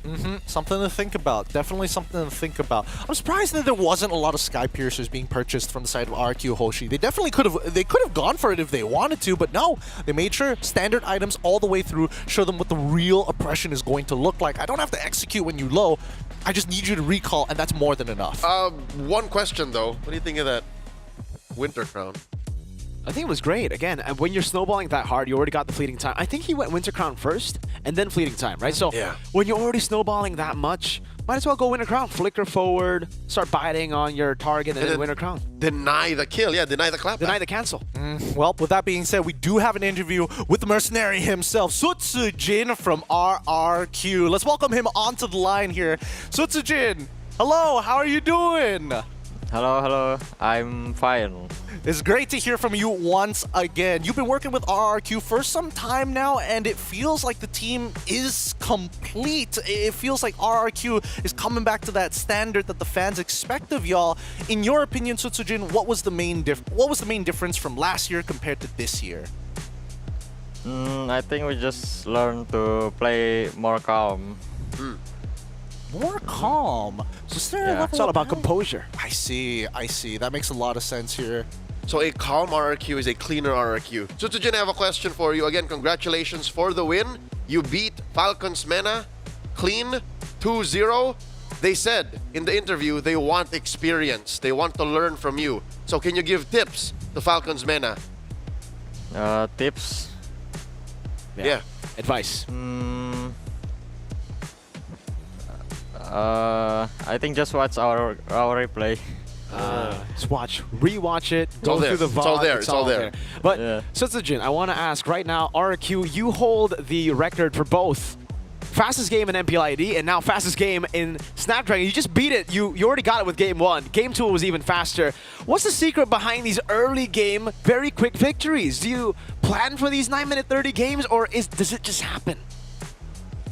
I think because Cascade draft. OP. I agree. Cascade is the key, man. It's my GOAT. Cascade's the coaching GOAT. My GOAT. Oh boy. So Sutsujin, before we send you off, I'm curious to know who are you anticipating to be your biggest challenge coming into the SPS? I know you guys are looking to be champions, but are there any teams in particular that you want to take on? It doesn't just have to be Onyx PH, of course, but are there any other teams besides the world champions? For now, I think we want to meet Onyx Indo. Oh, interesting. Yeah, he's got a lot of options to choose from, still coming in from Indonesia as challengers. Well, with that being said, Sutsujin, plenty of fans across the world are watching RRQ. Do you have anything to say to them? Buat Kingdom, tetap support kita bakalan kasih yang terbaik buat di ESL Snapdragon ini. ESL Master. Thank you so much, Sutsujin. Thank you, You've Sutsujin. had a long day. Please take your well-deserved break. Once again, Viva RRQ. Big Viva! shout outs to Viva! you, Sutsujin. Thank you. Jaya, Jaya, Jaya. Jaya, Jaya. Dude, if it comes down to Sutsujin, dude, I am all in Kingdom, man. I love that guy. You love He's that great. guy? He's good. He's a La Mercenaria. Over Hazel? Would you choose him over Hazel? Dude, I don't know Hazel, all right? I don't know. I have a relationship with Sutsujin. He's my boy. I don't know Hazel yet. Yet. Wait until Kingdom don't know. Like, I just know Sutsujin. I'm gonna know. He's just Hazel cool with soon. him, you know? He's cool with him. They worked out together or something. I don't know. Yeah, we did. We Yeah, did. there you go. When are you going to start the Sutsunatics? If they win. If they get the MSC. Oh, That's all how it right. works. That's how it works. That's how it works. Back to Sutsunatics. back. The Mercenary record. Fan Club. The Mercenary Fan. I like Mercenatics. I like that a lot, actually. We might make that a thing, but back-to-back record here. RQ sets Wow. yet another fastest game at Dude. 9 minutes 30 seconds versus Team Falcons Mina. Round of applause for this guy. Stream A breaking records. A-side. A-side. Taking names. Hey, A-side. make sure you're dropping capital A in Stream B and Stream C. Let them Capital know we're the best side. Just hold A. That would be a good way. Oh, boy. That definitely, displays how dominant we are. It's the best stream in the world. It's not even about the games anymore. It's not even about the Stream game. pride, baby. It's stream pride, and the stream monitors are going to be so mad at us later. They're going to get a clip of this, and they're like, these guys, No wonder we've been seeing us. Flame moderately. Responsibly. Responsibly. Once again, this does conclude our very first day. We got a little taste of everything that we had to see here at Mobile Masters. A really cool way to kind of kick things off and to get this group stage even more excitedly. Now, the standings. This is where it gets so very important. Because in Group A, it looks like Onyx PH still sitting on top at 5 points. Supermassive at 4 points. CLID at 3 still. And it looks like Influence Rage 3 points. As well as Yanbin at 2. Bigatron. Hey, what's at that? 1. Hey, whoa. Not all the streams have finished their Hey. games just yet. Look, what is that? What? What is what? Why is BTR just... Oh, wait, no, they it's all play- good. We're saving strat for M7. you Bro, know, they it's- play 5 games Not so even far. MSC. We're saving strat for M7. This is classic, heroes lose at the start to win later on. You were in the meeting to plan this out. Like, Yeah, I was in the meeting. I heard my boy Captain Luke say, Mirko, yeah. Yeah, Mirko looks like the kind of guy who's just like, guys, he's in the writer's room. Boys, what if we lose early? What if we have the ultimate uprise of all time? It'll be a great story. It'll be huge. But now, let's look at Stream B. And keep in mind, Group B, Stream B and as well as C still have games currently going on. So we will update that as it goes on with the final conclusion soon enough. But RRQ currently sitting on top of the perfect score of 6 total points. The maximum that you can get so far, with Falcons at 4 points, Aurora Turkey at 3 points, Onyx Indonesia, Onyx eSports at 2, as well as A7 and Falcons Mina currently 0-0. What makes it scary is in day one alone, after a good chunk of best of threes, you already see who is in place to score first seed, or even to lock in top 3, because that's who moves on. Definitely. Again, looking at these teams, it just feels like we were expecting Group B to be a bit more competitive, but I think we just didn't get to see the matchups. RRQ versus Aurora Turkey later on, RRQ versus Falcons, and Onyx, something that Sutsujin was already, kind of foreshadowing, saying he wants to meet this new version of Onyx ID that unfortunately in MPL ID, we didn't get to see yet. It was still the Res and CW version. That would have been a great matchup to watch, actually. Right? But hey, still, we're at Mobile Masters. We got to keep the locals to the locals. This minor international, about to be a major international real soon once we get to the playoffs, is going to be a good time. Keep in mind, everybody, you can follow us on our social medias individually or even for the ESL on all 3 of the platforms, of course. And don't forget to fix your sit, boys. All your broken backs can be fixed simply with the chain from Anthros. Guys, don't forget to support your favorite team. Scan the QR code up on your screens and make sure that you are going to be supporting your favorites. And of course, if you're in Jakarta,